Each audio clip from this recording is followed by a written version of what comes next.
Praise the Lord. Aroma T വിയുടെ മാന്യ പ്രേക്ഷകർക്ക് വേഗം വരുന്ന കർത്താവായ യേശു ക്രിസ്തുവിന്റെ നാമത്തിൽ വന്ദനത്തെയും സ്വാഗതത്തെയും അറിയിക്കുന്നു. അനുഗ്രഹീതവും മനോഹരമായ നല്ല നിമിഷങ്ങൾക്കായി കർത്താവിന് സ്തോത്രം ചെയ്യുന്നു. വീണ്ടും ഒരുമിച്ച് ഒരു പ്രാവശ്യം കൂടെ നിങ്ങളോടൊപ്പം ആയിരിക്കുന്നതിൽ ഞങ്ങൾക്ക് വളരെ സന്തോഷമുണ്ട്. ഇന്ന് അരോമ ടി വിയുടെ പ്രേക്ഷകരോടൊപ്പം ജീവിതത്തിൽ അനുഗ്രഹിക്കപ്പെട്ട അനുഭവങ്ങളും ഓർമ്മക്കുറിപ്പുകളും ദൈവനാമ മഹത്വത്തിനു വേണ്ടി പങ്കുവയ്ക്കുന്നതിന് നമ്മുടെ ക്ഷണം സ്വീകരിച്ച കർത്താവിൻ്റെ ദാസി സിസ്റ്റർ മിനി സുരേന്ദ്രനാണ് ജോയിൻ ചെയ്തിരിക്കുന്നത്. കർത്താവിൻ്റെ ദാസി ഓർത്തേൻ ദൈവത്തിന് സ്തോത്രം ചെയ്യുന്നു. തൻ്റെ ജീവിതത്തിലെ ദൈവീയ അത്ഭുതങ്ങൾ, ഇടപെടലുകൾ, അനുഗ്രഹകരമായ ആ നല്ല ഓർമ്മകൾ ദൈവനാമ മഹത്വത്തിന് വേണ്ടി അരോമ ടി വിയുടെ പ്രേക്ഷകരോടൊപ്പം പങ്കുവയ്ക്കുമ്പോൾ നമുക്ക് ഏവർക്ക് ശ്രദ്ധയോടെ പ്രാർത്ഥനയോടെ സ്കിപ്പ് ചെയ്യാതെ അവസാനം വരെ കേൾക്കാം, കാണാം. കർത്താവ് നമ്മെ അനുഗ്രഹിക്കട്ടെ. കർത്താവിൻ്റെ ദാസി സിസ്റ്റർ മിനി സുരേന്ദ്രനെ തികഞ്ഞ സ്നേഹത്തോടും ആദരവോടും കൂടി അരോമ ടി വിയുടെ പ്രേക്ഷകരോടൊപ്പം സമയം ചെലവഴിക്കുന്നതിന് ഞങ്ങൾ സ്വാഗതം ചെയ്തോളൂ. പ്രൈസ് ലോർഡ് സിസ്റ്ററെ. കർത്താവിൻ്റെ ദാസി അരോമ ടി വിയുടെ പ്രേക്ഷകരോടൊപ്പം പരിചയപ്പെടുത്താൻ ഞങ്ങൾക്ക് വളരെ സന്തോഷമുണ്ട്. ഒന്ന് പരിചയപ്പെടുത്താമോ? എവിടെ നിന്നാണ് ജോയിൻ ചെയ്തിരിക്കുന്നത്? കുടുംബാംഗങ്ങളെ ഒരു വാക്കിൽ പരിചയപ്പെടുത്താമോ? ഞാൻ തിരുവനന്തപുരം ജില്ലയിൽ മലയങ്കിഴിന് തൊട്ടടുത്തുള്ള ഒരു സ്ഥലത്ത് നിന്നാണ് ഞാൻ ജോയിൻ ചെയ്തത്. അന്തിർക്കുളം എന്ന് പറയും. ആ സ്ഥലത്ത് നിന്നാണ് ഞാൻ ജോയിൻ ചെയ്തിരിക്കുന്നത്.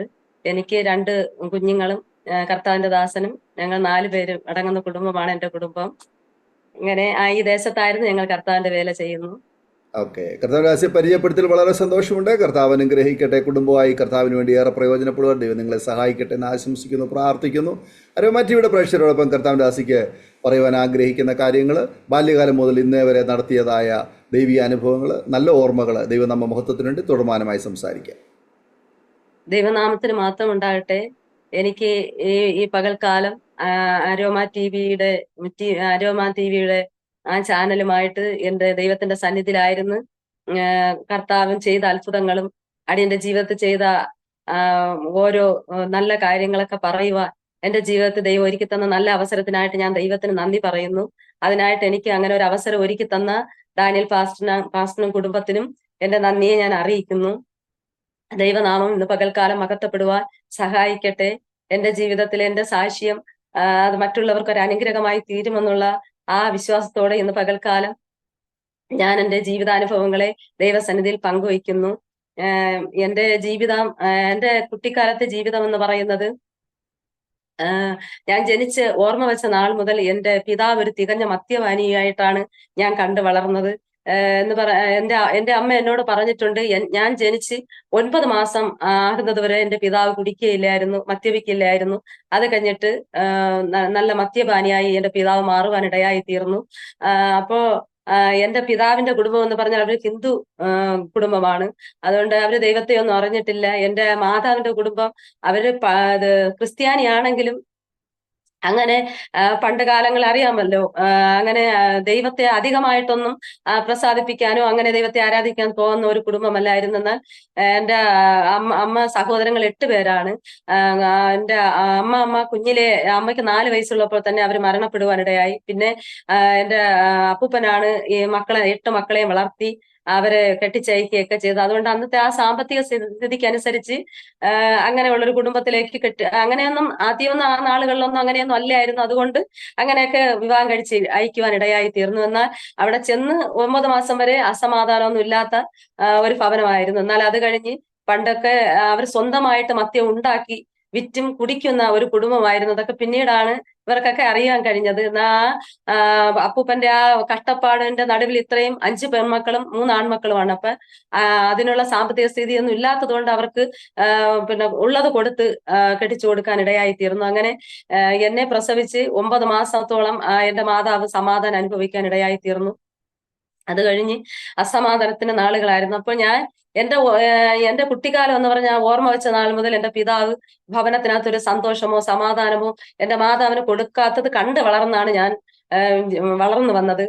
അതായിരുന്നു എൻ്റെ കുടുംബ പശ്ചാത്തലം. എന്തെന്ന് പറഞ്ഞാൽ എനിക്ക് 4 വയസ്സുള്ളപ്പോൾ എൻ്റെ പിതാവിനൊരു രോഗം വരുവാനിടയായി തീർന്നു. വയറിൽ ഇങ്ങനെ ചില മുഴകളൊക്കെ ഉണ്ടായി.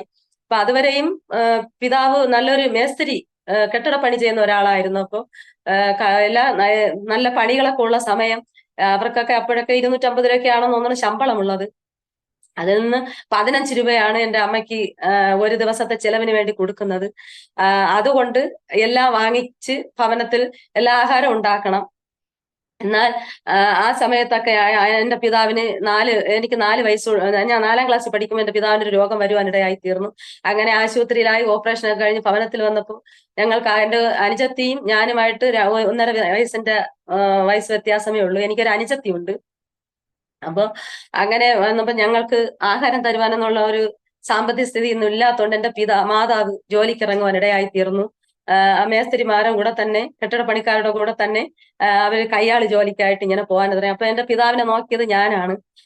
അങ്ങനെ ആ സമയം തൊട്ട് എന്റെ ചുമലിലായി വീട്ടിലെ ജോലികളും.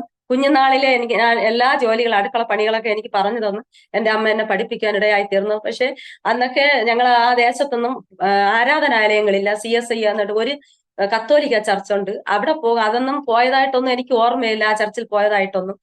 അങ്ങനെ ഇരിക്കെ ഒരു അച്ഛൻ, വിൽസൺ എന്ന് പറയുന്ന ഒരു അച്ഛൻ ആ ദേശത്ത് കടന്നു വന്നു. മല ഏരിയയാണ് ഞങ്ങളുടെ ഏരിയ, മുള്ളൊക്കെ പിടിച്ചു കിടക്കുന്ന ഒരു പ്രദേശം. വന്ന അച്ഛൻ ഇങ്ങനെ ഒരു ഏക്കറോളം വരും. അച്ഛൻ ഇങ്ങനെ സ്വന്തമായി വാങ്ങിച്ചിട്ട് അവിടെ ഒരു പള്ളിക്കും നെയ്ത്ത് ശാലയും ഒരു നഴ്സറിയൊക്കെ ഉണ്ടായി. ആ നഴ്സറിയിലാണ് ഞാൻ പഠിച്ചതൊക്കെ കുഞ്ഞുനാളിലെ. അപ്പൊ അങ്ങനെയൊക്കെ ഉണ്ടാക്കി അച്ഛൻ ഒരു പള്ളി അവിടെ സ്ഥാപിച്ചപ്പോ ഈ കത്തോലിക്ക കടന്നുപോയിക്കൊണ്ടിരുന്ന ആൾക്കാരെല്ലാം CSIയിലോട്ട് മാറുകയുണ്ടായി തീർന്നു. അങ്ങനെ എന്റെ ഓർമ്മ കാലം മുതൽ ഞാൻ CSIയിലാണ് കടന്നുപോയിക്കൊണ്ടിരുന്നത്. എന്നാൽ വീട്ടില് പിന്നെ മദ്യപിച്ച് എന്റെ പിതാവ് കടന്നു വന്നാൽ സമാധാനം തരില്ല. ഉറക്കമില്ലാത്ത രാത്രികളായിരുന്നു എന്റെ ജീവിതത്തിൽ ഉണ്ടായിരുന്നത്. ഇത് വയ്ക്കുന്ന ആഹാരം ഒന്നും കഴിക്കുവാനോ ഒന്നും സമയം, എന്റെ മാതാവ് പണിക്ക് പോയി കഴിഞ്ഞാൽ പോയിട്ട് വന്നാൽ തന്നെ അവർക്കൊരു സമാധാനം കൊടുക്കാത്ത അവസ്ഥയായിരുന്നു ഭവനത്തിനകത്ത്. ഉണ്ടാക്കി വെക്കുന്ന ആഹാരം ഒന്നും കഴിക്കാൻ കഴിയാതെ ജീവിതത്തിന്റെ നാളുകളൊക്കെ. അതുകൊണ്ട് ഞങ്ങളുടെ പഠനമൊക്കെയും പഠിക്കുവാനൊന്നും അധികമൊന്നും കഴിഞ്ഞില്ല. വീട്ടിൽ സമാധാനമില്ലാതെ എങ്ങനെ പഠിക്കും? അങ്ങനത്തെ ഒരു നാളുകളായിരുന്നു. എന്നാലും ദൈവത്തിന്റെ ആ സ്നേഹമൊന്നും ആ നാളുകളിലൊന്നും അറിയുവാൻ, ഈ അസമാധാനം ഉണ്ടായിട്ടും അങ്ങനെ ഒരു യേശു എന്ന് പറഞ്ഞിട്ട് ഞങ്ങൾ പള്ളിയിലൊക്കെ പോയി ആരാധിക്കും. പക്ഷെ ആ ദൈവത്തോട് എങ്ങനെ പ്രാർത്ഥിക്കണമെന്നോ അല്ലെങ്കിൽ ദൈവത്തോട് സമാധാനം തരണമെന്ന് പ്രാർത്ഥിക്കണമെന്നും അറിഞ്ഞുകൂടായിരുന്നു. അങ്ങനെ ഒന്നും പറഞ്ഞു തരുവാനായിട്ട് ഒരു ആത്മീയമായിട്ടുള്ള ഒരു വ്യക്തിയൊന്നും ആ കാലങ്ങളിലൊന്നും ഞങ്ങൾ കണ്ടിട്ടില്ല. അച്ഛൻ വരും, പ്രസംഗിക്കും, എന്ന് ഒരു ചടങ്ങ് പോലെ ആരാധനയ്ക്ക് കടന്നു പോകും. അങ്ങനത്തെ ഒരു നാളുകളായിരുന്നു എന്റെ കുട്ടിക്കാലമൊക്കെ. എന്നാൽ എന്റെ പിതാവിന്റെ ആ ഉപദ്രവം എന്റെ അമ്മയെ അധികം അടിക്കും, ഉപദ്രവിക്കും. അങ്ങനെ കണ്ട് ഞങ്ങൾ അതൊക്കെ കണ്ടാണ് വളർന്നത്. ആ നാളുകളിലൊക്കെ ജീവിതത്തിൽ കുഞ്ഞുനാളിലായിരുന്നാലും ഭവനത്തിൽ ഞങ്ങൾക്ക് താമസിക്കാൻ ഇഷ്ടമില്ല. എവിടെയെങ്കിലും പോയി ഞങ്ങൾക്ക് സമാധാനമില്ലാത്തത് കൊണ്ട് ഏതെങ്കിലും ഭവനത്തിൽ, ബന്ധുക്കളെ ഭവനത്തിലൊക്കെ പോയി നിന്നാണ് ഞങ്ങൾ സമാധാനം എന്ന് വെച്ചാൽ അവിടെ ചെന്നാൽ സന്തോഷമുണ്ട്. ഭവനത്തിലായിരുന്നാൽ എപ്പോഴും അസഭ്യമായ വാക്കുകളൊക്കെ കേട്ടും മാതാവിനെ മർദ്ദിക്കുന്നതൊക്കെ കണ്ടൊക്കെ വളർന്ന ആ സാഹചര്യത്തിൽ എവിടെയെങ്കിലും പോയാൽ വീട്ടിൽ വരാൻ ഞാനാണ് കൂടുതലും എന്റെ അമ്മയെ അടിക്കുന്നത് എനിക്ക് കാണാൻ വയ്യെന്ന് പറഞ്ഞിട്ട് ഞാനാണ് കൂടുതലും എല്ലാ വീടുകളിലൊക്കെ ചെന്ന് നിൽക്കുന്നത്. എന്റെ അനുജത്തി ഒരുടെ പോലെ, അവള് കുഞ്ഞാണ്, അമ്മയുടെ കൂടെ എപ്പോഴും ഉണ്ടായിരിക്കും. ഞാൻ മറ്റുള്ള വീടുകളിലൊക്കെ ചെന്ന് നിന്നിട്ട് എന്നെ വീട്ടിൽ വിളിച്ചാൽ ഞാൻ വീട്ടിൽ വരില്ല, എനിക്ക് ഒരു സമാധാനമില്ല, ഞാൻ ആ വീട്ടിൽ വരില്ല എന്ന് പറഞ്ഞെന്നാലും എന്റെ അമ്മയുടെ ആ കണ്ണുനീരും ഒക്കെ കാണുമ്പോൾ ഞാൻ ഭവനത്തിൽ തിരിച്ചു വരും. അങ്ങനെയുള്ള നാളുകളായിരുന്നു എന്റെ കുട്ടിക്കാലമൊക്കെ. പിന്നെ പഠന വഴികളിലേക്ക് കടന്നു പോകുമ്പോഴും അമ്മ എന്നും ജോലിക്ക് പോകും, ഞാൻ വീട്ടിൽ വന്ന എല്ലാ പണികളൊക്കെ ചെയ്യും. അനുജത്തി എന്നെക്കാളും ചെറുതാണ്, അവിടെ എല്ലാ കാര്യങ്ങളും ചെയ്യും, പഠിക്കുവാനും പോകും. അന്ന് നല്ലൊരു വസ്ത്രമില്ല, ആഹാരമില്ല, പിന്നെ ജീവിതത്തിൽ സമാധാനമില്ല. അങ്ങനത്തെ നാളുകളായിരുന്നു എന്റെ കുട്ടിക്കാലം. ചെരുപ്പിടാതെ 3-4 കിലോമീറ്റർ നടന്നു ചെന്നാണ് സ്കൂളിൽ കടന്നു പോയിട്ടുള്ളത്. അതുപോലെ ഒരു വസ്ത്രം നനച്ച് വീണ്ടും അത് നനച്ചുണക്കി ഒരു വസ്ത്രം തന്നെ യൂണിഫോമാണ്, അതിനെ വീട്ടിൽ വന്ന് 2 ദിവസം ഇട്ടിട്ട് പിറ്റേന്ന് അതിനെ നനച്ച് രാത്രി കിടന്ന് ഉണക്കി അങ്ങനെയൊക്കെ ധരിച്ച നാളുകളായിരുന്നു എന്റെ കുട്ടിക്കാലം. എന്ന് പറഞ്ഞാൽ പിതാവ് കിട്ടുന്ന പൈസ മുഴുവനും മദ്യം കഴിക്കുന്നതിനായിട്ട് ഉപയോഗിക്കുമായിരുന്നു. വീട്ടിൽ 15 രൂപ തന്നാൽ അത് വെച്ചിട്ട് അമ്മ കാര്യങ്ങൾ. അതുകൊണ്ടാണ് പിതാവ് രോഗിയായി കിടന്നപ്പോ എന്റെ മാതാവ് ആശുപത്രി എന്റെ മാതാവ് ജോലിക്ക് വേണ്ടി ഇറങ്ങിയത് തന്നെ. എന്നെ അവളെ പോറ്റുവാൻ വേണ്ടി. അല്ലാതെ എന്റെ പിതാവ് തരുന്ന ആ കാശൊന്നും ഞങ്ങളെ പോറ്റുവാൻ തികയില്ലെന്ന് അവർക്ക് മനസ്സിലായത് കൊണ്ടാണ് എന്റെ മാതാവ് ജോലിക്കായി ഇറങ്ങിയത്. എന്നാൽ പിതാവ് ആ രോഗത്തിൽ നിന്നൊക്കെ സൗഖ്യം പ്രാപിച്ച് കടന്നു വന്നു. പിന്നെ അവർ രണ്ടുപേരുമായിട്ട് ജോലിക്ക് കടന്നു പോകാൻ ഇടയായിത്തീരും. എന്നാലും ആ രണ്ടുപേരുമായിട്ട് ജോലിക്ക് കടന്നു പോകുന്ന സമയത്തും അവർ വീട്ടിൽ വന്നാൽ അവർക്ക് സമാധാനമില്ല. അവർ വന്നിട്ടാണ് അടുക്കള കാര്യങ്ങളെല്ലാം കുറച്ചൊക്കെ എനിക്ക് കഴിയുന്നതൊക്കെ ഞാൻ ചെയ്യും, ബാക്കിയെല്ലാം ചെയ്തു വെച്ചിട്ട് സമാധാനത്തോടെ ഒരു നേരത്തെ ആഹാരം കഴിച്ച് ഉറങ്ങുവാനൊന്നും സമ്മതിക്കാതെ പുലരുവോളം ഒന്നേ മർദ്ദിക്കും, അല്ലെങ്കിൽ മറ്റുള്ളമായ വാക്കുകൾ, ഉറങ്ങാൻ സമ്മതിക്കാതെ ഒക്കെ ഉള്ള നാളുകളായിരുന്നു. അത് കണ്ടാണ് ഞാനും എൻ്റെ സഹോദരിയും വളർന്നു വന്നത്. അതുകൊണ്ട് എന്നാലും ഞങ്ങൾക്ക് ദൈവത്തോട് പ്രാർത്ഥിക്കണമെന്നോ അല്ലെങ്കിൽ യേശു ആരാണെന്നുള്ള ആ ഇതൊന്നും ഞങ്ങൾക്ക് അറിഞ്ഞുകൂടാ. അയൽവക്കത്തൊക്കെ ഞങ്ങളെ ബന്ധുക്കളും മറ്റുള്ള ആൾക്കാരും ഒക്കെയാണ് താമസിക്കുന്നത്. എന്റെ അമ്മയെ അടിക്കുമ്പോഴൊക്കെ അവർ ഓടി വരും. ഓടി വന്ന് ആ സമയത്ത് എന്റെ പിതാവ് മൗനമായിരിക്കും. കുറെ അവര് കടന്നു പോകുമ്പോൾ വീണ്ടും അത് തന്നെ ആവർത്തിക്കുന്ന അനുഭവങ്ങൾ. പിന്നെ പല സമയത്തും പിന്നെ എന്റെ അമ്മ എന്റെ പിതാവിനെ വിട്ട് ഈ ഒന്നും സഹിക്കുവാൻ കഴിയാതെ ഞങ്ങളെ ഏതെങ്കിലും ബന്ധു വീടുകളിലൊക്കെ കൊണ്ടാക്കിയിട്ട് എന്റെ അമ്മ മാസങ്ങളോളം വേറെ വീടുകളിൽ ഒളിച്ചു താമസിക്കുന്ന ഒരവസ്ഥയുണ്ടായിരുന്നു ഞങ്ങളുടെ ജീവിതത്തിൽ. പിന്നെ നാളുകൾ കഴിഞ്ഞാണ് ഞങ്ങൾ എന്റെ അമ്മയെ കാണുന്നത്. അല്ലെങ്കിൽ എന്റെ പിതാവ് തേടി പിടിച്ച് എന്റെ അമ്മയുടെ അടുത്ത് ചെന്നിട്ട് ഒന്നേ അവിടെ നിന്ന് അവരുടെ അടുത്ത് വഴക്ക് കൂടി അമ്മയെ തിരിച്ചു വിളിച്ചുകൊണ്ട് വരും. അല്ലെങ്കിൽ പറയും, ഇനി ഞാൻ നിന്നെ ഉപദ്രവിക്കത്തില്ല, ഞാൻ നിന്നെ കഷ്ടപ്പെടുത്തത്തില്ല, ഞാൻ നിന്നെ നോക്കിക്കോളാം എന്ന് പറഞ്ഞ് തിരിച്ചു കൊണ്ടുവരും. ഒരു 5 ദിവസം നല്ല സന്തോഷം സമാധാനമായിരിക്കും. അത് കഴിയുമ്പോൾ വീണ്ടും പഴയപടി തന്നെയാണ് അടിയങ്ങളുടെ ജീവിതങ്ങളൊക്കെ കടന്നുപോയിക്കൊണ്ടിരുന്നത്. പലപ്പോഴും പോലീസൊക്കെ കടന്നു വന്നിട്ട് എന്റെ പിതാവിനെ മറ്റുള്ളവർ കേസ് കൊടുത്തൊക്കെ പിടിച്ച് സ്റ്റേഷനിലൊക്കെ കൊണ്ടുപോയിട്ട് താക്കീത് ചെയ്തിട്ടുണ്ട്. അപ്പോഴും പറയും, സാറേ എനിക്ക് എന്റെ ഭാര്യയെ വേണം, പിന്നെ ഞാൻ എന്റെ ഭാര്യയെ കളയില്ല, എനിക്ക് അവളെ മതി, അവളെ ഞാൻ കളയുമില്ല, ഞാൻ അവളെ പൊന്നുപോലെ നോക്കാന്ന് പറഞ്ഞ് അവരുടെ അടുത്തൊക്കെ പറഞ്ഞിട്ട് വീട്ടിൽ വന്ന് പിറ്റന്ന് അത് എന്നെ ഗതിയാകുന്ന അവസ്ഥയായിരുന്നു ഞങ്ങളുടെ ജീവിതം. അങ്ങനെയൊക്കെ കടന്നു പോകുന്ന കാലഘട്ടത്തിലൊക്കെ എന്റെ മാതാവ് കഷ്ടപ്പെട്ട് പണി ചെയ്ത് അടിയുടെ ജീവിതങ്ങളെയൊക്കെയും പോറ്റി പുലർത്തുവാൻ ഇടയായി തീർന്നു. എന്റെ പിതാവ് ഒരു വസ്ത്രം വാങ്ങിച്ചു തന്നിട്ടുള്ള ഒരു ഓർമ്മയൊന്നും ഞങ്ങളുടെ ജീവിതത്തിലില്ല. ആരെങ്കിലും തന്ന വസ്ത്രമൊക്കെ ഉടുത്താണ് സ്കൂളിലൊക്കെയും അല്ലെങ്കിൽ മറ്റുള്ള സ്ഥാനങ്ങളിലൊക്കെയും ഞങ്ങൾ കടന്നുപോയിക്കൊണ്ടിരിക്കുക. അങ്ങനെയുള്ള കഷ്ടപ്പാടിന് നാളുകളായിരുന്നു എന്റെ ജീവിതം. പിന്നെ എന്ന് പറഞ്ഞാൽ CSI പള്ളിയിലൊക്കെ പോയിട്ട് വീട്ടിൽ വരും. വീട്ടിൽ വന്നാലും ഒരു സമാധാന ജീവിതത്തിൽ തരില്ല. എപ്പോഴും പിന്നെ ഞങ്ങള് പാരമ്പര്യമാണല്ലോ, പ്രാർത്ഥിക്കാൻ അറിയത്തില്ല. എന്നാൽ 2 വാക്കും ചടങ്ങ് പോലെ പ്രാർത്ഥിക്കും, എണീറ്റ് പോകും. അങ്ങനെയായിരുന്നു എന്റെ ജീവിതം. അങ്ങനെ ഇരിക്കുന്ന ആളുകളെ എന്റെ പിതാവ് വീടി വലിക്കും, മുറുക്കുന്ന സ്വഭാവമുണ്ട്, മദ്യപിക്കുന്ന സ്വഭാവമുണ്ട്. അപ്പോ എന്നോട് പറയും, എന്റെ അടുത്ത് വീടി വാങ്ങിക്കാൻ പറയും, മുറുക്കാൻ വാങ്ങിച്ചോണ്ട് വരാൻ പറയും, മദ്യം വാങ്ങിച്ചോണ്ട് കൊടുക്കാൻ പറയും. അപ്പൊ എന്റെ അനുജത്തി ഒരിടവും പോകുകയില്ല. അവള് എന്നെക്കാൾ ഞാൻ എപ്പോഴും പിതാവിന്റെ ഈ വാക്കുകളും അല്ലെങ്കിൽ ഞങ്ങളെ അടിക്കുന്നത് കണ്ട് എനിക്ക് എപ്പോഴും പേടിയാണ്. പിതാവിനെ കണ്ടാൽ എനിക്ക് ഭയമാണ്. അതുകൊണ്ട് ഞാൻ എന്ത് പറഞ്ഞാലും തിരിച്ചു പറയാതെ ഒരു മൂലയ്ക്ക് ചെന്ന് ഒളിച്ചിരിക്കുന്ന ഒരു അനുഭവമാണ്. അതുകൊണ്ട് എന്ത് പറഞ്ഞാലും ഞാൻ കേൾക്കും. എനിക്ക് അടി പേടിയാണ്. അതുകൊണ്ട് എന്ത് വാങ്ങിച്ചോണ്ട് വരാൻ പറഞ്ഞാലും ഞാൻ പോകും. പക്ഷെ ഒരു ദിവസം എന്നോട് ഇങ്ങനെ പറഞ്ഞു, എനിക്ക് ചെന്ന് മദ്യം വാങ്ങിച്ചോണ്ട് വരാൻ. അപ്പൊ ഞാൻ പറഞ്ഞു, ഞാൻ പോകുകയില്ല, എനിക്ക് അത് ഇഷ്ടമല്ല. പക്ഷെ പള്ളിയിലൊക്കെ ഞങ്ങൾക്ക് പള്ളിയിലൊക്കെ കടന്നു പോകുന്നെങ്കിൽ എനിക്ക് ഇതൊക്കെ തെറ്റാണെന്ന് എന്റെ ജീവിതത്തിൽ അന്ന് എനിക്കറിയാം.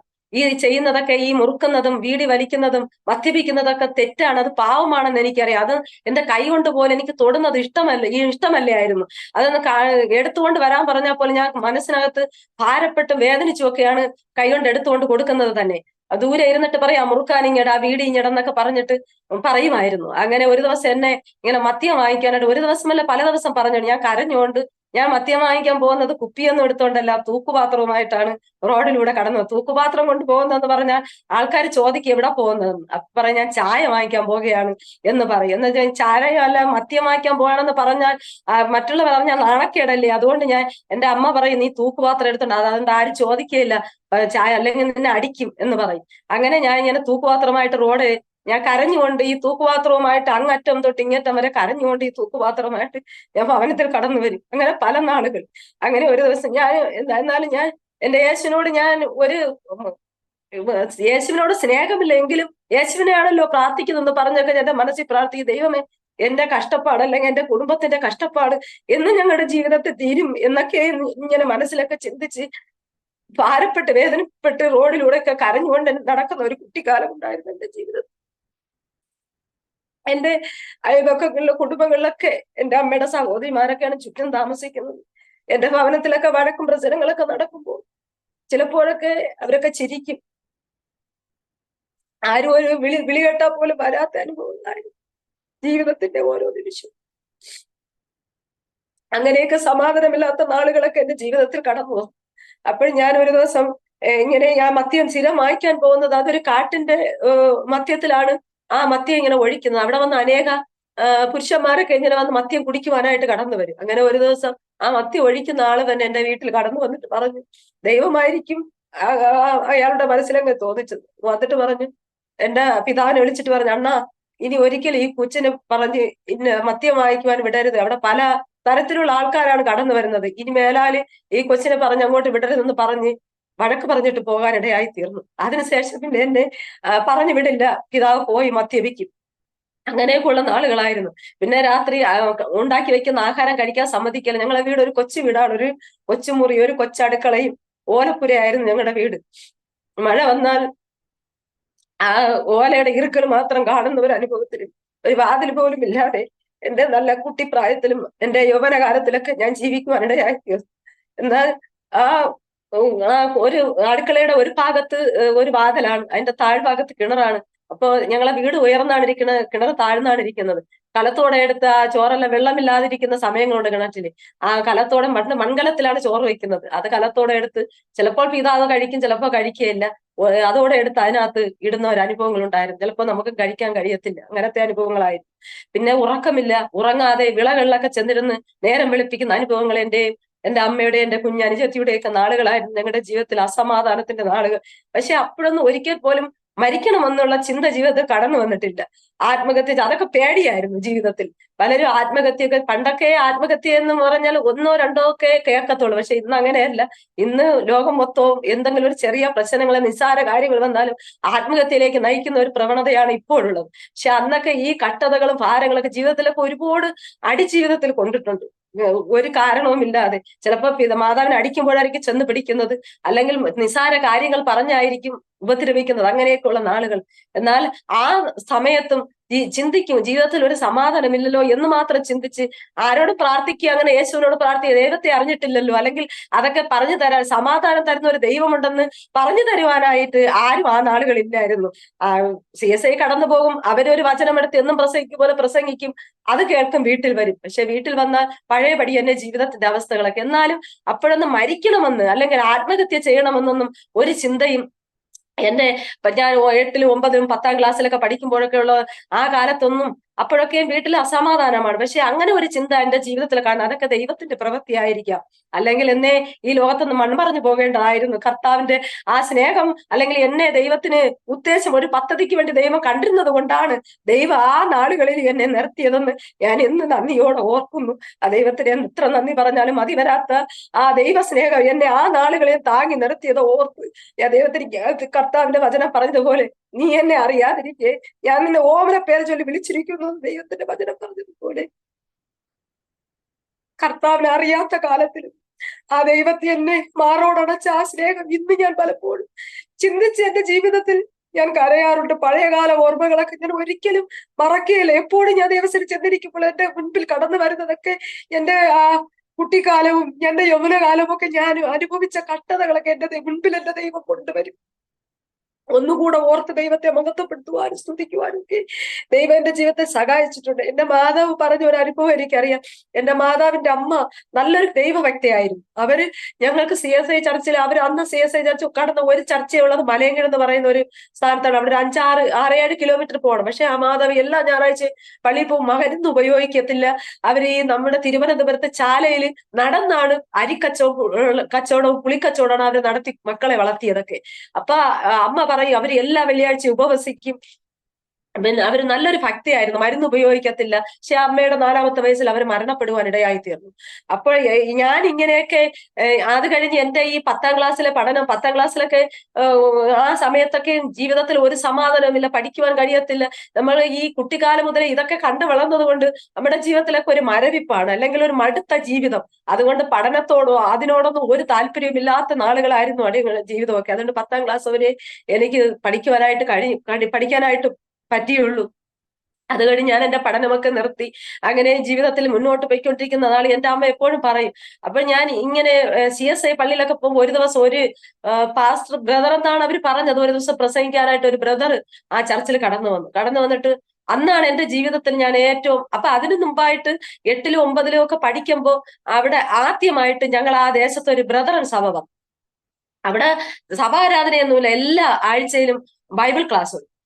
സൺഡേ സ്കൂൾ പോലെ അവർ നടത്തുമായിരുന്നു. അങ്ങനെ ഞങ്ങളെ കുറെ കുഞ്ഞുങ്ങളെയൊക്കെ വന്ന് അവിടുത്തെ സഹോദരന്മാരൊക്കെ വിളിച്ച് ഞാനും അവിടെ പോയി. അങ്ങനെ വചനം കേൾക്കും, അവിടെ മത്സരം നടത്തും, സമ്മാനം വായിക്കും. അപ്പൊ കടന്നു പോകുന്നത് സമ്മാനം കിട്ടും, അതിനു വേണ്ടിയാണ്. അല്ലാതെ യേശുവിന്റെ സ്നേഹം എന്തെന്നോ ഒന്നും അപ്പോഴും മനസ്സിലാക്കാനായിട്ട് കഴിഞ്ഞിട്ടില്ല. സൺഡേ സ്കൂളിലെല്ലാം പഠിച്ച് നല്ല വൃത്തിയാ പരീക്ഷയൊക്കെ എഴുതിയ നല്ല പ്രൈസ് കിട്ടും എന്നുള്ള ഒരു ഇതിലാണ് ആ സ്ഥാനത്ത് കടന്നു പോയിക്കൊണ്ടിരുന്നത്. പക്ഷെ അവിടുന്ന് റാന്നി എന്ന് പറയുന്ന ഒരു അച്ചായനും അമ്മാമ്മയാണ് അവിടെ നിന്ന് വചനം പഠിച്ചത്. പക്ഷെ ആ അച്ചായനും അമ്മാമ്മയൊക്കെ കടന്നു വരുമ്പോ അവര് നല്ല നല്ല വചനങ്ങളൊക്കെ ഈ പിന്നെ ഞങ്ങൾക്ക് പറഞ്ഞു തരും. ഇന്ന കാര്യങ്ങൾ പൂ വയ്ക്കരുത്, അല്ലെങ്കിൽ പൊട്ടു വയ്ക്കരുത്, ഇങ്ങനെയൊക്കെ പറയുമായിരുന്നു. ഞങ്ങൾ CSI പോണെങ്കിലും അവിടെ അതൊന്നും പറയില്ലല്ലോ. അവിടെ പൊട്ടു വയ്ക്കാം, പൂ വയ്ക്കാം, എല്ലാം. അങ്ങനത്തെ ഒരു തലയിൽ തുണിയിടില്ല അവിടെ. CSI ചർച്ചിൽ തലയിൽ തുണിയിട്ടല്ല പ്രാർത്ഥിക്കുന്നത്. അതുകൊണ്ട് തലയിൽ തുണി മൂടുപടമൊന്നും ഇടാതെയാണ് ഞങ്ങൾ എല്ലാ ദിവസവും പള്ളിയിൽ പോയി പ്രാർത്ഥിക്കുന്നതും ഒക്കെ. പൊട്ടുമൊക്കെ പള്ളിയിൽ പോകുമ്പോ പൊട്ട് വയ്ക്കത്തില്ല, പക്ഷെ കല്യാണത്തിനൊക്കെ പോകുമ്പോൾ പൊട്ടും പൂവൊക്കെ വെച്ചിട്ടൊക്കെ അങ്ങനെ പോകും. അപ്പൊ ഈ അച്ചായ ഇങ്ങനെ പറഞ്ഞു തരും, വചനത്തിലൊക്കെ ഇങ്ങനെയുണ്ട്, ഇതൊന്ന് ചെയ്തുകൂടാ, നമ്മള് ദൈവത്തെ സ്നേഹിക്കണം എന്നൊക്കെ പറഞ്ഞു തരുമെങ്കിലും നമ്മുടെ വീട്ടിൽ വരുമ്പോൾ പഴയ അനുഭവങ്ങളല്ലേ. അപ്പൊ അതിനോടൊന്നും ഒരു താല്പര്യമില്ലാതെ നമ്മുടെ ജീവിതമൊക്കെ മടുപ്പിന്റെ അനുഭവങ്ങളൊക്കെ ഇങ്ങനെ കടന്നു പോയിക്കൊണ്ടിരുന്നു. എന്നാൽ ഒരു ദിവസം പക്ഷെ ദൈവത്തെ അവിടെ കടന്നു പോയി കേട്ട വചനങ്ങളൊക്കെ ഹൃദയത്തിലുണ്ട്. അതൊക്കെ പാവമാണെന്ന് പലപ്പോഴൊക്കെ ജീവിതത്തിൽ തോന്നിട്ട്, എന്നാലും നമ്മുടെ ജീവിതത്തിൽ നമ്മളെ ആത്മീയമായിട്ട് നിലനിർത്താനൊന്നും നമ്മുടെ ജീവിതത്തിൽ ആരും ഇല്ലാത്തത് കൊണ്ട് പിന്നെയും അതൊക്കെ ചെയ്യുന്നത് ഒരു പാവമല്ല എന്ന് ചിന്തിച്ച് വീണ്ടും അതൊക്കെ ഉപയോഗിക്കുന്ന അനുഭവങ്ങളൊക്കെ ഉണ്ടായിരുന്നു. ഒരു ദിവസം ഞാൻ ഇങ്ങനെ റോഡിലൂടെ കടന്നു വരുമ്പോ ഞാൻ പൊട്ടൊക്കെ വെച്ചിട്ട് ഞാൻ എന്തോ സാധനങ്ങൾ കടയിൽ നിന്ന് വാങ്ങിക്കാനായിട്ട് പോയിട്ട് മടങ്ങി വരുമ്പോ ഈ അച്ചായനും അമ്മാമ്മയും കൂടെ ഈ സ്കൂട്ടറിൽ ഇങ്ങനെ, അപ്പൊ എന്റെ നെറ്റിയിൽ പൊട്ടിരിക്കുന്നു. അപ്പൊ എനിക്ക് അച്ചായനെ കണ്ടപ്പോ ഈ പൊട്ടെടുത്ത് മാറ്റാനായിട്ട് പറ്റിയില്ല. എനിക്കറിയാം കണ്ടാ വഴക്ക് പറയും, എനിക്കറിയാം. അതുകൊണ്ട് പെട്ടെന്ന് എന്റെ അടുത്തെത്തി. അപ്പൊ എന്റെ അടുത്ത് കേട്ട്, എന്താണ് മിനി ഇത് നെറ്റിയിലിരുന്ന് ചുവന്ന് തിളങ്ങുന്നതെന്ന് കേൾക്കാനാണ്. പെട്ടെന്ന് ഞാൻ അതിനെ എടുത്ത് എനിക്ക് അപ്പോൾ തോന്നി, എന്റെ മനസ്സിനകത്ത് അപ്പോൾ അവരെ കണ്ടപ്പോൾ ദൈവത്തെ പോലെ, അല്ലെങ്കിൽ അവര് കണ്ടാൽ എനിക്ക് അതിന്റെ മനസ്സിനകത്തൊരു കുറ്റം, അത് പാവമാണെന്ന് എന്റെ ജീവിതത്തിൽ അത് തോന്നുവാൻ ഇടയായി തീർന്നു. എന്നാ ഞാൻ പറഞ്ഞു, ഞാൻ ചിരിച്ചുകൊണ്ട്, ഇതൊക്കെ പാവമാണ് കേട്ടോ, ഇതൊന്നും വച്ചുകൂടാന്ന് പറഞ്ഞിട്ട് അവരങ്ങ് കടന്നു പോകാൻ ഇടയായി തീർന്നു. അങ്ങനെയാണ് ദൈവത്തിന്റെ അല്പമൊക്കെ ഉള്ളത് വചനത്തിന്റെ പൊരുളുകളൊക്കെ മനസ്സിലാക്കുവാനായിട്ടൊക്കെ കഴിഞ്ഞത്. എന്നാൽ ഒരു ദിവസം ഇങ്ങനെ ഒരു CSI പള്ളി ഒരു ബ്രദർ ഇങ്ങനെ വന്നിട്ട് നല്ല ദൈവവചനം പ്രസംഗിച്ചു, ആരാധിച്ചു. ആത്മാവിൽ ഉള്ള ആരാധന കാണുന്നത് അന്നാണ്. അപ്പൊ നല്ല കയ്യൊക്കെ അടിച്ച് പ്രാർത്ഥിച്ച് നമ്മുടെ ജീവിതത്തിൽ വലിയൊരു സന്തോഷം ഈ CSI ചർച്ച ആണെങ്കിലും ബ്രദറിന്റെ പാട്ടും പ്രാർത്ഥനകളും ആരാധനകളൊക്കെ നമ്മുടെ ഹൃദയത്തിൽ ആത്മീയ സന്തോഷം ഹൃദയത്തിൽ അറിയാതെ കടന്നു വരാനിടയായിത്തീരുന്നു. അപ്പോൾ ചിലരൊക്കെ പറഞ്ഞ് ബ്രദർ പ്രാർത്ഥിച്ചിട്ട് ദൈവം പറയുന്നു എന്ന് പറഞ്ഞ് ചില കാര്യങ്ങളൊക്കെ പറയുന്നു എന്ന് പറഞ്ഞു. ഇപ്പൊ ഞാൻ നിന്ന് എന്റെ അടുത്തുനിന്ന് കൊച്ചിനോട് പറഞ്ഞ്, എനിക്കും പ്രാർത്ഥിക്കാൻ പോണം, എന്താണ് എന്നെപ്പറ്റി ദൈവം പറയുന്നതെന്ന് നമുക്ക് കേൾക്കാമല്ലോ എന്ന് പറഞ്ഞിട്ട് ഞാനും പെങ്കൊച്ചും കൂടെ ആയിട്ട് രണ്ടുപേരുമായിട്ട് കയറിപ്പോയി. ഞാൻ ചെന്ന് പറഞ്ഞു, പാസ്റ്ററെ എന്നല്ല പ്രസംഗേരെ എന്നാന്തോ ആയിരിക്കും പാസ്റ്റർ എന്നൊന്നും അപ്പോഴും വിളിക്കാനൊന്നും അറിഞ്ഞുകൂടാ. ഇങ്ങനെ വിളിച്ച് എനിക്ക് വേണ്ടി പ്രാർത്ഥിക്കണമെന്ന് പറഞ്ഞു. ഇപ്പൊ ചില കാര്യങ്ങളൊക്കെ എന്റെ അനുഭവങ്ങളൊക്കെ എന്റെ തലയിൽ കൈവച്ച് ഇങ്ങനെ പറഞ്ഞു, ഞാൻ നിന്നെ പല്ലേറിയതും മൂർച്ചയേറിയതുമായ ഒരു മെതിവണ്ടിയാക്കി ഞാൻ നിന്നെ തീർക്കും. അപ്പൊ അതിന്റെ പൊരുളോ അല്ലെങ്കിൽ അതിന്റെ അർത്ഥമൊന്നും എനിക്ക് അറിയത്തില്ല. അപ്പൊ എന്റെ അടുത്ത് ഇറങ്ങി വന്ന പിള്ളേരെ കേട്ട്, നിനക്ക് എന്ത് പറഞ്ഞു ദൈവം എന്ന് ഇങ്ങനെ കേട്ട്. ഞാൻ പറഞ്ഞു, ഇങ്ങനെ പറഞ്ഞു, എന്നെ പല്ലേറിയതും മൂർച്ചയുള്ളതുമായ ഒരു മെതിവണ്ടിയാക്കി തീർക്കുമെന്ന്, അതെന്താണെന്ന് പോലും എനിക്ക് അറിഞ്ഞുകൂടാ എന്ന് പറഞ്ഞിട്ട് ഞങ്ങൾ അങ്ങ് വീട്ടിൽ പോകാൻ ഇടയായി തീർന്നു. അത് കഴിഞ്ഞ് കുറച്ച് ദിവസം കഴിഞ്ഞപ്പോ പള്ളിയുടെ കുറച്ച് ഭാഗത്ത് അപ്പുറത്തായിട്ട് തന്നെ ചില സഹോദരിമാര് ചേർന്നൊരു കൂട്ടായ്മ നടത്തി. അപ്പൊ അതിൽ ഒരു ദിവസം എന്നെ ഇങ്ങനെ വിളിച്ചു, വെറുതെ ഇരിക്കുന്നെങ്കിൽ വാ നമുക്ക് ഒരുമിച്ചിരുന്ന് പ്രാർത്ഥിക്കാന്ന് പറഞ്ഞ് എന്നെ വിളിക്കുവാൻ ഇടയായി തീർന്നു. അങ്ങനെ അവിടെ കടന്നുപോയി അവരൊക്കെ തിരുവനന്തപുരത്ത് ഒരു സഹോദരി നടത്തുന്ന മീറ്റിങ്ങിലൊക്കെ പോയി അവരൊക്കെ ദൈവകൃപ പ്രാപിച്ചതൊന്നും ഞങ്ങൾ അറിഞ്ഞില്ല. അവർ ആത്മാവിൽ ആരാധിക്കുന്നു. അപ്പോഴും ഒരു ദിവസം അതിൽ കടന്നു പോകുന്ന ഒരു ചേച്ചി എന്നോട് പറഞ്ഞു, ഇനി പള്ളിയിൽ വരുമ്പോ തലയിൽ തുണിയിടാതിരുന്ന് പ്രാർത്ഥിക്കരുത് കേട്ടോ, തലയിൽ തുണിയിട്ട് പ്രാർത്ഥിക്കണമെന്നാണ് വചനം പറയുന്നത് എന്നിങ്ങനെ എന്നോട് പറഞ്ഞു.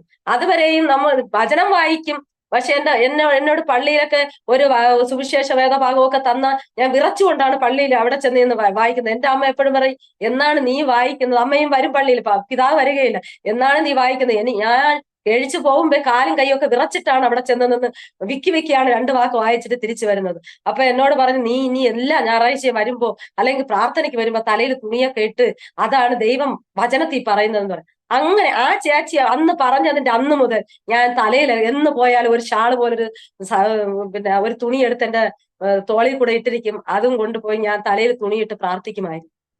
അങ്ങനെയാണ് അവര് പറഞ്ഞപ്പോഴാണ് എനിക്ക് ഇങ്ങനെ ദൈവവചനത്തിൽ ഉണ്ടല്ലോ എന്ന്, അത് ദൈവത്തിന്റെ വചനമാണ്, അല്ലെങ്കിൽ ആ ദൈവത്തിന്റെ വചന സത്യമാണെന്ന് മനസ്സിലാക്കി അത് ഞാൻ ഉപയോഗിക്കാനായി തുടങ്ങി. അങ്ങനെ ഈ സഹോദരിമാരെ നടത്തുന്ന മീറ്റിങ്ങിലൊക്കെ കടന്നുപോയി വീട്ടിൽ വരുമ്പോ സമാധാനമില്ല എങ്കിലും പിതാവ് ഒരിടത്തും പ്രാർത്ഥനയ്ക്കൊന്നും വിടാറില്ല.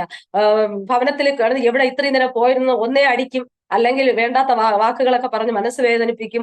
എന്നാലും ആ അല്പമായിട്ടൊക്കെ ദൈവസ്നേഹം അറിഞ്ഞു വന്ന ആ സമയത്തൊക്കെ ഒളിച്ചെങ്കില് അമ്മയോട് ചോദിച്ചിട്ടേ പോകത്തുള്ളൂ. അപ്പൊ പിതാവിനോട് ചോദിച്ചാൽ വിടുകയില്ല. അതുകൊണ്ട് അറിയാതെയും കേൾക്കാതെയൊക്കെ കടന്നുപോയി ആ കൂട്ടായ്മയിലൊക്കെ, ആ സഹോദരിമാർ പങ്കെടുക്കുന്ന കൂട്ടായ്മയിലൊക്കെ ഇങ്ങനെ കടന്നുപോയി പ്രാർത്ഥിക്കുവാനിടയ്ക്ക് ഇടയായിത്തീർന്നു. അങ്ങനെ ഒരു ദിവസം ഞങ്ങളെ ഒരു 3-4 പെൺമക്കൾ ഞങ്ങളെ ഒരുമിച്ച് കൊണ്ട്, എന്റെ മാമന്റെ വലിയമ്മയുടെ മക്കളൊക്കെ അവരൊക്കെ കൂടെ ഞങ്ങളെ ഒരുമിച്ച് വിളിച്ചുകൊണ്ട് ആ സിറ്റിയിൽ നടക്കുന്ന ആരാധനയ്ക്കായി കടന്നു പോകാനിടയായി തീർന്നു. അവിടെ ചെന്ന് പ്രാർത്ഥനയ്ക്ക് ഇരിക്കുമ്പോൾ തന്നെ വലിയൊരു എനിക്ക് എന്താണെന്ന് പറയാൻ അറിയത്തില്ല. ആ റൂമിനകത്ത് കയറിയപ്പോ തന്നെ വല്ലാത്തൊരു ദൈവ മഹത്വം ശരീരത്തിൽ അനുഭവിക്കുവാനിടയായി തീർന്നു. എന്നിട്ട് അവിടെ പറഞ്ഞത്, സിനിമാ പോസ്റ്റ് നോക്കരുത്, ഒരു വട്ടം നോക്കിയാൽ കുഴപ്പമില്ല, 2 വട്ടം 3 വട്ടം നോക്കി അത് പാപം, എന്തൊക്കെ പറഞ്ഞ അവിടത്തെ ആ സിസ്റ്റർ പ്രസംഗിക്കാൻ ഇടയായി തീർന്നു. അപ്പൊ അന്ന് മുതൽ അവിടെ ഇരുന്ന് തീരുമാനമെടുത്തു. അപ്പൊ അത് കഴിഞ്ഞിട്ട് അവര് അഭിഷേകത്തിന് വേണ്ടി എല്ലാവർക്കും പ്രാർത്ഥിച്ചു. അപ്പൊ ഞാനും കൈയടിച്ചു. എന്താണെന്നൊന്നും അറിഞ്ഞില്ല. എനിക്ക് അവസാനം കൈയടി നിർത്തുവാനായിട്ട് കഴിയുന്നില്ല. എല്ലാരും കൈയടി നിർത്തിയിട്ട് ഞാൻ കൈയടിച്ചുകൊണ്ടേയിരുന്നു. പക്ഷെ എന്തെന്നില്ലാത്ത ഒരു സമാധാനം ഹൃദയത്തിൽ വന്ന് നിറയുന്നത് പോലെ എനിക്ക് തോന്നി.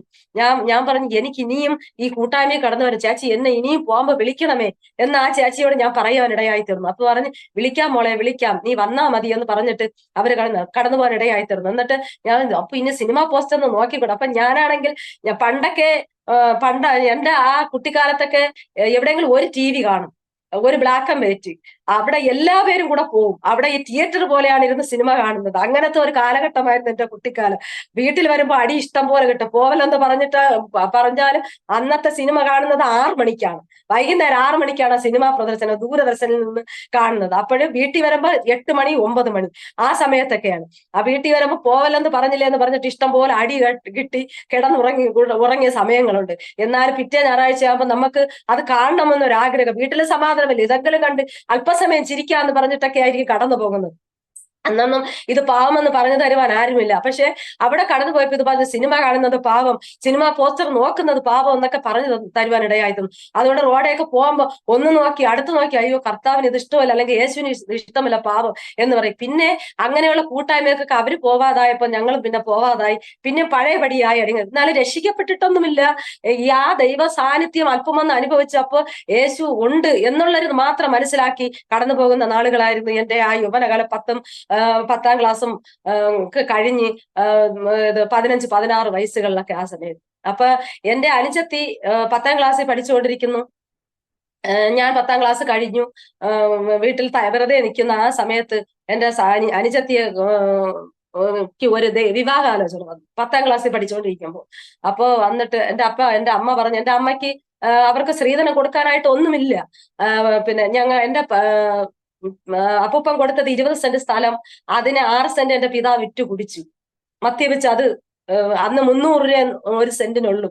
അത് ഞങ്ങളെ കുട്ടിക്കാലത്ത് വിറ്റ് മദ്യപിക്കുവാൻ ഇടയായിട്ടത്. പിന്നെ ഉള്ളത് 14 സെന്റ്. അപ്പൊ അത്രയേ ഉള്ളൂ. അത് മറ്റുള്ള അപ്പുറമൊക്കെ വിളകൾ പണ്ട് അതിര് പിടിക്കുമ്പോഴൊക്കെ അതിര് തർക്കങ്ങളൊക്കെ വരുമ്പോ അവര് വേലിക്കമ്പ് കുത്തും. അങ്ങനെയൊക്കെ വഴക്കുകളും പ്രശ്നങ്ങളും ഒക്കെ ഒന്നേ വീട്ടിൽ ബഹളം, അല്ലെങ്കിൽ അയൽവക്കക്കാര് തമ്മിൽ അതിര് തർക്കം, അങ്ങനെയൊക്കെ ഉള്ള.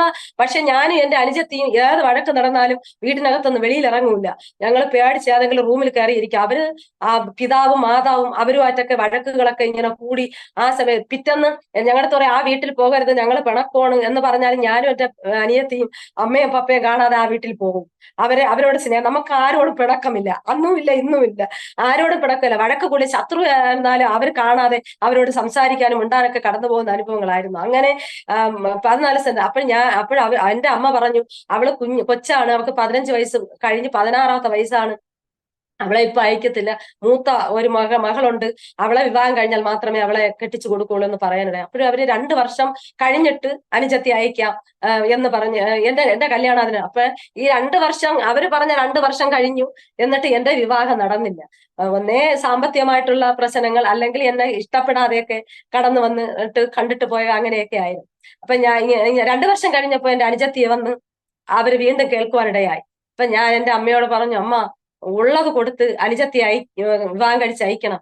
ഈ നരകത്തിൽ നിന്ന് ഒരാളെങ്കിലും രക്ഷപ്പെട്ട. നരകമാണ് ഞാൻ എന്റെ ഭവനമായി കണ്ടിരുന്നത്, നരകമാണ് എന്ന് പറഞ്ഞാൽ ജീവിതത്തിന്റെ എല്ലാമേ ഒരു സന്തോഷമോ അല്ലെ ഒരു ഓണം വന്നാലോ ഒരു ക്രിസ്മസ് വന്നാലോ ഒരു മരണം വന്നാലോ ഒന്നും ഞങ്ങളുടെ ജീവിതത്തിൽ ഒരു സമാധാനമോ സന്തോഷമോ ഒന്നും. മരണം വന്നാലും വഴക്കാണ്. കുറച്ചു നേരം മിണ്ടാതൊക്കെ നിൽക്കും, പിന്നെ ഞങ്ങൾ ഉടനെ തന്നെ അവിടെ നിന്ന് അടി തന്ന് വിളിച്ചുകൊണ്ട് പോകും. എന്റെ അമ്മയെ അസഭ്യ വാക്കുകൾ പറഞ്ഞ് വിളിച്ചുകൊണ്ട് വീട്ടിൽ കടന്നു പോകും. ഒരു കല്യാണം വന്നാലും അങ്ങനെ തന്നെ, ഒരു ക്രിസ്മസ് വന്നാലും ഓണം വന്നാൽ ഞങ്ങൾ നല്ല ആഹാരം കഴിക്കുന്നതൊക്കെ ഓണത്തിനാണ് അല്ലെങ്കിൽ ക്രിസ്മസിനാണ്.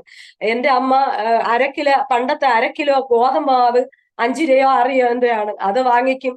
4 പുട്ട്, നാല് കുറ്റി പുട്ട് ഉണ്ടാക്കും. അതിൽ ഒരു പുട്ട് കഴിക്കാനായിട്ട് അവര് ഉച്ചത്തേക്ക് അവര് പണിസ്ഥലത്ത് കൊണ്ട് ഒരു പുട്ട് കഴിക്കും. ബാക്കി ഞങ്ങൾക്കും വച്ചിട്ട് അവര് കടന്നു. പൈപ്പ് വെള്ളം കുടിച്ച് ഈ ഒരു കഷ്ണം പുട്ടും കഴിച്ചിട്ടാണ് കൂലിപ്പണി ചെയ്ത് ഞങ്ങളെ 2 മക്കളെയും പോറ്റിയത്. അങ്ങനെയായിരുന്നു ഞങ്ങളുടെ ജീവിതമൊക്കെ. അതുകൊണ്ട് നല്ല ആഹാരം അല്ലെങ്കിൽ നല്ല ഒരു ദോശ അല്ലെങ്കിൽ ഒരു ഇഡ്ഡലിയൊക്കെ കഴിക്കുന്നത് ഓണസമയം ക്രിസ്മസ് സമയം, അതും സമാധാനത്തോടെ കഴിക്കാൻ എന്റെ പിതാവ് സമ്മതിച്ചിട്ടില്ല. ഒന്നേ ഉച്ചയൊക്കെ ആകുമ്പോ വഴക്കുണ്ടാക്കും, പ്രശ്നം ഉണ്ടാക്കും. മദ്യപിക്ക് ഇഷ്ടം പോലെ മദ്യപി, കിട്ടുന്ന പൈസ എല്ലാം അതിനുവേണ്ടി മാത്രമാണ് ഉപയോഗിച്ചിരുന്നത് എന്റെ പിതാവ്. അതുകൊണ്ട് സമാധാനമില്ലാത്ത നാളുകൾ, സന്തോഷത്തോടെ ഒരു ആഹാരം കഴിക്കുവാനോ ഒന്നും കഴിയാത്ത ദിനങ്ങളായിരുന്നു ഞങ്ങളുടെ. അതുകൊണ്ട് ഞാൻ എന്റെ മാതാവിനോട് പറഞ്ഞു, അമ്മ നിങ്ങൾ ഒരു കാര്യം ചെയ്യാൻ, എന്റെ കാര്യം നോക്കണ്ട, എന്റെ അനുജത്തിയെ വിവാഹം കഴിച്ച് അയക്കൂ. അവളെങ്കിൽ ഈ നരകത്തിൽ നിന്ന് രക്ഷപ്പെടട്ടെ എന്ന് പറഞ്ഞു. എന്റെ കാര്യം നോക്കണ്ട, എനിക്ക് അത് കഴിയുമ്പോൾ എന്തെങ്കിലും വരുന്നെങ്കിൽ കെട്ടിക്കൊടുക്കാം, അല്ലെങ്കിൽ എന്നെ കെട്ടിച്ചയച്ചാൽ മതി എന്ന് ഞാൻ പറയാനിടയായിട്ടുണ്ട്. അപ്പോൾ അവര് വന്ന് അവർക്ക് ഉള്ളത് കൊടുത്താൽ മതി, സ്ത്രീധനം ഒന്നും വേണ്ട, പെങ്കൊച്ചിനെ മതി എന്ന് പറഞ്ഞു. അതുകൊണ്ട് ഞാൻ നിങ്ങളെ കഷ്ടപ്പാട്, നിങ്ങൾ അമ്മ ഉണ്ടാക്കിയാൽ എത്ര ഉണ്ടാക്കും, അതുകൊണ്ട് പിതാവ് ഒന്നും ഒരു കാര്യത്തിന് ഒരു നാഥനായിട്ട് നിൽക്കുകയില്ല. അതുകൊണ്ട് ഞാൻ പറഞ്ഞു നിങ്ങൾ ഉള്ളത് കൊടുത്ത് അവരെ കെട്ടിച്ചു കൊടുക്കാൻ പറഞ്ഞു. അങ്ങനെ ആദ്യം അവളെ വിവാഹം നടന്നു. അവര് ഇന്ന് സന്തോഷത്തോടെ കുടുംബമായി, മക്കളൊക്കെ വലിയ ആൾക്കാരാണ്. 2 കുഞ്ഞുങ്ങളുടെ മോളെയും മോന്റെയൊക്കെ വിവാഹം കഴിഞ്ഞ് കൊച്ചുമക്കളുണ്ട്. മോക്ക് മോളുടെ അവളുടെ അനുജത്തിയുടെ മോളുടെ ഭർത്താവ് ലൂഥറൻ മിഷനിലെ അച്ഛനാണ്, മോനും അച്ഛനാണ്.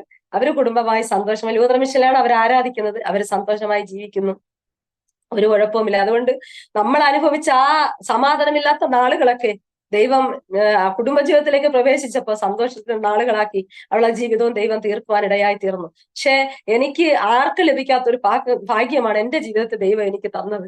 എന്റെ കുടുംബക്കാർക്കോ അല്ലെങ്കിൽ എന്റെ അപ്പച്ചന്റെ, ഞാൻ അപ്പച്ച എന്നാണ് എന്റെ പിതാവിനെ വിളിക്കുന്നത്, എന്റെ അപ്പച്ചന്റെ കുടുംബക്കാർക്കോ എന്റെ അമ്മയുടെ കുടുംബക്കാർക്കോ ഇല്ലാത്തൊരു ഭാഗ്യമാണ് എന്റെ ദൈവത്തെ സേവിക്കുവാൻ ദൈവം എനിക്ക് തന്നത്. അതുകൊണ്ട് ഞാൻ ദൈവത്തിന് എന്നും നന്ദി പറയും. ചിലപ്പോ എന്റെ വിവാഹം താമസിച്ചത് തന്നെ അതുകൊണ്ടായിരിക്കാം. അപ്പൊ നടക്കാതിരുന്നത് എന്റെ ദൈവത്തെ കൂടുതലായി ഒന്നുകൂടെ അറിയുവാനുള്ള ഒരു മുഖാന്തരമായിരിക്കാം ദൈവം എനിക്ക് ഒരുക്കി തന്നത്. അപ്പോഴൊന്നും ഞാൻ രക്ഷിക്കപ്പെട്ടിട്ടൊന്നുമില്ല. എന്റെ അനുജത്തിയുടെ കല്യാണമൊക്കെ കഴിഞ്ഞ സമയത്തൊന്നും. അങ്ങനെ അനുജത്തിയുടെ വിവാഹം കഴിഞ്ഞു, അവള് പോയി. പിന്നെയും എന്റെ ജീവിതം അതുപോലെ തന്നെ, എന്നും വഴക്കും പ്രശ്നങ്ങളും. എന്റെ ഭവനത്തിനകത്താണെങ്കിൽ ഒരു വാതിൽ പോലും ഇല്ല, ഒരു കർട്ടൻ മാത്രം ഇട്ടിട്ടാണ്. മദ്യപാനികളുള്ള വീടുകളൊക്കെ പാസ്റ്ററൊക്കെ പ്രാർത്ഥിക്കാറുണ്ടല്ലോ, അതുപോലത്തെ അനുഭവങ്ങൾ വീട്ടിൽ. ഞാൻ എന്ന് പറഞ്ഞാൽ രാത്രികളൊന്നും ഉറങ്ങാതെ ഞാൻ എന്റെ തലയണ ചെവിയിൽ വെച്ച് പൊത്തി വെച്ചിട്ട്, ഞാൻ ഒരു ചെവിയിൽ എന്റെ കൈ കൊണ്ട് പിടിച്ച് ഒരു ചെവി തലയണയ്ക്കടിയിൽ വച്ചിട്ട് ഞാൻ ഉറങ്ങുമായിരുന്നു. അത്രയേറെ ജീവിതത്തിൽ ഉറക്കമില്ലാത്ത വാക്കുകളൊക്കെ, വേണ്ടാത്ത വാക്കുകളൊക്കെ പിതാവിൽ നിന്നൊക്കെ കേട്ട് കേട്ട് കേട്ട് ജീവിതമൊക്കെ മരവിച്ച് ഉള്ള യൗവനകാലം. ഇപ്പൊ കുട്ടിക്കാലം അതിങ്ങനെ, യൗവനകാലവും അങ്ങനെയൊക്കെ ആയിരുന്നു എന്റെ ജീവിതം. അപ്പൊ ഞാൻ എപ്പോഴും പറയും, നീയെങ്കിലും രക്ഷപ്പെട്ടല്ലോ, എന്റെ കാര്യം നോക്കാം. അപ്പൊ എപ്പോഴും എന്നോട് എന്നും ഇടയ്ക്കൊക്കെ വരുമ്പോ അമ്മയുടെ കാര്യമൊക്കെ കേൾക്കും. അപ്പൊ ഞാൻ പറയും, നീയെങ്കിലും രക്ഷപ്പെട്ടല്ലോ, നിനക്കെങ്കിലും സമാധാനം ദൈവം തന്നല്ലോ എന്നൊക്കെ പറഞ്ഞു ഞാൻ അവളെ ആശ്വസിപ്പിച്ച് ഞാൻ അവളെ പറഞ്ഞു വിടുവാൻ ഇടയായി തീർന്നു. അങ്ങനെ എനിക്ക് 17-ാമത്തെ വയസ്സിലായിരുന്നു പക്ഷേ അവളെ വിവാഹം. അങ്ങനെ ഞാൻ അവളെ 17-ാമത്തെ വയസ്സിൽ അവളെ കല്യാണം കഴിഞ്ഞു, അവള് കടന്നുപോയി. ആ സമയത്ത് എനിക്ക് എന്നെ പൈശാചികമായിട്ട് ഞങ്ങളങ്ങനെ ഹിന്ദുപരമായിട്ട് ഒന്നും പോയിട്ടില്ല, CSI പോണതല്ലാതെ. പക്ഷെ എന്റെ ജീവിതത്തിൽ പെട്ടെന്ന് ഒരു പ്രശ്നം പോലെ ചില പൈശാചിക ശക്തികൾ എന്നെ പിടികൂടാൻ ഇടയായി തീർന്നു. ഞാൻ ഇരിക്കുന്ന ഇരിപ്പിൽ ബോധം കെട്ട് വീഴും, ചിലപ്പോൾ പാത്രം കഴുകിക്കൊണ്ടിരിക്കുന്ന സമയത്തായിരിക്കും. അങ്ങനെയൊക്കെ ആയിരുന്നു. ഒരു ദിവസം ഞാനിങ്ങനെ പ്രാർത്ഥിക്കാനായിട്ട്, എന്നും CSI പോണെങ്കിൽ എന്നും പ്രാർത്ഥിക്കും, ഒരു വചനം വായിച്ച് പ്രാർത്ഥിക്കും, പാടും, എല്ലാം ചെയ്യും. അപ്പുറത്തിരുന്ന് പിതാവ് ചീത്ത വിളിക്കും, ഇപ്പുറത്തിരുന്ന് ഞാൻ ഇപ്പുറത്തെ കൊച്ചുമുറിയിരുന്ന് ഞാൻ പ്രാർത്ഥിക്കും. അങ്ങനെ ഒരു ദിവസം പ്രാർത്ഥിച്ചുകൊണ്ടിരിക്കുമ്പോൾ ഞാൻ ബൈബിൾ ഇങ്ങനെ ബൈബിൾ ഇങ്ങനെ നോക്കിക്കൊണ്ടിരിക്കുമ്പോൾ എന്റെ പുറകിൽ നിന്ന് എന്റെ കഴുത്തിനെ ആരോ വലിച്ചൊടിക്കുന്ന ഒരു അനുഭവം എന്റെ ജീവിതത്തിൽ ഉണ്ടായി. ഞാൻ എന്റെ അമ്മയെ അടുത്തിരിപ്പുണ്ട്. അമ്മയായിട്ട് എന്ത് നിനക്ക് എന്തിനു പറ്റിയെന്ന് കേട്ട്. ഞാൻ എന്താണെന്ന് എനിക്കറിയത്തില്ല. എന്നെ ആരോ പുറകോട്ടത് വലിച്ചു എന്റെ കഴുത്തിനെ ഒടിക്കുന്നു എന്ന് പറഞ്ഞു. എന്നിട്ട് എന്റെ മുഖമൊക്കെ പൈശാചികമായിട്ടുള്ള ഒരു മുഖം പോലെ വികൃതമായി. ഈ സ്ട്രോക്ക് ഒക്കെ വന്ന് ചുണ്ടൊക്കെ ഇത് കോണം പോലെ എന്റെ മുഖമൊക്കെ ആയിത്തീരുവാൻ ഇടയായിത്തീർന്നു. എന്നിട്ട് ബാക്കിലോട്ട് പിടിച്ചു വലിച്ചിട്ട് അടുത്ത് സൈഡിലോട്ട് പിടിച്ചു വലിക്കുവാൻ ഇടയായിത്തീർന്നു. എന്നിട്ട് അതുപോലെ ഇപ്പുറത്തെ സൈഡ്. അങ്ങനെ എന്റെ കണ്ണിൽ കൂടെ കണ്ണീര് വരുന്നു. എന്റെ കഴുത്തിനെയൊക്കെ ആരോ വെട്ടി ഒടിക്കുന്ന ഒരു അനുഭവം എന്റെ ജീവിതത്തിലുണ്ടായി. അങ്ങനെ എന്റെ വല്യമ്മയുടെ മോളുടെ ഭർത്താവ് അവര് ഹിന്ദുവരായിട്ടൊക്കെ കടന്നു പോകുന്നവരാണ്. അങ്ങനെ ഇങ്ങനെ വന്നിട്ട് അവരെന്തോ മന്ത്രമൊക്കെ ചൊല്ലിയിട്ട് എന്റെ തലയിൽ ഒരു ആണിയൊക്കെ എടുത്ത് തിരികെ ഇങ്ങനെ വച്ചിട്ട് പറഞ്ഞ് പൈശാചികമായിട്ടുള്ള ഒരു ഇതൊക്കെയാണ് എന്നൊക്കെ പറഞ്ഞു. അപ്പോഴ് ഞങ്ങളുടെ അടുത്ത് ഒരാൾ പറഞ്ഞു, ഇന്നടുത്തൊരു ചേച്ചിയുണ്ട്, അവര് ഇങ്ങനെ വേളാങ്കണ്ണി അവരെയൊക്കെ ഇങ്ങനെ ആരാധിക്കണ, അവരിങ്ങനെ പിശാചിനെയൊക്കെ മാറ്റും, അവിടെ കൊണ്ടുപോവാന്ന് പറഞ്ഞു. രാത്രി തന്നെ എന്റെ കഴുത്തിനെയൊക്കെ എന്റെ പിതാവ് ബോധം കെട്ട് കിടന്ന് ഉറങ്ങിയാണ് മദ്യപിച്ച്. പിതാവ് ഒന്നും അറിയുന്നില്ല. ഞാൻ രാത്രി വേറെ രണ്ടുപേരുമായിട്ട് എന്നെ ഇങ്ങനെ റോഡെ നടത്തിക്കൊണ്ട്, അപ്പോഴും എന്റെ വല്യമ്മയുടെ മോനാണ് എന്റെ കഴുത്തിനെ ഇങ്ങനെ താങ്ങി പിടിച്ചത്. പക്ഷെ അവൻ പറയുന്നു എന്റെ കൈയെല്ലാം ഒടിഞ്ഞു പോകുന്ന എന്ന് പറഞ്ഞാൽ എന്റെ കഴുത്ത് ഒടിയുന്നുമില്ല, പക്ഷെ എന്റെ കഴുത്തിന് ആരോ വലിച്ചൊടിക്കുന്നു, എന്റെ കൈയെല്ലാം ഒടിഞ്ഞു പോകുന്നത് പോലെ വേദനിക്കുന്നു എന്ന് അവൻ പറഞ്ഞു. ആ രാത്രി തന്നെ ഒരു 11 മണിയാവും. ആ രാത്രി തന്നെ ആ ഭവനത്തിലേക്ക് കടന്നുപോയി. അവിടെ ചെന്നപ്പോ അവരിങ്ങനെ വർഗീസ് പുണ്യവാളനെയൊക്കെ വെച്ച് ആരാധിക്കുന്ന ഒരു സ്ഥലമാണ്. അവരിങ്ങനെ പ്രാർത്ഥിച്ച് ബൈബിളൊക്കെ തന്നെ വെച്ചാണ് അവർ പ്രാർത്ഥിക്കുന്നത്. ഇങ്ങനെ നെഞ്ചിലൊക്കെ വെച്ച് പ്രാർത്ഥിച്ചിട്ട് പറഞ്ഞ് ഇന്നിനി അവളെ കൊണ്ടുപോകണ്ട, ഇവിടെ കടത്തിയിരിക്കാം. എന്നിട്ട് എനിക്ക് ഉറക്കവും ഒന്നും വരുന്നില്ല. ഞാനിങ്ങനെ അപ്പൊ അവരെനിക്കൊരു തലയണ തന്നു, ഒരു പായും തന്നു. അവിടെ കിടന്നപ്പോ എന്റെ തലയണയിൽ ഇരിക്കുന്നില്ല. എന്റെ തല ആരോ വലിച്ച് പുറകോട്ട് വലിക്കുന്നത് പോലുള്ള അനുഭവങ്ങളിലൂടെയൊക്കെ ആ രാത്രി കടന്നുപോയി. രാത്രി നേരം വെളുക്കാറായപ്പോ എനിക്ക് വയറിന് അസ്വസ്ഥത, എനിക്ക് പുറത്തു പോകണം എന്നൊക്കെ. പക്ഷെ എനിക്ക് എന്റെ മുൻപിൽ വന്ന് ഒരു നിഴല് പോലെ ഒരാൾ നിൽക്കുന്നത് പോലെ എന്നെ ഭയപ്പെടുത്തുന്നു അത്. പക്ഷെ അത് എന്താണെന്ന് പറയുവാൻ എനിക്ക് അറിയുകൂടാ. അന്ന് അങ്ങനത്തെ ഒരു അവസ്ഥയായിരുന്നു. എന്നിട്ട് പിറ്റേന്ന് രാവിലെ അവരെ കുഴപ്പമൊന്നുമില്ല, വീട്ടിൽ പോയാൽ ഇത്ര വെള്ളിയാഴ്ച അവരെ വീട്ടിൽ ചെല്ലണം എന്ന് പറഞ്ഞു. വീട്ടിൽ ചെല്ലണം, അവർ പറയുന്നതൊക്കെ വാങ്ങിച്ചു കൊടുക്കണം. അത് കൊടുത്ത് ആ പിശാചിനെ മാറ്റാന്ന്. അങ്ങനെ ഞങ്ങൾ അവിടെ ചെന്നിരുന്ന് അവരും പാടുന്നത് എന്തതിശയമേ എന്ന പാട്ടൊക്കെയാണ്. ഈ തെളിവ് പറയുന്നിടത്തും ഈ വെളിച്ചപ്പാട് പറയുന്നിടത്തൊക്കെ അവരും പാടുന്നത് ഈ പാട്ടൊക്കെയാണ്. അവിടെ ചെന്നിരുന്നതൊക്കെ ഒരു 4-5 വെള്ളിയാഴ്ച പോയപ്പോ ഞാൻ പറഞ്ഞു, ഞാനിവിടെ വരുന്നില്ല, എനിക്കിനി വരാൻ പറ്റൂല, നിങ്ങൾ പോയി എന്ന് ഞാൻ അമ്മയെടുത്തു. അമ്മ പറഞ്ഞു നിന്റെ അസുഖം മാറണം. അപ്പോഴിങ്ങനെയുള്ള പെന്തക്കോസ് പള്ളിയിൽ ഇങ്ങനെയൊക്കെ പ്രാർത്ഥിക്കുന്ന ആൾക്കാരുണ്ടെന്നൊന്നും ഞങ്ങൾക്ക് അറിയില്ല. എങ്കിൽ അങ്ങനെ പോകത്തുള്ളായിരുന്നു. പക്ഷെ ഇങ്ങനെ ഞാൻ ഇനി ഈ സ്ഥലത്ത് വരില്ല. അവര് ഈ പിശാച് അവരെ മേലെ അവര് വരുത്തിയിട്ട് അവര് ചീത്തയൊക്കെയാണ് വിളിക്കുന്നത്. പിശാചിനെ മാറ്റുന്നതും അങ്ങനെയാണ്. ഞാൻ പറഞ്ഞു ഞാൻ വീട്ടിൽ കേൾക്കുന്നതേ അതാണ്, എന്റെ പിതാവിന്ന് കേൾക്കുന്നതേ അതാണ്. അപ്പൊ പോണെടുത്തും പിശാചിനെ മാറ്റുന്നത് അങ്ങനെയൊക്കെ അസഭ്യ വാക്കുകൾ പറഞ്ഞാണ് അവർ പിശാചിനെ മാറ്റുന്നത്. അപ്പൊ ഞാൻ ഇവിടെ വരുന്നില്ല. അങ്ങനെയുള്ള നാള് കുറച്ച് കഴിഞ്ഞ് ഒരു ദിവസം ഞാൻ ഇങ്ങനെ പാത്രം കഴുകിക്കൊണ്ടിരുന്നപ്പോ ഞാൻ വീണ്ടും ബോധം കെട്ട് വീഴുവാനിടയായി തീർന്നു. അപ്പൊ എന്റെ അമ്മ പറഞ്ഞു ഇനി ഇങ്ങനെ വച്ചോണ്ടിരുന്നാ പറ്റൂല. അപ്പൊ വേറൊരു സ്ഥലം പറഞ്ഞു കൊടുത്തു. അങ്ങനെ ഒരു സ്ഥലത്ത് കൊണ്ടുപോയി. അവിടെ അവരെ മരിച്ച മോള് അല്ലാത്തുള്ള ദൈവങ്ങളെയൊക്കെ വെച്ച് ആരാധിക്കുന്ന ആ സ്ഥലത്തും അതും ഇത് തന്നെ ഇവിടെ പോയതുപോലെ തന്നെ അവിടെ അവര് പൂവ്, ചന്ദനത്തിരി, മെഴുകുതിരി അങ്ങനെയുള്ള കുറെ കാര്യങ്ങൾ അവർ പറയുന്നതൊക്കെ വാങ്ങിച്ചു കൊടുക്കണം, എന്നാലേ ആ പിശാചിനെ ഇറക്കാൻ പറ്റുള്ളൂ എന്ന് അവർ പറയും. അങ്ങനെ ഒരു ദിവസം വാങ്ങിച്ചു കൊടുത്ത് പോയിട്ട് അവര് അല്പസമയം എന്തെങ്കിലും പറഞ്ഞ് പ്രാർത്ഥിക്കുക, അടുത്ത ആളിനെ വിളിക്കുക. അവരെ ക്യൂ ആണ് നിൽക്കുന്നത് ആൾക്കാർ. അങ്ങനെ അവിടെ ഞാൻ പറഞ്ഞു ഇനി ഞാൻ അവിടെയും വരുന്നില്ല എന്ന് പറഞ്ഞിട്ട് ഞാൻ മടങ്ങിപ്പോയി. അങ്ങനെ പിന്നെ എനിക്ക് ആ ഒരു പ്രശ്നങ്ങളോ അങ്ങനെ ഒന്നും വന്നിട്ടില്ല. അങ്ങനെ ഒരു ദിവസം ഒരു പെന്തക്കോസ്ത് ആരാധനയ്ക്ക് ഇരിക്കുമ്പോൾ എന്റെ ആ ശരീരത്തിലുള്ള പൈശാചിക ശക്തികളൊക്കെ ഇളകുവാനിടയായിത്തീർന്നു. ദൈവം അതിൽ നിന്നൊക്കെ എന്റെ ജീവിതത്തിൽ ദൈവം ആരെന്നും അല്ലെങ്കിൽ എന്റെ ജീവിതത്തിൽ ആ കുടിയേറിയിരുന്ന പൈശാചിക ശക്തി എന്റെ ജീവിതത്തിൽ നിന്ന് മാറിപ്പോകാൻ ഇടയായി തീർന്നു. അങ്ങനെ ഞങ്ങളെ വീട്ടിൽ ഒരു ആരാധന ഒരു ബ്രദർ വന്ന് നടത്താമെന്ന് പറഞ്ഞ് അവര് കടന്നു വരാനിടയായത്. എന്റെ പിതാവ് ഒരു മുറിയിലിരുന്ന് അസഭ്യമായ വാക്കുകൾ പറയും, മറുവശത്ത് ഞങ്ങൾ ആരാധിക്കുകയും പ്രാർത്ഥിക്കുകയും ചെയ്യും. അങ്ങനെയായിരുന്നു. അവിടെയൊക്കെ ഞാൻ കരഞ്ഞു, ദൈവമേ എന്ന് തീരും ഈ കഷ്ടത, എന്റെ ദൈവത്തിന്റെ സന്നിധി പ്രാർത്ഥിക്കുവാൻ പോലും സ്വാതന്ത്ര്യമില്ലാത്ത ഒരു അനുഭവമാണല്ലോ എന്നൊക്കെ പറഞ്ഞ് ഞാൻ ഇങ്ങനെ പ്രാർത്ഥിക്കുവാൻ ഇടയായിത്തീർന്നു. അങ്ങനെയൊക്കെ ഞാൻ 1999 എന്റെ ദൈവത്തെ ഞാൻ ഞാൻ സ്നാനപ്പെടുവാനായിട്ട്, അപ്പോൾ സ്നാനപ്പെടുമ്പോ തന്നെ ഈ ഇങ്ങനെയുള്ള കൂട്ടായ്മകൾക്കൊക്കെ ഞാൻ കടന്നുപോയി എന്റെ ദൈവത്തെ ഞാൻ രക്ഷകനായി സ്വീകരിക്കുവാനിടയായി തീർന്നു. അപ്പൊ സ്നാനപ്പെടുമ്പോ ഞാൻ അഭിഷേകം പ്രാപിക്കുവാനിടയായി തീർന്നു. അപ്പോൾ ആ വീണ്ടും ആ ഞാൻ മുമ്പേ പറഞ്ഞ ആ സഹോദരിമാരുടെ ഭവനത്തിൽ നല്ല നല്ല സിസ്റ്റർമാരെയൊക്കെ വിളിച്ച് നല്ല പ്രവചനങ്ങളും അല്ലാതെയുള്ള നല്ല ദൈവിക ആലോചനകളും വചനങ്ങളൊക്കെ അവരിലൂടെയൊക്കെ കേട്ട് കേട്ട് ഇങ്ങനെ ദൈവത്തോടൊക്കെ അടുക്കുവാനിടയായി തീർന്നു. അങ്ങനെ യേശുവിനെ രക്ഷകനായി ആ സമയത്തൊക്കെ സ്വീകരിച്ചുവെങ്കിലും ആത്മീയമായിട്ടൊക്കെ ആ അഭിഷേകമൊക്കെ പ്രാപിച്ചുവെങ്കിലും വീട്ടിൽ വരുമ്പോൾ ഇങ്ങനത്തെ അവസ്ഥയിലൊക്കെ അതൊന്നും നിലനിർത്തുവാനായിട്ട് കഴിഞ്ഞിട്ടില്ല. അങ്ങനെയൊക്കെ കടന്നുപോയ നാളുകളായിരുന്നു. എന്നാൽ ഒരു ദിവസം ഞാനിങ്ങനെ ആ കൂട്ടായ്മയ്ക്കായി കടന്നു പോകുമ്പോൾ എല്ലാവരും അന്യഭാഷയിലൊക്കെ ആരാധിക്കുന്നു. അപ്പൊ ഞാൻ പറഞ്ഞു, കർത്താവ്, എനിക്ക് എന്താണ് അന്യഭാഷ കിട്ടാത്തത്, ദൈവത്തെ ആരാധിക്കുവാൻ കഴിയാത്തത് എന്നൊക്കെ ഞാൻ അവിടെ ഇരുന്ന് ഇങ്ങനെ ചിന്തിച്ച് ഞാൻ കരയുവാനിടയായിരുന്നു. അപ്പൊ എന്റെ പിതാവ് ഇങ്ങനെയൊക്കെ ആയതുകൊണ്ട് ഞാൻ പുറത്തുള്ള അല്ലെങ്കിൽ ഒരു വീട്ടിൽ ചെന്ന് നിന്നാൽ അവരോടുള്ള സ്നേഹം ഒക്കെ അവരിലോട്ട് ഞാൻ എന്റെ സ്നേഹമൊക്കെ, അല്ലെങ്കിൽ ഒരാള് സ്നേഹിച്ചാൽ അല്ലെങ്കിൽ ഒരു സ്നേഹത്തിന്റെ വാക്ക് പറഞ്ഞാൽ ഒക്കെ അവരെ ഞാൻ അങ്ങോട്ട് സ്നേഹിക്കുന്ന അനുഭവം അങ്ങനെയൊക്കെ എന്റെ ജീവിതത്തിൽ ഉണ്ടായിട്ടുണ്ട്. പിന്നെ ഞാൻ നിന്നെ ലോകപരമായിട്ട് ഉള്ള സ്നേഹങ്ങളൊക്കെ ജീവിതത്തിൽ കടന്നു വന്ന അവസ്ഥകൾ എന്റെ ജീവിതത്തിൽ ഉണ്ടായിരുന്നു. എന്നിട്ട് വീട്ടിൽ സമാധാനമില്ല. അവരിൽ നിന്നൊരു ആ സ്നേഹത്തിന്റെ വാക്കുകൾ കേൾക്കുമ്പോൾ ഈ സ്നേഹം അന്ത്യവരെ നിലനിൽക്കും എന്നൊക്കെ പറഞ്ഞിട്ട് ആ സ്നേഹത്തിലോട്ടൊക്കെ കടന്നു പോകാനിടയായിരുന്നു. അപ്പോൾ ഞാൻ ഇങ്ങനെ ഇതിലോട്ടൊക്കെ വന്നപ്പോ ഞാൻ അതൊക്കെ കർത്താവിന്റെ സന്നിധിയിൽ ഏറ്റൊക്കെ പറഞ്ഞിട്ട് ഞാനിങ്ങനെ പ്രാർത്ഥിച്ച്, എല്ലാവരും അന്യഭാഷയിൽ ആരാധിക്കുന്നു, എനിക്ക് മാത്രം ദൈവം എന്താ ഇങ്ങനെ. അപ്പൊ എന്റെ കയ്യിലിരിക്കുന്ന ചില വസ്തുക്കളൊക്കെ എന്റെ ദൈവം എന്റെ ഇങ്ങനെ മുമ്പ് കൊണ്ടുവന്നിട്ട് പറഞ്ഞു, നീ ഇന്ന് ഭവനത്തിൽ ചെന്ന് ഇതിനെയൊക്കെ നീ വേണ്ട എന്ന് പറഞ്ഞ് അതെല്ലാം ദൂരെ എറിഞ്ഞാൽ ഞാൻ അന്യഭാഷയെ നിറയ്ക്കുമെന്ന് പറഞ്ഞു. ഞാൻ അവിടെ ഇരുന്ന് കണ്ണുനീരോടെ കർത്താവിനോട് പ്രാർത്ഥിച്ചു, കർത്താവെ, എനിക്ക് ഈ ലോകത്തിലെ സ്നേഹം വേണ്ടപ്പാ, ഈ ലോകത്തിലുള്ള സ്നേഹമൊക്കെ അതെല്ലാം വൃത്തമാണെന്ന് എനിക്ക് മനസ്സിലായി, എനിക്ക് ഈ സ്നേഹം വേണ്ട. ഞാൻ എന്റെ കരത്തിൽ ദൈവത്തിന് ഇതമില്ലാത്തത് എന്തൊക്കെയുണ്ടോ അതൊക്കെ ഞാൻ എന്റെ ജീവിതത്തിൽ നിന്ന് ഇന്ന് ഞാൻ കടന്നു പോയിട്ട് ഞാൻ അതെല്ലാം ജീവിതത്തെ ദൂരേക്ക് എറിയുമെന്ന് പറഞ്ഞ് ഒരു തീരുമാനം അവിടെ നിന്ന് എടുക്കുവാനാണ്. ആ നിമിഷം തന്നെ എന്റെ ദൈവം എന്നെ അന്യഭാഷയെ നിറയ്ക്കുവാൻ ഇടയായി തീർന്നു. ആ ദൈവത്തിന്റെ ആ സന്തോഷവുമായി ഞാൻ എന്റെ ഭവനത്തിലേക്ക് കടന്നു പോകാൻ ഇടയായി തീർന്നു. എന്നിട്ട് വീട്ടിൽ ചെന്നാൽ പിന്നെ എനിക്ക് സന്തോഷമാണ്. വീട്ടിൽ എന്തൊക്കെ പ്രശ്നം ഉണ്ടെങ്കിലും അല്ലെങ്കിൽ എന്തെങ്കിലും വീട്ടിലെ പിതാവ് സമാധാനം തന്നില്ല എങ്കിലും ഞാൻ ഒരു വശത്തിരുന്ന് പ്രാർത്ഥിക്കും. എന്റെ ദൈവത്തിന്റെ ആ ആ ദൈവ സ്നേഹം അല്ലെങ്കിൽ ആത്മാവിന്റെ ആ സാന്നിധ്യമൊക്കെ അനുഭവിക്കുന്നത് കൊണ്ട് എനിക്ക് പിന്നെ പിതാവിന്റെ ആ അസമാധാനമോ അല്ലെങ്കിൽ പറയുന്ന വാക്കുകളോ ഒന്നും എന്റെ ഹൃദയത്തിൽ കയറാതെ വണ്ണം എന്റെ ദൈവം അവിടെയൊക്കെ എന്റെ ദൈവം പരിപാലിക്കുവാൻ ഇടയായി തീർന്നു. അങ്ങനെയൊക്കെ ഞാൻ പിന്നെ ഈ ദൈവസ്നേഹത്തിലേക്ക് കടന്നു വന്നപ്പോ എനിക്ക് പിന്നെ CSI പള്ളിയിൽ പോകാൻ ഒരു മനസ്സില്ലാതെയായി.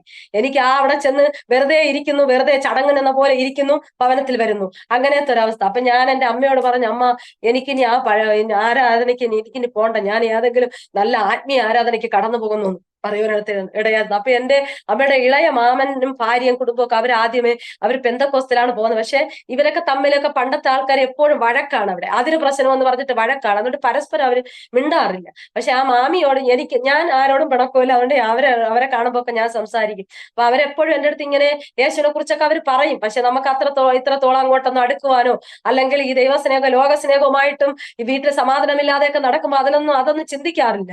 അപ്പൊ അങ്ങനെയൊക്കെ അവര് പോകുന്ന ചർച്ചിൽ എന്നെയും ഒരു ദിവസം വിളിക്കുവാനിടയിൽ. അപ്പൊ അതിനു മുമ്പായിട്ട് ഞാൻ വേറൊരു ചർച്ചിൽ കടന്നുപോയി. അപ്പൊ എന്റെ മാതാവ് ആദ്യമൊക്കെ എനിക്കെതിരെ അനുകൂലമായിട്ട് നിന്നെങ്കിലും ഇതിലോട്ടൊക്കെ കടന്നു പോയപ്പോ മാതാവിനും കുറച്ചൊക്കെ പിന്നോട്ട് വലിക്കുന്ന ഒരു അവസ്ഥ ഉണ്ടായിരുന്നു. അവർ പറഞ്ഞു, ഇങ്ങനെയുള്ള ആരാധനയ്ക്കൊന്നും പോകുന്ന പള്ളിയിൽ പോയാൽ മതി എന്നൊക്കെ പറയാനിടയായി തീർന്നു.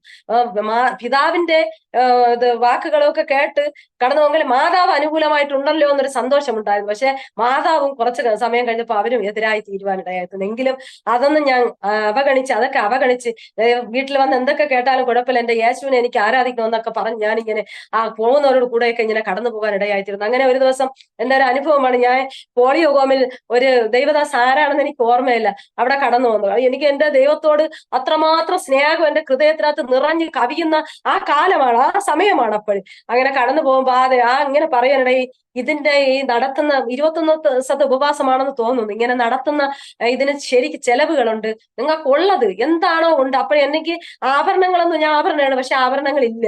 പക്ഷെ എന്റെ അമ്മ എനിക്ക് ഒരുക്കി തന്ന ഒരു കൊച്ചു കമ്മല് എന്റെ 2 കാതിലും കിടപ്പുണ്ടായിരുന്നു. അപ്പൊ ഇങ്ങനെ പറഞ്ഞു, എന്ത് വേണോ നിങ്ങൾക്ക് ദൈവസന്നിധിയിൽ കൊടുക്കുക എന്ന് വെച്ചാൽ ചെലവ് ഇഷ്ടം പോലെയുണ്ട് നടത്തുന്നതിന് എന്ന്. അപ്പൊ എന്റെ കയ്യിലാണെങ്കിൽ ബസ്സിനുള്ള പൈസ മാത്രമേ ഉള്ളൂ. എന്റെ മനസ്സിൽ ആരോ പറയുന്നത് പോലെ എനിക്ക് തോന്നി, നിന്റെ കയ്യിൽ ഒന്നുമില്ലെങ്കിലും നിന്റെ കാതിൽ കിടക്കുന്നല്ലോ, എന്ന് പറയണം. ഞാൻ പെട്ടെന്ന് ഇതിനെ രണ്ടിനെ ഊരി എന്റെ മുമ്പ് വന്ന സ്തോത്ര കാഴ്ചയ്ക്ക് അകത്ത് ഞാൻ ഇടുവാനിടയായി തീർന്നു. ഇട്ട ശേഷമാണ് എന്റെ ഹൃദയത്തിന് അതൊരു ഭയമൊക്കെ വന്നു. ഇനി വീട്ടിൽ ചെന്ന് എന്ത് പറയും? പിതാവിനോടൊന്നും പറയില്ല. പിതാവ് ഞങ്ങളെ ഒന്നും നോക്കൂല. നമ്മളെ കമ്മലുണ്ടോ അല്ലെങ്കിൽ നല്ല വസ്ത്രമുണ്ടോ ഒന്നും തിരക്കാറില്ല.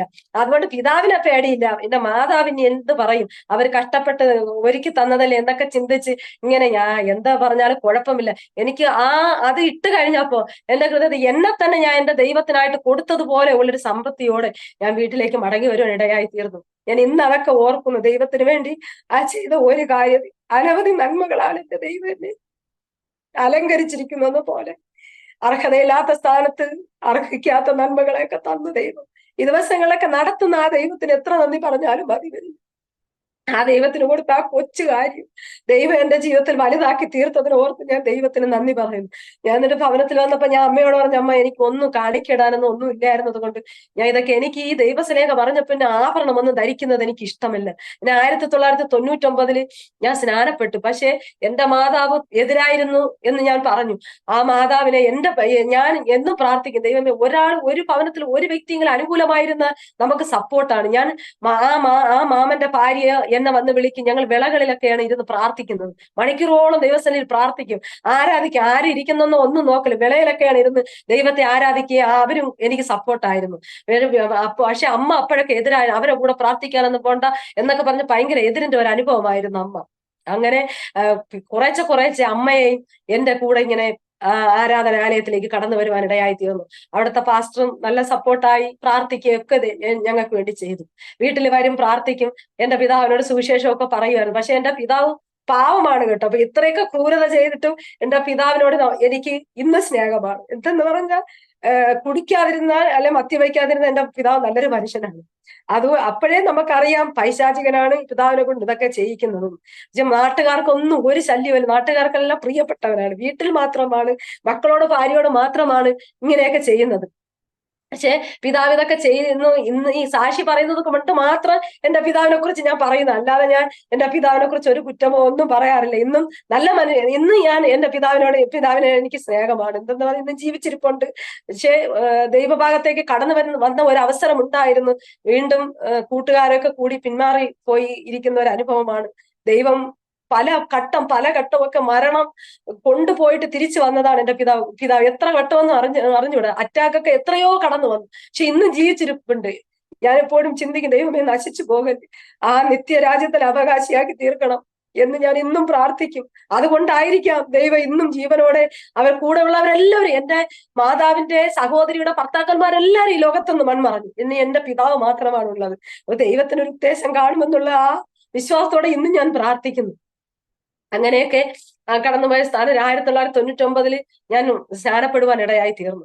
അപ്പോ അവിടെ ആഭരണമൊക്കെ ഊരിയിട്ട് വീണ്ടും ഇടാം അങ്ങനെയുള്ള ഒരു ചർച്ചിലാണ് ഞാൻ പൊയ്ക്കൊണ്ടിരുന്നത്. അപ്പൊ എനിക്ക് എന്റെ അടുത്ത് പറഞ്ഞ് കടക്കമ്മലൊന്നും വാങ്ങിച്ചിടരുതെന്ന്. അങ്ങനെയാണ് ഞാൻ ആ പൊട്ടുകമ്മല് ഇത് കാത്തിലിട്ടിരുന്നത്.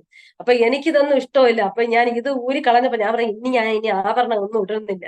അപ്പൊ അതൊന്നും പറ്റൂല. എന്റെ മാതാവ് പറഞ്ഞു അതൊന്നും പറ്റില്ല, അതൊക്കെ കിടക്കട്ടെ, ആരാധനയ്ക്ക് പോണതിനൊന്നും കുഴപ്പമില്ല എന്ന് പറഞ്ഞു. എന്റെ കൂടെ വന്ന എന്റെ മാതാവ് സ്നാനപ്പെടാനിടയായി എന്റെ കൂടെ വന്നു. അപ്പൊ എതിരായിരുന്ന മാതാവിനെ ദൈവം അനുകൂലമാക്കി തന്ന് ഒരുമിച്ച് എനിക്ക് എന്റെ മാതാവിന് ഒരുമിച്ച് സ്നാനം, അതും പിതാവ് അറിയാതെയാണ് ഞാൻ എന്റെ മാതാവും കൂടെ കടന്നുപോയത്. ഒരു പ്രാർത്ഥനയ്ക്കെന്ന് പറഞ്ഞ് കടന്നുപോയി. ഡ്രസ്സൊന്നും കൊണ്ടുപോയതുപോലെ കണ്ടില്ല. ഞങ്ങൾ സ്നാനപ്പെട്ടു ഭവനത്തെ എന്നിട്ട് സ്നാനപ്പെട്ടതൊന്നും വീട്ടിൽ പറഞ്ഞു. അങ്ങനെ എന്റെ മാതാവിനെയും ദൈവം എനിക്ക് അനുകൂലമാക്കി ദൈവം തരുവാനിടയായി തീർന്നു. അങ്ങനെ കടന്നുപോയ വീട്ടിൽ വീണ്ടും പഴയതുപോലെ അതൊക്കെ തന്നെ എന്റെ ജീവിതം അങ്ങനെ കടന്നുപോയ 2002 എന്റെ വിവാഹത്തിന്റെ കാര്യങ്ങളിലൊക്കെയും ദൈവം ഒരു വഴി തെളിച്ചു തരുവാനിടയായി തീർന്നു. അവന്റെ ദാസനെന്ന് ഒന്നും കൊടുത്തിട്ടില്ല ഞങ്ങള്. ഒരു സ്ത്രീധനം എന്ന് പറയാനോ അല്ലെങ്കിൽ എന്തെങ്കിലും സഹായത്തിനായിട്ടോ ഒന്നും കൊടുക്കാതെയാണ് എന്റെ ദൈവം എനിക്കായിട്ട് ഒരുക്കി വെച്ചതിന് ദൈവം ആ 2002 ദൈവം എന്റെ വിവാഹം നടത്തുവാനായി ഇടയായി തീർന്നു. അപ്പോ എനിക്ക് ലഭിക്കാത്ത സമാധാനം, അല്ലെങ്കിൽ കുഞ്ഞുനാളിലെ ഞാൻ അസമാധാനത്തിന്റെ ഭവനത്തിൽ കഴിഞ്ഞ എനിക്ക് ദൈവം നല്ലൊരു സമാധാനത്തിന്റെ ഒരു ഭവനത്തിലേക്ക്, അല്ലെങ്കിൽ ഭവനം എന്ന് പറയാൻ പറ്റില്ല, എന്തായാലും ദൈവം ഞങ്ങളുടെ ജീവിതത്തിൽ സന്തോഷവും സമാധാനവും ഒക്കെ തന്ന് ദൈവം നല്ലൊരു സന്തോഷമുള്ള ഒരു കുടുംബജീവിതം തരുവാൻ ദൈവം സഹായിക്കുവാൻ ഇടയായി തീർന്നു. അങ്ങനെ ഞങ്ങൾ ആദ്യകാലങ്ങളിലൊക്കെ കർത്താവിന്റെ വേലയിലൊക്കെ ഇങ്ങനെ കടന്ന്, ഞങ്ങൾ കർത്താവിന്റെ വേല എന്ന് പറഞ്ഞാൽ ഏതെങ്കിലും ഭവന മീറ്റിങ്ങുകളിലൊക്കെ ഞങ്ങളെ വിളിക്കും. കടന്നു കർത്താവിന്റെ ദാസൻ എന്ന് പറഞ്ഞ രക്ഷിക്കപ്പെട്ട് 19ാമത്തെ വയസ്സിലെ ദൈവകൃപയൊക്കെ പ്രാപിച്ച് പൈശാചിക മണ്ഡലങ്ങളുടെ മേലെ അധികാരം പ്രാപിച്ച ഒരു മനുഷ്യനായിരുന്നു. അപ്പൊ കടന്നു പോകുന്ന സ്ഥാനത്തൊക്കെ പൈശാചിക ശക്തികൾ ഇളകും, കർത്താവിന്റെ വിടുതൽ കാണും, അത്ഭുതങ്ങൾ കാണും. അങ്ങനെയൊക്കെ ഞങ്ങളിങ്ങനെ കടന്നു പോകുന്ന ഭവനത്തിലൊക്കെ ദൈവ അത്ഭുതങ്ങളും വിടുതലുകളൊക്കെ ചെയ്യാനായിട്ട് തീർന്നു. അങ്ങനെ ആഴ്ചയിൽ ഒരു ദിവസം എന്റെ ഭവനത്തിൽ വെച്ച് തന്നെ, അവിടെ ഒരു കൊച്ചു റൂമാണുള്ളത്, അവിടെ വെച്ച് തന്നെ എല്ലാ മാസവും എല്ലാ ആഴ്ചയും വെള്ളിയാഴ്ച പ്രാർത്ഥന ഞങ്ങൾ ഇങ്ങനെ നടത്തും. ഇഷ്ടംപോലെ CSI തന്നെ ആ ഭവനത്തിൽ കടന്നു വന്ന് വിടുതൽ പ്രാപിക്കുന്നതൊക്കെ കാണുവാനിടത്തിരുന്നു. അന്ന് ലൈറ്റൊന്നുമില്ല ഞങ്ങളെ ഭവനത്തിൽ, ഒരു പോസ്റ്റോ ഒന്നും ഇടാനുള്ള വഴിയൊന്നും ഇല്ലാത്ത ഒരു സ്ഥലമായിരുന്നു എന്റെ ഭവനം ഞാൻ താമസിച്ചിരുന്നത്. ആ ഭവനത്തിലാണ് ഞാനും കർത്താവിന്റെ ദാസന് ഭവനമൊന്നുമില്ല.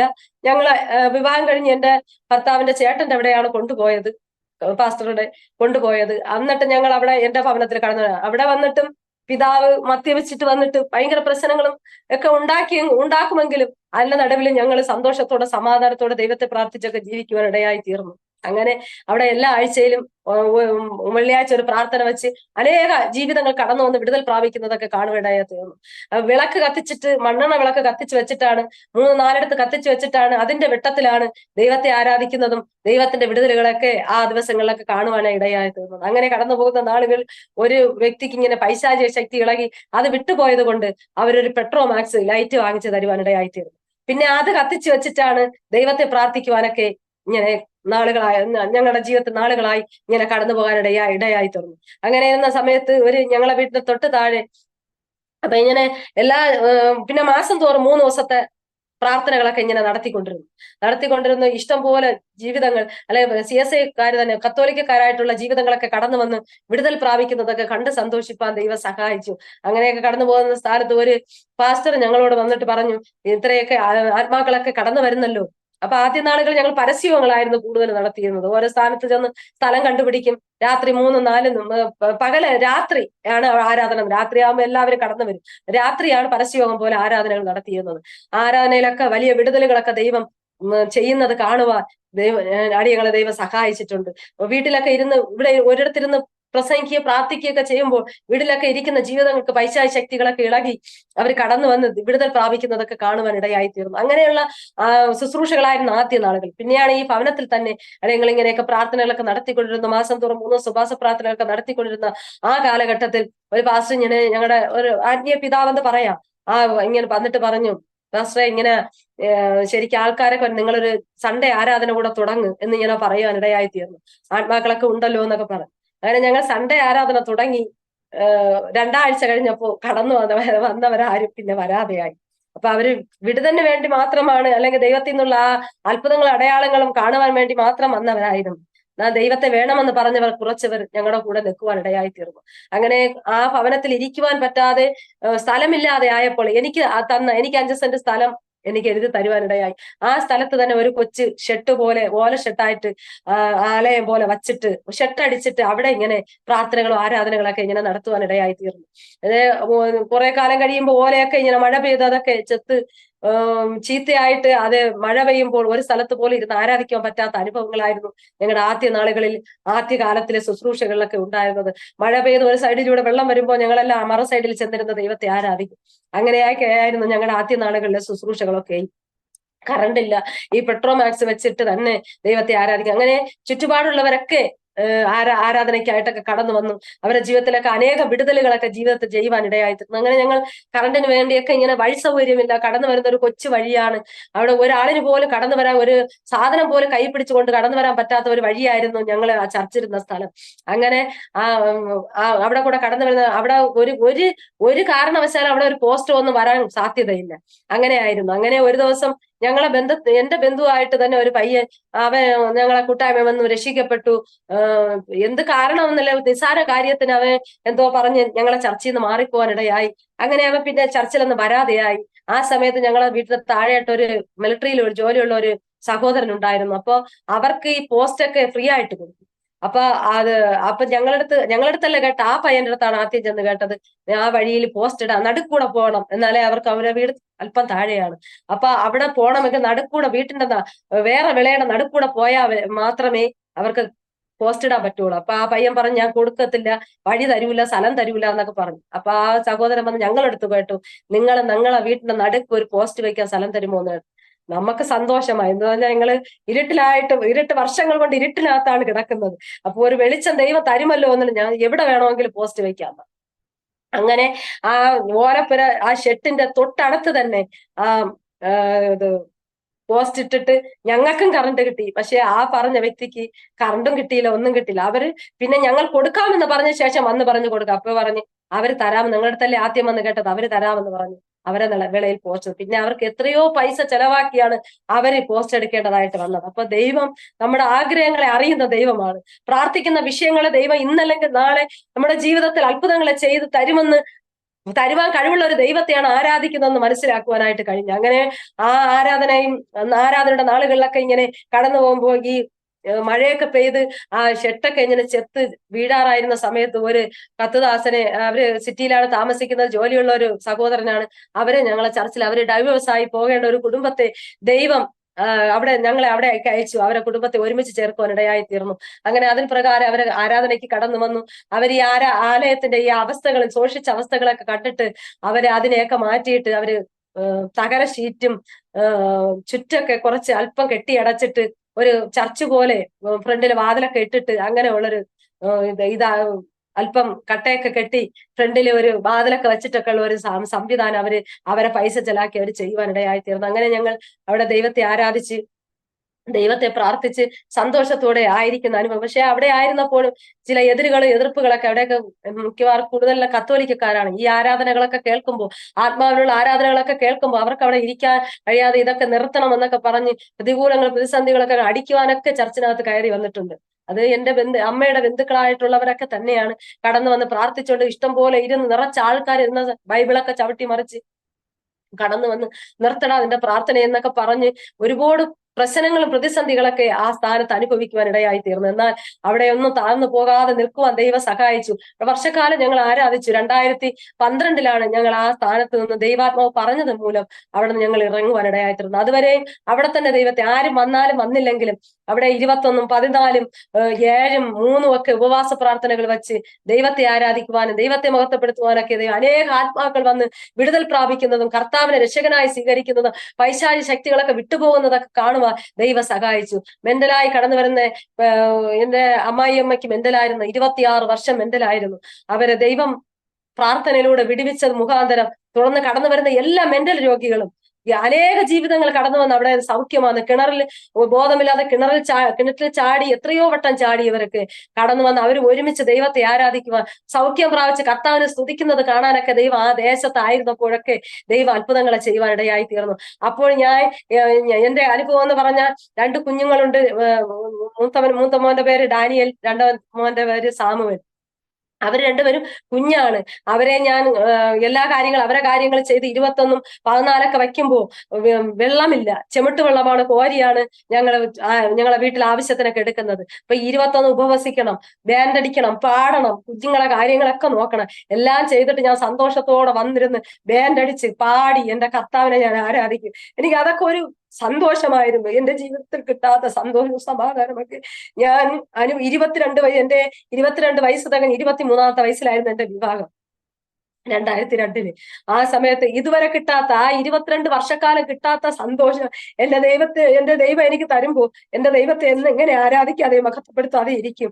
അതുകൊണ്ട് എനിക്ക് അതൊന്നും, ആ കഷ്ടപ്പാടൊന്നും അല്ലെങ്കിൽ ജോലി ചെയ്യുന്നതോ ചെമിട്ടുവെള്ളം കോരുന്നതോ മറ്റുള്ളവരെ ശുശ്രൂഷിക്കുന്നതോ ഒന്നും എനിക്ക് അതൊരു സാരമില്ലെന്ന് എണ്ണിക്കൊണ്ട് കർത്താവിന്റെ വേലയ്ക്ക് വേണ്ടി എന്റെ ആരോഗ്യവും ബലവും എല്ലാം ഞാൻ കൊടുത്ത് ഉപവസിച്ചും പ്രാർത്ഥിച്ചും ഒക്കെ കർത്താവിന്റെ സന്നിധിയിൽ ദൈവം എനിക്ക് ആ സമയ കാലഘട്ടങ്ങളിലൊക്കെ എന്റെ കുഞ്ഞുനാളിലൊക്കെ നിൽക്കുവാൻ ദൈവം എനിക്ക് ഇട തന്നു. എത്ര ദൈവത്തെ സ്തുതിച്ചാലും മതി വരാത്ത നന്മകളും അനുഗ്രഹങ്ങളൊക്കെ ദൈവം എന്റെ ജീവിതത്തിൽ ഓരോ നിമിഷം തരുവാനിടയായി തീർന്നു. ദൈവത്തെ ഞങ്ങൾക്ക് ചെമിട്ടോളം കോരി ആ സമയത്ത് ഞങ്ങളെ ചർച്ചിലൊരു കുടുംബം വന്നു. അവർ ദൈവത്തെ ആരാധിച്ച് വിടുതൽ പ്രാപിച്ചപ്പോൾ അവരൊരു മോട്ടോർ വാങ്ങിച്ചു തന്നു. അങ്ങനെ ചെമിട്ട് വെള്ളം കോരുന്ന ആ ഭാരത്തിൽ നിന്നൊക്കെ ദൈവം ഞങ്ങളുടെ ജീവിതത്തെ മാറ്റി തരുവാൻ ഇടയായിത്തീർന്നു. അങ്ങനെ അങ്ങനെ അനവധി അത്ഭുതങ്ങൾ. ഇതൊന്നും ചെയ്യാൻ മറ്റുള്ളവർക്ക് ചിലപ്പോൾ പറയുമ്പോൾ ചെറിയ കാര്യമായിട്ട് തോന്നാം, പക്ഷെ അതൊന്നും ഞങ്ങളുടെ ജീവിതത്തിൽ ചെറുതല്ല. അതൊക്കെ ദൈവം ജീവിതത്തിൽ ചെയ്ത വലിയ വലിയ അത്ഭുതങ്ങളാണ്. അങ്ങനെയുള്ള കഷ്ടപ്പാടുകളിലൂടെയൊക്കെ കടന്നു. പക്ഷെ അതൊന്നും കഷ്ടപ്പാടല്ല. എന്റെ ദൈവം പറയും പോലെ പ്രതിഫലമല്ല. ഒരു കൊച്ചു കാര്യമാണോ ദൈവത്തിന് വേണ്ടി ചെയ്ത അതിനൊക്കെ പ്രതിഫലം തരുന്നത് മനുഷ്യരല്ല, ദൈവമാണ്. ആ പ്രതിഫലം മാത്രം നോക്കിയാണ് കർത്താവിന്റെ വേലയിലൊക്കെ ദൈവത്തിലേക്ക് ചിലപ്പോഴൊക്കെ ഉപവസിക്കുമ്പോൾ 21 ഉപവസിക്കുമ്പോൾ എന്റെ കുഞ്ഞുങ്ങൾക്ക് രണ്ടുപേർക്കും ചിലപ്പോ വയറിളക്കമോ അല്ലെങ്കിൽ ഛർദിൽ പോലെയുള്ള രോഗങ്ങളൊക്കെ ആ കാലഘട്ടത്തിൽ ആ സമയത്ത് അന്നായിരിക്കും അവർക്ക് അതൊക്കെ വരുന്നത്. എന്നാൽ ആ സമയത്ത് അതൊന്നും നോക്കാതെ എന്റെ ദൈവത്തെ ആരാധിക്കുവാനും പ്രാർത്ഥിക്കാനും പിറ്റെന്നൊക്കെ ശരിക്ക് തുണികൾ കാണാൻ എനിക്ക് നനയ്ക്കാം. ചിലപ്പോഴൊക്കെ എന്റെ കൈയും കാലൊക്കെ തളരുന്നത് പോലെ തോന്നും. എന്നാൽ അവിടെയൊക്കെ ദൈവം ബലത്തോടെ നിർത്തി വീണ്ടും വന്നിട്ട് ദൈവത്തെ പാടി ആരാധിക്കുവാനും ഉപവസിക്കുവാനും ഒക്കെ ദൈവം ആ സമയം. ഇന്നൊക്കെ ഞാൻ ചിന്തിക്കും, ഞാൻ എങ്ങനെയാണോ ആ കാലഘട്ടത്തിൽ ഞാൻ നിന്നതെന്ന് ഇപ്പൊ ഞാൻ ചിന്തിക്കും. പക്ഷെ എന്റെ ദൈവമാണ് എന്നെ നിർത്തിയത്. അതൊക്കെ സന്തോഷത്തോടെ ചെയ്യുക എന്റെ ദൈവം ആ സമയത്തൊക്കെ എന്റെ ജീവിതത്തെ ദൈവം ഒരുക്കിയിട്ടുണ്ട്. അങ്ങനെയുള്ള നാളുകളിലൊക്കെ ഞങ്ങൾ 2012 ആ സ്ഥാനത്ത് നിന്ന്, ആ വഴി സൗകര്യം ഇല്ലാത്തത് കൊണ്ട് ആ സ്ഥാനത്ത് നിന്ന് ഞങ്ങൾ ഇറങ്ങി ഞങ്ങൾ വാടക വീട്ടിലേക്ക് കടന്നു പോയത്. പിന്നെ അതിനിടയ്ക്കായിട്ട് എനിക്ക് 2 വർഷം കുഞ്ഞുങ്ങളില്ലായിരുന്നു, 2-2.5 വർഷം കുഞ്ഞുങ്ങളില്ലായിരുന്നു. അങ്ങനെ കുഞ്ഞുങ്ങളില്ലാതെ പ്രാർത്ഥിച്ചും ദൈവത്തോട് പ്രാർത്ഥിച്ചൊക്കെ ഒരു കുഞ്ഞിന് വേണ്ടിയൊക്കെ പ്രാർത്ഥിച്ചുകൊണ്ടൊക്കെ ആയിരുന്ന സമയങ്ങളിലൊക്കെ ഓരോ മാസവും ദൈവം ഇങ്ങനെ ദൈവം തരും. അനേക ദേവദാസങ്ങളിലൂടെ വാഗ്ദത്തങ്ങൾ പറഞ്ഞിട്ടുണ്ട്. ദൈവം തരും, നല്ല കുഞ്ഞിനെ തരും. എനിക്ക് പെൺകുഞ്ഞുങ്ങളെയാണ് ഇഷ്ടമായിരുന്നത്. അപ്പൊ ദൈവം കുഞ്ഞുങ്ങളെ തരും. ഞാൻ ഇന്നും എനിക്ക് പെൺകുഞ്ഞു വേണമെന്നാണ് ഞാൻ ഇന്നും പ്രാർത്ഥിച്ചുകൊണ്ടിരുന്നത്. അപ്പൊ എന്റെ പാസ്റ്റർ പറഞ്ഞു, പെൺകുഞ്ഞല്ല, ആദ്യം ദൈവം തരുന്നത് ആ കുഞ്ഞായിരിക്കുമെന്ന്. അതുപോലെ ആയിരുന്നു. അങ്ങനെ ഞങ്ങൾ പ്രാർത്ഥിച്ച് അപ്പൊ എല്ലാവരും വിവാഹം കഴിയുമ്പോ എല്ലാവരും കേൾക്കും, വിശേഷമുണ്ടോ എന്നൊക്കെ കേൾക്കും. അപ്പൊ എന്റെ പാസ്റ്റർ പറയും, അവക്ക് 2 മാസമായി, 1 വർഷം 1.5 വർഷം 2 വർഷമൊക്കെ ആയപ്പോ ഇങ്ങനെ ആൾക്കാർ ചോദ്യങ്ങളൊക്കെ വന്നപ്പോ അവക്ക് 2 മാസമായി 3 മാസമായി. അപ്പോഴേ പറയുന്ന ഈ മാങ്ങ കൊണ്ടുവന്ന് ഭാര്യയ്ക്ക് കൊടുക്കണം കേട്ടോ, ചക്ക കൊണ്ടുവന്ന് കൊടുക്കണം കേട്ടോ എന്നൊക്കെ പറഞ്ഞ് കൊടുത്തു വിടും. അതൊക്കെ കൊണ്ടുവന്നിട്ട് ഇങ്ങനെ പറഞ്ഞ് ഞാൻ വിശ്വാസത്തോടെ അങ്ങ് പറഞ്ഞു എന്ന് പറഞ്ഞത്.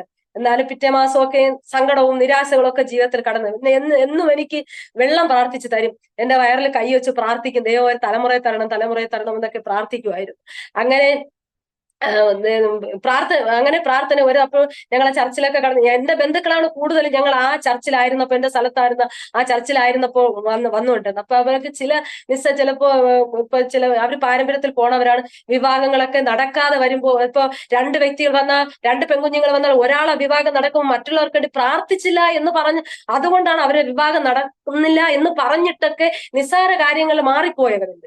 അപ്പൊ അങ്ങനെയുള്ളവരൊക്കെ ചിലരൊക്കെ എതിരായി മാറിയിട്ട് ഒരു ദിവസം ഇങ്ങനെ കർത്താവിന്റെ ദാസൻ ഇങ്ങനെ പ്രാർത്ഥിച്ചുകൊണ്ടിരുന്നപ്പോ ഇങ്ങനെ ദൈവം, നിന്റെ നിന്നയെ ഞാൻ ഈ നാളെ പകൽക്കാലം ഒരു സന്തോഷ വാർത്ത നിന്റെ ജീവിതത്തെ ദൈവം കേൾപ്പിക്കും, നിന്റെ നിന്നയെ ഞാൻ മാറ്റുമെന്ന് പറയാൻ. എന്നാ വൈകുന്നേരം ആയപ്പോ കുറെ വാക്കുകളാണ് വൈകുന്നേരം കേൾപ്പാനിടയായി തീർന്നു. അപ്പോഴ് കർത്താവിന്റെ ദാസനെ ദൈവത്തോട് ചോദിച്ചു, ദൈവമേ നിന്ന മാറ്റി സന്തോഷമാണല്ലോ കേൾപ്പിക്കാന്ന് പറഞ്ഞിട്ട് കേട്ടതെല്ലാം നിന്നയാണല്ലോ എന്ന്. പിറ്റേന്ന് രാവിലെ ആയപ്പോ എനിക്ക് ഛർദിലൊക്കെ ആയിരുന്നു. അങ്ങനെ ആശുപത്രിയിലേക്ക് കടന്നുപോയി പരിശോധിച്ചപ്പോ ദൈവം എന്റെ ഉദരത്തിൽ ഒരു കുഞ്ഞിനെ ഉരുവാക്കി എന്നുള്ള സന്തോഷ വാർത്ത കേൾക്കുവാൻ ദൈവം സഹായിച്ചു. അങ്ങനെ ആ ദൈവം പറഞ്ഞ വാക്ക് ദൈവം പാലിച്ചു. മാറ്റി തന്ന ദൈവം. ഞങ്ങൾ കുഞ്ഞുങ്ങളെയൊക്കെ അടുത്ത് ചെന്നിരിക്കുമ്പോൾ അല്ലെങ്കിൽ കുഞ്ഞുങ്ങളെയൊക്കെ എടുക്കാൻ പോകുമ്പോൾ ചിലരൊന്നും തരത്തില്ല, ചിലരൊക്കെ കൊണ്ടുപോകുന്നതൊക്കെ കണ്ടിട്ടുണ്ട്. അതുകൊണ്ട് ഞാൻ ഒരു കല്യാണ വീട്ടിലോ അല്ലെങ്കിൽ മറ്റുള്ള സ്ഥലങ്ങളിലോ ഒന്നും പോകുവാനൊക്കെ ഞാൻ മടിച്ച ഒരു കാലം ഉണ്ടായിരുന്നു. പക്ഷെ എനിക്ക് 2-2.5 വർഷമായപ്പോ എന്റെ ഉദരത്തിനകത്ത് ഒരു കുഞ്ഞിനെ ദൈവം ഉരുവാക്കി. എന്നിട്ട് കുഞ്ഞു ഉരുവായ ശേഷവും പലവിധമായ പ്രതികൂലങ്ങളും പ്രതിസന്ധികളൊക്കെ നിങ്ങളുടെ ജീവിതത്തിൽ അനുഭവിക്കാനാണ്. കുടുംബതലത്തിൽ തന്നെ പലതും പൈശാചികമായ പോരുകളൊക്കെ കയറി വന്ന് ജീവിതത്തെ തകർത്ത് കളയുമോ എന്നൊക്കെ ചിന്തിച്ച് അപ്രകാരമുള്ള പ്രതിസന്ധികളൊക്കെ നിങ്ങളുടെ കുടുംബ ജീവിതത്തിൽ കടന്നു വന്നിട്ടുണ്ട്. പക്ഷെ അവിടെയെല്ലാം ദൈവത്തിന്റെ സന്നിധി വിശ്വസ്തയോടെ നിന്നതുകൊണ്ട് കർത്താവ് ഇതുവരെ തകർന്നു പോകാതെ ഈ 2024 ഈ 6-ാം മാസം വരെയും ദൈവയുടെ കുടുംബജീവിതത്തിൽ തകർന്നു പോകാതെ നിൽക്കുക ദൈവം കൃപ തന്നതിനെ ഓർത്തിന്ന് പകൽക്കാലം ഞാൻ ദൈവത്തെ സ്തുതിക്കുകയാണ്. അപ്രകാരമൊക്കെ കുഞ്ഞു ഉദരത്തിൽ ഉരുവായി ഒരു 2.5 മാസമായപ്പോ എനിക്ക് ബ്ലീഡിങ് ഉണ്ടാകും ഇടയായി തീർന്നു. അപ്പൊ ഒരു ദേവദാസ് അതിന് മുമ്പായിട്ട് കടന്നു വന്നു. ഇങ്ങനെ എന്റെ തലയൊക്കെ ആലോചന പറയുകയുണ്ടായിരുന്നു, ഒരു പശി അടയിരിക്കുന്നു, അത് വിരിഞ്ഞ് പുറത്ത് വരാതിരിക്കാൻ പിശാച് ശ്രമിക്കുന്നു, നിങ്ങൾ ശക്തമായി പ്രാർത്ഥിക്കണമെന്ന് പറയാൻ ഇടയായി തീർന്നു. അപ്പൊ അന്ന് മുതൽ ഞങ്ങൾ പ്രാർത്ഥിക്കും. അപ്പൊ 2.5 മാസമായപ്പോ എനിക്ക് ബ്ലീഡിങ് ഉണ്ടായി. ഞാൻ ആശുപത്രിയിൽ കണ്ണുനീരോടെയാണ് ആ ഡോക്ടറുടെ മുമ്പാകെ ഞാൻ കടന്നുപോയത്. അപ്പൊ ഡോക്ടർ പറഞ്ഞു, ഇനി ഭാരപ്പെടണ്ട, ഒരു അംഗവൈകല്യമായിട്ടൊരു കുഞ്ഞ് ജനിക്കുന്നതിനെക്കാളും നല്ലൊരു കുഞ്ഞിനെ ദൈവം തരും, അതുകൊണ്ട് ഇതങ്ങ് പോണെങ്കിൽ പോട്ടെ എന്നൊക്കെ പറഞ്ഞു. അപ്പൊ ഞാൻ പ്രാർത്ഥിച്ചു, കർത്താവെ അങ്ങ് പറഞ്ഞത് അങ്ങനെയല്ലല്ലോ, നിന്നയെ മാറ്റി നിനക്ക് വായ്ത്തത്ത സന്തതി ദൈവം തരുമെന്നാണല്ലോ പറഞ്ഞതെന്ന് ഞാൻ അവിടെ ഇരുന്ന് പറഞ്ഞിട്ട്, ദൈവഹിതം പോലെ നടക്കട്ടെ എന്ന് പറഞ്ഞു. അപ്പൊ നമുക്കൊരു സ്കാനിങ് കൂടെ ചെയ്തു നോക്കാം എന്ന് പറഞ്ഞ് അങ്ങനെ സ്കാനിങ് ചെയ്യാനായിട്ട് കടന്നുപോയി. അപ്പൊ ഡോക്ടർ പറഞ്ഞു, അത്ര കുഴപ്പമൊന്നും തോന്നണില്ല, ഒരു 10 ദിവസം റെസ്റ്റ് എടുത്ത് ആശുപത്രി തന്നെ കിടക്കാൻ പറഞ്ഞു. അങ്ങനെ ആശുപത്രി ഞാൻ കിടന്നു. രണ്ടിലൊന്ന് ഞാൻ ഇങ്ങനെ വെറുതെ ഇങ്ങനെ ബെറ്റിൽ കിടക്കുമ്പോ എന്റെ ദൈവം ഇറങ്ങി വന്ന് എന്നെ ദൈവം വിടുവിച്ചതാണ്. ബെറ്റിൽ ഇങ്ങനെ കിടക്കുമ്പോ എന്റെ രണ്ട് ബെറ്റിന്റെ ഇടയ്ക്കായിട്ട് ഞാൻ എന്റെ പൈശാചിക ശക്തികളൊക്കെ എല്ലാവരും കാണുന്നു എന്ന് പറയുന്നത് ഞാൻ കണ്ടിട്ടില്ല. അന്ന് എന്റെ ജീവിതത്തിൽ ആദ്യമായിട്ട് ഒരു പൈശാചിക ശക്തി എന്റെ മുൻപിൽ ഒരു 2 തെങ്ങിന്റെ പൊക്കം വരും അത്രയ്ക്കുള്ള ഒരു പൈശാചിക ശക്തി എന്റെ നടുക്ക് ഇറങ്ങി വന്നിട്ട് എന്നെ ഇങ്ങനെ പൊക്കിയെടുക്കാനിടയായി. പൊക്കിയെടുത്ത് ഏകദേശം ആകാശത്തിന്റെ അങ്ങോളം കൊണ്ടുപോയിട്ട് എന്നെ ഇങ്ങനെ തറയിൽ ഇടുവാനായി എന്നിട്ട് പറഞ്ഞ്, നിനക്ക് ഞാൻ ഈ സന്തതിയെ തരത്തില്ല, ഞാനാണെങ്കിൽ ഇതിനെ നശിപ്പിക്കും എന്ന് പറയാനിടയായി തീർന്നു. എന്നെ കൊണ്ടുവന്ന് ഈ നിന്ന് എന്നെ എടുത്ത് ഇനി താഴെ ഇടാൻ. അപ്പൊ ഞാൻ ഒരു 8 മണി സമയം ആരും ഉറങ്ങിയിട്ടൊന്നുമില്ല, എന്റെ അപ്പുറം ഇപ്പുറം ബെറ്റിലൊക്കെ ആൾക്കാരുണ്ട്. ഞാൻ നിലവിളിച്ചുകൊണ്ട് ഞാൻ ഉണരുവാനിടയായി തീർന്നു. അപ്പൊ എന്റെ അമ്മ എന്നോട് കേട്ട്, എന്ത് പറ്റി? ഞാൻ ഇങ്ങനെ ഒരു കാഴ്ച കണ്ടെന്ന് പറഞ്ഞു. പിറ്റേന്ന് ഞങ്ങളെ പാസ്റ്റർ വന്ന് ഇങ്ങനെ പാസ്റ്ററോട് പറഞ്ഞ് പ്രാർത്ഥിച്ച് എനിക്ക് വെള്ളമൊക്കെ തന്നു. എന്നാ ദൈവം ഇവന്റെ പ്രസവ സമയത്തൊക്കെ ഒരുപാട് കഷ്ടപ്പാടും കഷ്ടതകളൊക്കെ ജീവിതത്തിൽ അനുഭവിച്ചെങ്കിൽ കുഞ്ഞു പുറത്ത് വരികയില്ലെന്ന് തന്നെ ഡോക്ടർ പറഞ്ഞ അനുഭവങ്ങളൊക്കെ എന്റെ ജീവിതത്തിൽ ഒരു ആശുപത്രിയിൽ നിന്ന് മറ്റൊരു ആശുപത്രിയിലേക്ക് വിട്ട അനുഭവങ്ങളൊക്കെ ഉണ്ടായിത്തീർന്നു. എന്നാൽ സുഖമായി ഒരു കുഞ്ഞിന് ജന്മം കൊടുക്കുവാൻ എന്റെ ദൈവം എന്നെ സഹായിച്ചു. ഒരു പോറൽ ഒരു ഊനവും ഇല്ലാതെ എനിക്ക് അവനെ ദൈവം തരുവാനിടയായിത്തീർന്നു. അങ്ങനെയായിരുന്നു. അങ്ങനെ എന്റെ ജീവിതത്തിൽ ദൈവം 2 തലമുറകളെ അവനെ ഇളയവനെ 2 ആൺകുഞ്ഞുങ്ങളാണ്, 2 പേരെ ദൈവം എനിക്ക് തന്നു. അങ്ങനെ ഉള്ളത് ഞങ്ങൾ അവിടെ നിന്ന് 2012 ആ സ്ഥാനത്ത് നിറക്കി വാടക വീട്ടിലേക്ക് കടന്നു വന്നു.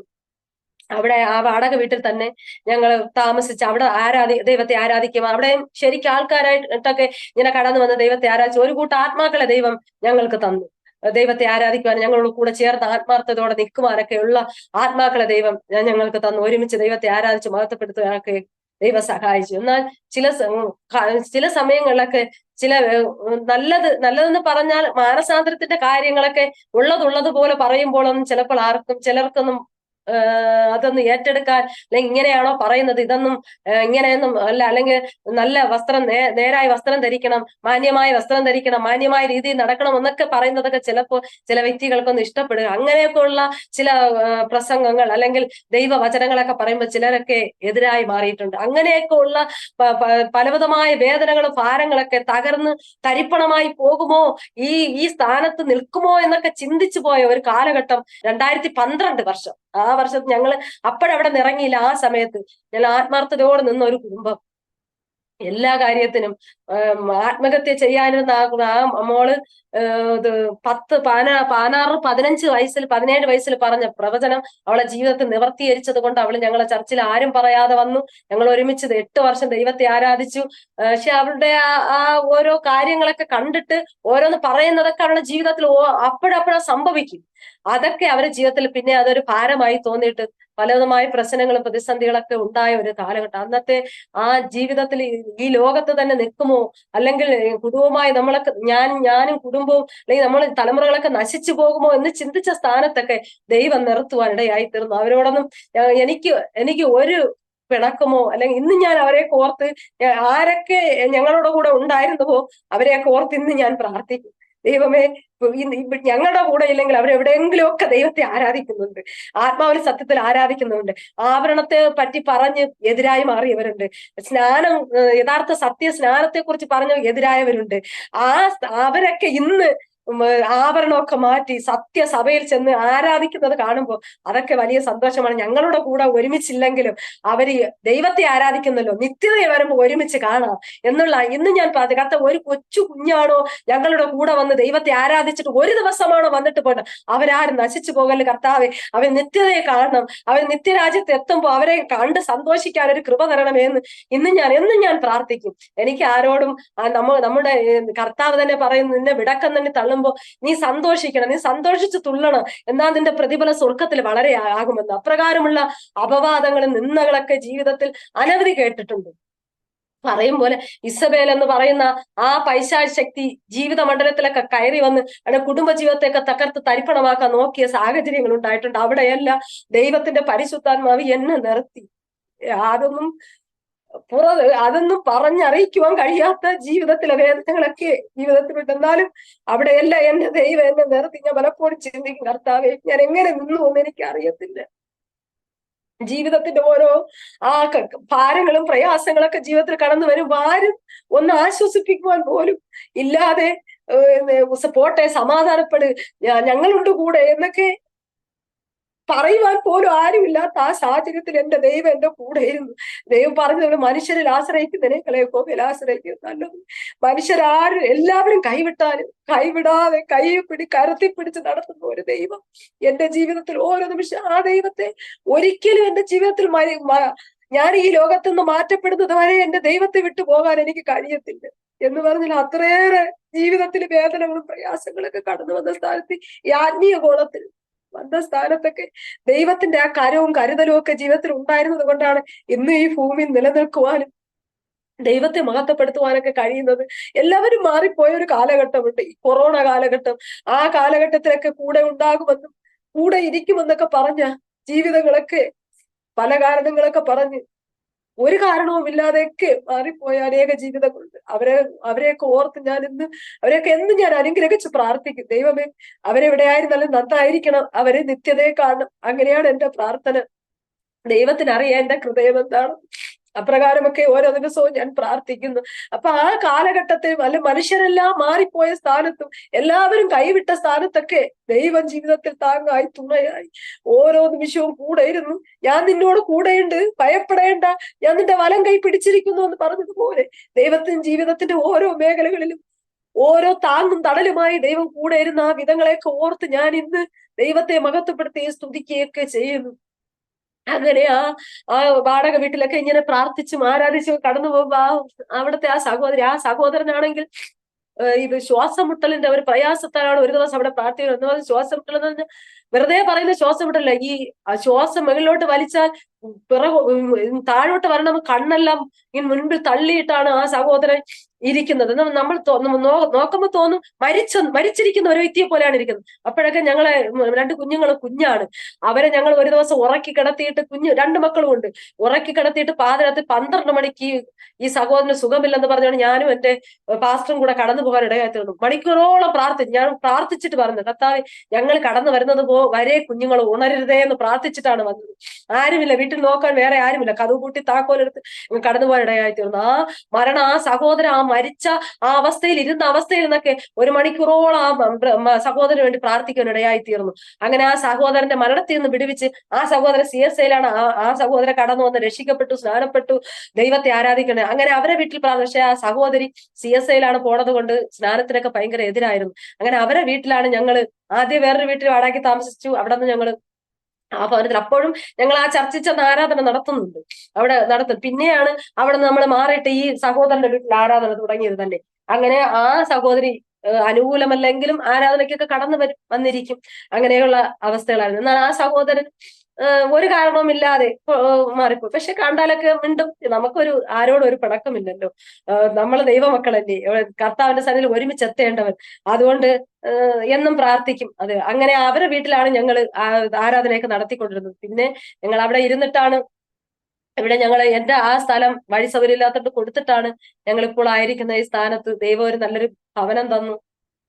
ആ ഭവനത്തിനകത്ത് ദൈവത്തെ ആരാധിക്കുവാൻ ഞങ്ങൾ കുടുംബമായിട്ട് ദൈവത്തെ ആരാധിക്കുന്നു. പക്ഷെ ആ കൊറോണ കാലഘട്ടത്തിൽ ഞങ്ങളോട് കൂടെ ഉണ്ടായിരുന്നത് ഒരു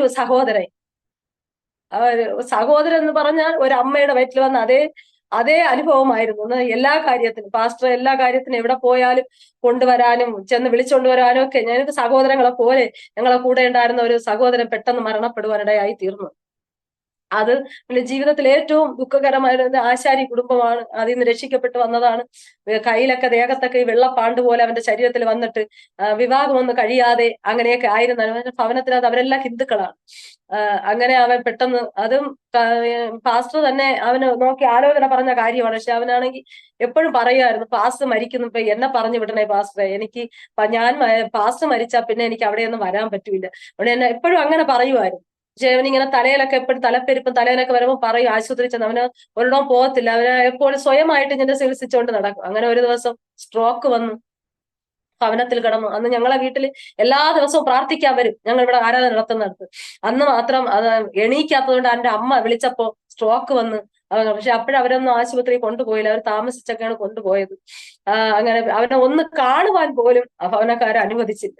ഒന്ന് കണ്ട് പ്രാർത്ഥിക്കാം, ആശുപത്രി പോയിട്ട് പോലും കയറ്റി കയറും. എന്നിട്ട് അവര് പറയുവാനിടയായി, ഞങ്ങള് അവന്റെ ഫോട്ടോ എടുത്ത് പൈസ ഉണ്ടാക്കാനാണ് അവനെ കാണണമെന്ന് പറഞ്ഞതെന്നൊക്കെ പറയുവാനിടയായിത്തീരുന്നു. അങ്ങനെയൊക്കെ ഉള്ള പിന്നെ അവന്റെ മാതാവ് ഭവനത്തിൽ വന്ന് ഒരു ഞായറാഴ്ച വിശുദ്ധ പകൽക്കാലം ഒരുപാട് അസഭ്യമൊക്കെ പറഞ്ഞു അവര് കടന്നു പോകാനുണ്ട്. അങ്ങനെയൊക്കെ ഉള്ള, പക്ഷെ അങ്ങനെയൊക്കെ ഉള്ള അതിലും അവിടെയൊക്കെ ഹൃദയമൊക്കെ തകർന്ന സമയത്തും ദൈവം അവിടെയൊക്കെ നിർത്തുവാനിടയായി തീർന്നു. എന്നാലും അവനെ അടക്കം എപ്പോ പറയാ എനിക്ക് നല്ലൊരു അടക്ക ശുശ്രൂഷ, പക്ഷെ അവർ അതിനൊന്നും നമ്മളെ കൊണ്ട് പറ്റിയില്ല. അവരുടേതായ ചടങ്ങിലൊക്കെ. എന്നാലും അവൻ നിത്യതയിലുണ്ടെന്ന് വിശ്വാസത്തോടെ ഞങ്ങൾ ആയിരിക്കുന്നു. അവൻ നിത്യതയെ കാണും. അവൻ നല്ലൊരു മനുഷ്യനാണ്, ദൈവത്തിന് വേണ്ടി അവസാനം വരെ നിന്ന ഒരു വ്യക്തിയാണ്. അങ്ങനെയുള്ള കൊറോണ കാലഘട്ടത്തിലൊക്കെ അങ്ങനെയുള്ള ഒരു അനുഭവം, അങ്ങനെ ഒരു വേദന എനിക്ക് എപ്പോഴും ഓർക്കുമ്പോൾ നമുക്കൊരു ആശ്രയമായിരുന്നു. അപ്പൊ ഞാൻ പലപ്പോഴൊക്കെ ചിന്തിക്കും, നമ്മൾ മനുഷ്യരിൽ ആശ്രയിച്ചാൽ ദൈവം അതൊക്കെ നമ്മുടെ ജീവിതത്തിൽ നിന്ന് എടുത്തു മാറ്റാൻ ഇടയായിത്തീരും. മനുഷ്യരിൽ നമ്മൾ കൂടുതൽ ആശ്രയിക്കുന്നു എന്ന് തോന്നുമ്പോൾ അവിടെയൊക്കെ ആ കഴുകന്റെ കൂടനക്കി ആ പറക്കാൻ പഠിപ്പിക്കുന്നത് പോലെ അങ്ങനെയാണ് ഞങ്ങളുടെ ജീവിതം ഇതുവരെയും കർത്താവ് നടത്തിക്കൊണ്ടുപോകുന്നത്. ആരിൽ കൂടുതൽ ആശ്രയിക്കുന്ന ദൈവത്തിലുള്ള ആശ്രയം മാറിപ്പോയെന്ന് കാണുമ്പോൾ ദൈവം അതിനെയൊക്കെ ആ കൂടൊന്നൊക്കെ അനക്കി പ്രതികൂലങ്ങൾ പ്രതിസന്ധികളൊക്കെ ജീവിതത്തിൽ കടത്തി വിട്ടിട്ട് ഒരു പൊന്നുപോലെ പൊന്നു പുറത്തെടുക്കുന്നത് പോലെ ജീവിതത്തെ പലപ്പോഴും ദൈവം ആ ഉലയിൽ വെച്ച് ഉരുക്കി ആ തീയിൽ കൂടെ കടത്തിവിട്ട് ജീവിതത്തെ പണിഞ്ഞ് ദൈവം പലപ്പോഴും പുറത്തെടുക്കുന്നത് കാണുവാനായി കഴിഞ്ഞിട്ടുണ്ട്. അപ്പോഴൊക്കെ പലപ്പോഴും കർത്താവിന് ഇഷ്ടമില്ല ദൈവത്തെക്കാൾ ഉപരിയായിട്ട്, അല്ലെങ്കിൽ ദൈവത്തിനേക്കാൾ ആരെയെ സ്നേഹിക്കുന്നത്, ദൈവത്തിനേക്കാൾ ആരിലും ഒരു മനുഷ്യനെ ആശ്രയിക്കുന്നത് ദൈവത്തിന് ഇഷ്ടമില്ല. അതുകൊണ്ടായിരിക്കും പലപ്പോഴും എന്റെ ജീവിതത്തിൽ, എന്റെ വ്യക്തിപരമായ ജീവിതത്തിലൊക്കെ ദൈവത്തിന്റെ ആ സ്പർശനം, ആ ദൈവസ്നേഹം, നമ്മൾ അല്ലെങ്കിൽ ഭർത്താവിലാണോ അല്ലെങ്കിൽ മക്കളിലാണോ ഒക്കെ ആശ്രയിക്കുന്നതെന്ന് ദൈവത്തിന് തോന്നിയ ദൈവം ആ കൂടൊക്കെ ഒന്ന് അനക്കി ജീവിതത്തിന്റെ ആ തീച്ചൂളയിലൂടെ ഒക്കെ കടത്തിവിട്ടിട്ട് ദൈവത്തിന്റെ ആ സ്നേഹം, ആ മാറോടണയ്ക്കുന്ന സ്നേഹമൊക്കെ ഓരോ നിമിഷവും അനുഭവിച്ച് ജീവിക്കുവാനൊക്കെ ദൈവം ഈ ദിവസങ്ങളിലൊക്കെ ഇടതരുന്നു. ഈ 2024 വരെയും ദൈവത്തിന്റെ ചിറകിന്റെ മറവിൽ ദൈവം എന്നെ, എന്റെ കുടുംബത്തെ, 2 കുഞ്ഞുങ്ങളെയൊക്കെ ദൈവം വഴി നടത്തി. ഭാരങ്ങളും പ്രയാസങ്ങളൊക്കെ ഉണ്ടെങ്കിലും കൂടെ നിന്നവരൊക്കെ കൈവിട്ടാലും കൈവിടാത്ത ഒരു ദൈവം. എപ്പോഴും കർത്താവ് പറയും, ആരെല്ലാം മാറിപ്പോയാലും ഞാൻ നിന്നെ ഒരിക്കലും കൈവിടുകയില്ല. മനുഷ്യരൊക്കെ മാറും, അവരൊക്കെ മടുക്കും, അവരൊക്കെ മറക്കും, പക്ഷെ മടുക്കാത്ത ഏത് വേദനയിലും ഏത് സാഹചര്യത്തിലും കൂടെ ഇരുന്ന് കരത്തെ പിടിച്ച് നടത്തി മാറോട് ചേർത്ത് ഞാനുണ്ട് കൂടെ മോളെ എന്ന് പറഞ്ഞ് ആശ്വസിപ്പിക്കുന്ന ആ ദൈവസ്നേഹമാണ് ഇതുവരെ ഞങ്ങളെ നടത്തിയത്. അതൊക്കെ എന്നെ കേൾക്കുന്ന പ്രേക്ഷകരോട് എനിക്ക് പറയാനുള്ളത്, ഈ ലോകത്ത് കഷ്ടതകളും ഭാരങ്ങളും സമാധാനക്കേടുകളും ഈ ലോകത്തിലുള്ള ഭാരങ്ങളും പ്രയാസങ്ങളൊക്കെ ജീവിതത്തിൽ എന്തെല്ലാം കടന്നു വന്നാലും അവിടെ അറിയാത്ത നാളിലും ദൈവം എന്നെ കരുതി എന്നുള്ളതാണ്. ദൈവത്തെ ആരെന്ന പോലെ അറിയാത്ത സമയത്തും നീ എന്നെ അറിയാതിരിക്കെ ഞാൻ നിന്നെ ഓമന പേർ ചൊല്ലി വിളിച്ചു എന്ന് പറഞ്ഞ ആ ദൈവത്തിന്റെ സ്നേഹം, അറിയാത്ത നാളിൽ എന്നെ ദൈവം അറിഞ്ഞു, അറിഞ്ഞ നാളിലും എന്നെ ദൈവം അറിഞ്ഞു. അപ്രകാരം ഏത് കഷ്ടതകളായിരുന്നാലും സമാധാനമില്ലയോ. അപ്പൊ ഞാൻ ചിന്തിക്കും, ഞാൻ മദ്യപാനിയുടെ ഒരു ഭവനത്തിൽ ജനിച്ചത്, ഇന്ന് അങ്ങനെയുള്ള അനേക ജീവിതങ്ങൾ എന്റെ മുമ്പ് കടന്നു വരുമ്പോ ഞാൻ പറയും, എന്റെ ജീവിതം ഇങ്ങനെയായിരുന്നു, എനിക്ക് ഇന്ന് എന്നെ ദൈവം ഇങ്ങനെയാക്കി തീർത്തു എന്ന് പറയും. എനിക്ക് അവരോട് പറയുവാൻ ഒരു സാക്ഷ്യം ദൈവം എന്റെ ജീവിതത്തിൽ തന്നതാണ്. അങ്ങനെ ഒരു അനുഭവം എന്റെ ജീവിതത്തിൽ ദൈവം തന്നതാണ്. അതുകൊണ്ട് എനിക്ക് അവരോട് പറയാം, എനിക്കൊരു അനുഭവം ഇല്ല എങ്കിൽ എനിക്ക് അവരോടൊന്നും അവർ പറയുന്നത് ഓ അങ്ങനെയാണോ, അങ്ങനത്തെ കഷ്ടപ്പാടുണ്ടോ എന്ന് പറയാനേ പറ്റുള്ളൂ. പക്ഷെ എന്റെ അനുഭവം എനിക്ക് അവരോട്, ഞാൻ ഇങ്ങനെ ആയിരുന്നു, എന്റെ അനുഭവം കുട്ടിക്കാല അനുഭവം അല്ലെങ്കിൽ എന്റെ യൗവനകാലം ഒക്കെ ഇങ്ങനെ ആയിരുന്നു, എന്നെ ദൈവം രക്ഷിച്ചു, എനിക്ക് സമാധാനം തന്നു, എന്റെ ജീവിതം, എന്റെ കുടുംബത്തെയൊക്കെ ദൈവം ഇങ്ങനെ ഇപ്രകാരമൊക്കെ ആക്കിയെന്ന് പറയുക ദൈവം എന്റെ ജീവിതത്തിൽ സാക്ഷ്യം തന്നതാണെന്ന് ഇന്ന് പകൽക്കാലം അതൊക്കെ ഞാൻ ഓർക്കുന്നു. അതൊക്കെ ദൈവം എന്റെ ജീവിതത്തിൽ ചെയ്ത അത്ഭുതങ്ങളാണ്. അതുകൊണ്ട് അതുകൊണ്ട് അത് ആ അനുഭവത്തിൽ നിന്ന് ആർക്കും മാറ്റുവാനായിട്ട് കഴിയില്ല. അനുഭവം ഉള്ളത് കൊണ്ടാണ് അത് മറ്റുള്ളവരോട് പറയാം. അതുകൊണ്ട് എന്നെ കേൾക്കുന്ന എല്ലാ ദൈവമക്കളോടും എനിക്ക് പറയാം, ദൈവം ജീവിതത്തിലുണ്ടെങ്കിൽ എന്തെല്ലാം കഷ്ടപ്പാടുകൾ ജീവിതത്തിൽ വന്നാലും, എന്തെല്ലാം പ്രതികൂലങ്ങൾ വന്നാലും, ആരെല്ലാം നമ്മളെ കൈവിട്ടാലും, നമ്മൾ ഇന്ന് പ്രാർത്ഥിക്കുന്ന വ്യക്തികൾ നാളെ നമുക്ക് വേണ്ടി പ്രാർത്ഥിച്ചില്ലെന്നിരിക്കും. എന്നാൽ നമ്മുടെ കൂടെ നിൽക്കുന്നവർ, ഒരുമിച്ച് കൈകോർത്ത് നിന്നവരൊക്കെ നമ്മളെ കൈവിട്ടിട്ട് കടന്നു പോകാം. എന്നാൽ അതിന്റെ മധ്യേ ഒരിക്കലും കൈവിടാത്ത നല്ല യേശു നമ്മുടെ ജീവിതത്തിൽ ഓരോ നിമിഷവും കൂടെയുണ്ട്. ആ ദൈവത്തിൽ ആശ്രയിച്ച ദൈവം ഒരിക്കലും കൈവിടുക. വചനം പറഞ്ഞതുപോലെ യഹോവയിൽ ആശ്രയിക്കുക, യഹോവ തന്നെ ആശ്രയമായിരിക്കും ചെയ്യുന്ന മനുഷ്യൻ ഭാഗ്യവാൻ. എന്റെ ജീവിതത്തിൽ അപ്രകാരമാണ്. എന്റെ ദൈവമാണ് എനിക്ക് ആശ്രയം. ഒരു കൊച്ചു സാക്ഷ്യം കൂടെ. എന്റെ ജീവിതത്തിൽ ചെയ്ത ഒരു അത്ഭുതം, വലിയൊരു അത്ഭുതം എന്റെ ജീവിതത്തിൽ, എന്റെ കുടുംബത്തിൽ, എന്റെ കുഞ്ഞിന് വേണ്ടി ചെയ്ത ഒരു അത്ഭുതം കൂടെ ഞാൻ പ്രേക്ഷകരുടെ മുമ്പാകെ ഞാൻ പങ്കുവയ്ക്കാനായി ആഗ്രഹിക്കുന്നു. എനിക്ക് 2 കുഞ്ഞുങ്ങളാണ്. മൂത്തവൻ ഡാനിയൽ, രണ്ടാമത്തവൻ സാമുവൽ. മൂത്തവൻ +2 കഴിഞ്ഞിട്ട് SC മെക്കാനിക്കൽ പഠിക്കുന്നു. ഇളയവൻ +2 ഇപ്പോ ജയിച്ചു. അങ്ങനെ അടുത്തുള്ള പഠനത്തിനൊക്കെ ആയിട്ട് കടന്നു പോകാനായി പോകുന്നു. എന്റെ ഇളയ മകന്റെ സാക്ഷ്യമാണ് ഞാൻ പറയുന്നത്. ഏപ്രിൽ മാസം 13-ാം തീയതി അതൊരു വ്യാഴാഴ്ചയാണ്. ഞാൻ ആദ്യത്തെ സാക്ഷ്യത്തിൽ പറഞ്ഞിട്ടുണ്ട്, ഒരു വാടക വീട്ടിൽ ഞങ്ങൾ താമസിച്ചു വന്നു. ഞങ്ങള് ചർച്ചിൽ കടന്നു വന്ന് ആരാധിച്ച ഒരു സഹോദരന്റെ വീട്ടിൽ. അപ്പൊ അവരുടെ വീട് ഇങ്ങനെ ടെറസാണ്. ഞങ്ങള് ബാക്കില് ഷീറ്റിട്ട വീട്ടിലാണ് താമസിക്കുക. അപ്പോ അതിന്റെ ഇതൊക്കെ നടക്കുന്ന മുമ്പായിട്ട് ഒരു മാസം ഉപവാസ പ്രാർത്ഥനയ്ക്ക് ഇങ്ങനെ പാസ്റ്റർ ഇങ്ങനെ ചർച്ചിൽ പറയാനിടയായി തീർന്നു. ഒരു വ്യക്തി ഇങ്ങനെ ടെറസിന്റെ ടെറസ് എന്നല്ല പറഞ്ഞ മെകളിൽ നിന്ന് വീണ് തലയടിക്കുന്ന ഒരു കാഴ്ച കാണുന്നു. ചർച്ചിൽ എല്ലാവരും ഒരുമിച്ച് ദൈവമക്കൾ പ്രാർത്ഥിക്കണം. അപ്പൊ ഞങ്ങളെ ചർച്ചിൽ ഇഷ്ടംപോലെ ഈ കെട്ടിടപ്പണി ചെയ്യുന്ന പയ്യന്മാരുണ്ട്. പിന്നെ ഒരുപാട് യുവനക്കാര് ഞങ്ങളെ ചർച്ചിൽ വന്ന് ഒരുമിച്ച് കിടന്ന് ഉപവസിച്ചും പ്രാർത്ഥിച്ചും അപ്പനും അമ്മയൊക്കെ ഞങ്ങളെ കൈ കൊണ്ട് തരും, ഇവനെ ഒന്ന് നന്നാക്കി താ പാസ്റ്റർ, ഇവൻ രാത്രി, അതൊക്കെ ഞാൻ നേരത്തെ സാക്ഷ്യത്തിൽ വിട്ടുപോയി, നന്നാക്കി താ പാസ്റ്ററെ, അവൻ സിനിമ കാണാൻ പോകുന്നു, രാത്രി അപ്പനെ അമ്മയൊക്കെ ഒളിച്ച് സിനിമ കാണാൻ പോകുന്നു, അവല്ലെങ്കിൽ അങ്ങനത്തെ സ്വഭാവം.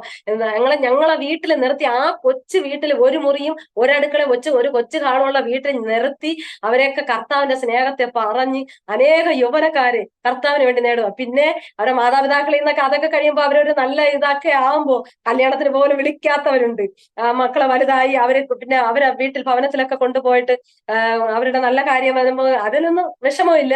പക്ഷെ അവരൊക്കെ ഇന്ന് കർത്താവിനെ ആത്മാവിൽ സത്യത്തിലും ആരാധിക്കുന്നു. അതൊക്കെ സന്തോഷം. അങ്ങനെ ഞങ്ങൾ ബ്രദറിന്റെ വീട്ടിലായിരിക്കുമ്പോ ഈ കുഞ്ഞുങ്ങള്, ഇപ്പൊ ഞങ്ങളെ വീട്, ഞങ്ങൾ താമസിക്കുന്നത് ഷീറ്റിട്ടത്, അവരെ വീട് ടെറസാണ്. അങ്ങനെ അവനന്ന് 7 വയസ്സാണ്, ഇളയവന് 7 വയസ്സാണ്.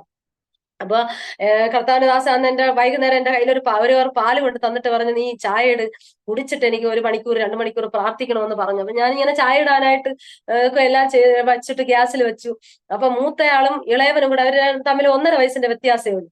അവര് ഈ ഓണർ വീട്ടിന്റെ മുകളിൽ കയറി ഇങ്ങനെ ടെറസിൽ കളിച്ചോണ്ടിരുന്നു. മൂത്തയാള് അവിടെ നിന്ന് സൺസൈഡിൽ ഇറങ്ങി. അപ്പൊ ഇളയാൾ അത് കണ്ടിട്ട് ഒരു കാല് വെച്ച് അടുത്ത കാല് വെച്ചതും ആള് താഴെ പോകുന്നു. അപ്പൊ അവരുടെ വീട്ടിന്റെ ഫ്രണ്ടിൽ പരുക്കം തറയാണ്.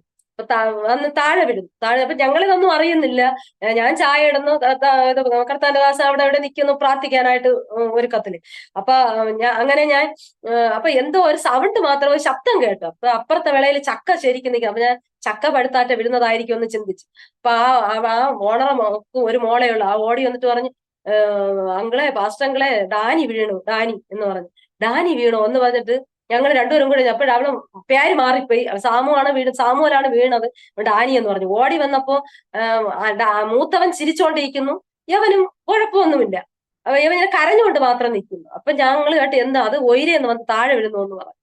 അപ്പോൾ ഇവൻ വന്ന് വിടുന്ന സമയത്ത് അവിടെ ഒരു അംഗൻവാടിയിൽ ഒരു ആയ ഉണ്ടായിരുന്നു. ഇവൻ വന്ന് വിടുന്ന സമയത്ത് അവന് ശ്വാസമൊന്നുമില്ലാതെ ഇവ ഇങ്ങനെ അവിടെ കിടക്കായിരുന്നു. ഇവരെടുത്ത് 2 കുടച്ചിൽ ഇങ്ങനെ എണീപ്പിച്ചിട്ട് കുടഞ്ഞപ്പോഴാണ് അവന്റെ ശബ്ദം പുറത്തു വന്നത്. അപ്പൊ ആ സമയത്താണ് ഞങ്ങൾ അവിടെ ചെല്ലുന്നത്. ഇവൻ കരഞ്ഞുകൊണ്ടിരിക്കുന്നത്. അപ്പൊ എന്റെ പപ്പ ഇവനെ വീണ അടിക്കും, അവൻ ഓടിയൊക്കെ വീണ അവിടെ ഇട്ട് അടിക്കും. അപ്പൊ ഇവൻ അടിക്കും എന്നുള്ള പേടി കൊണ്ടാണ് അവൻ കരയണത്. അവൻ അടുത്ത് നിന്ന് നോക്കിയപ്പോൾ ഒരു മുറിവോ ഒന്നുമില്ല അവന്റെ തലയിലോ ശരീരത്തിലോ. ഈ തോള് ഭാഗത്ത് മാത്രം ചെറുതായിട്ടൊരു തൊലി പോയിട്ടുണ്ട്, അല്ലാതെ ഒരു കുഴപ്പമില്ല. അപ്പോഴും ഞാൻ നേരത്തെ പറഞ്ഞ ആ മരിച്ചുപോയെന്ന് പറഞ്ഞ ആ സഹോദരൻ ജോലി കഴിഞ്ഞപ്പോ അവിടെ വന്ന ആ സമയം, അപ്പൊ അവൻ ഞങ്ങളുടെ അടുത്ത് പറഞ്ഞു, പാസ്റ്ററെ അവൻ വീണു, അവന്റെ തലയിൽ ഒരു മുറിവില്ല, ഒന്നുമില്ല, എന്തായാലും പാസ്റ്റർ ഇവനെ വെച്ചുകൊണ്ടിരിക്കരുത്, നമുക്ക് ഉടനെ ആശുപത്രി കൊണ്ടുപോയി ഒന്ന് കാണിക്കാം, ചെക്കപ്പ് ചെയ്യാം, അപ്പൊ എന്തെങ്കിലും ഉണ്ടെങ്കിൽ പറയുമല്ലോ എന്ന് പറഞ്ഞു. അവന്റെ നിർബന്ധത്തിലാണ് ഞങ്ങൾ അവനെ കൊണ്ടുപോയത്. അങ്ങനെ അന്ന് ഞങ്ങൾക്കൊരു ഒരു പഴയൊരു വണ്ടി ഉണ്ടായിരുന്നു. അതിൽ തന്നെ ഇവനെ കയറ്റി കൊണ്ടുപോയി അവിടെ 6 മണിയായി മെഡിക്കൽ കോളേജിൽ എത്തിയപ്പോൾ അവിടെ ചെന്ന് അവനെ ഇറക്കി അത്യാഗതി കാണിക്കാനായിട്ട് കൊണ്ടുപോയി അവിടെ ചെന്നിരിക്കുമ്പോ ഡോക്ടറോട്ട് മോനെ നിനക്ക് എവിടെ വേദനിക്കുന്നു എന്ന് കേട്ടു.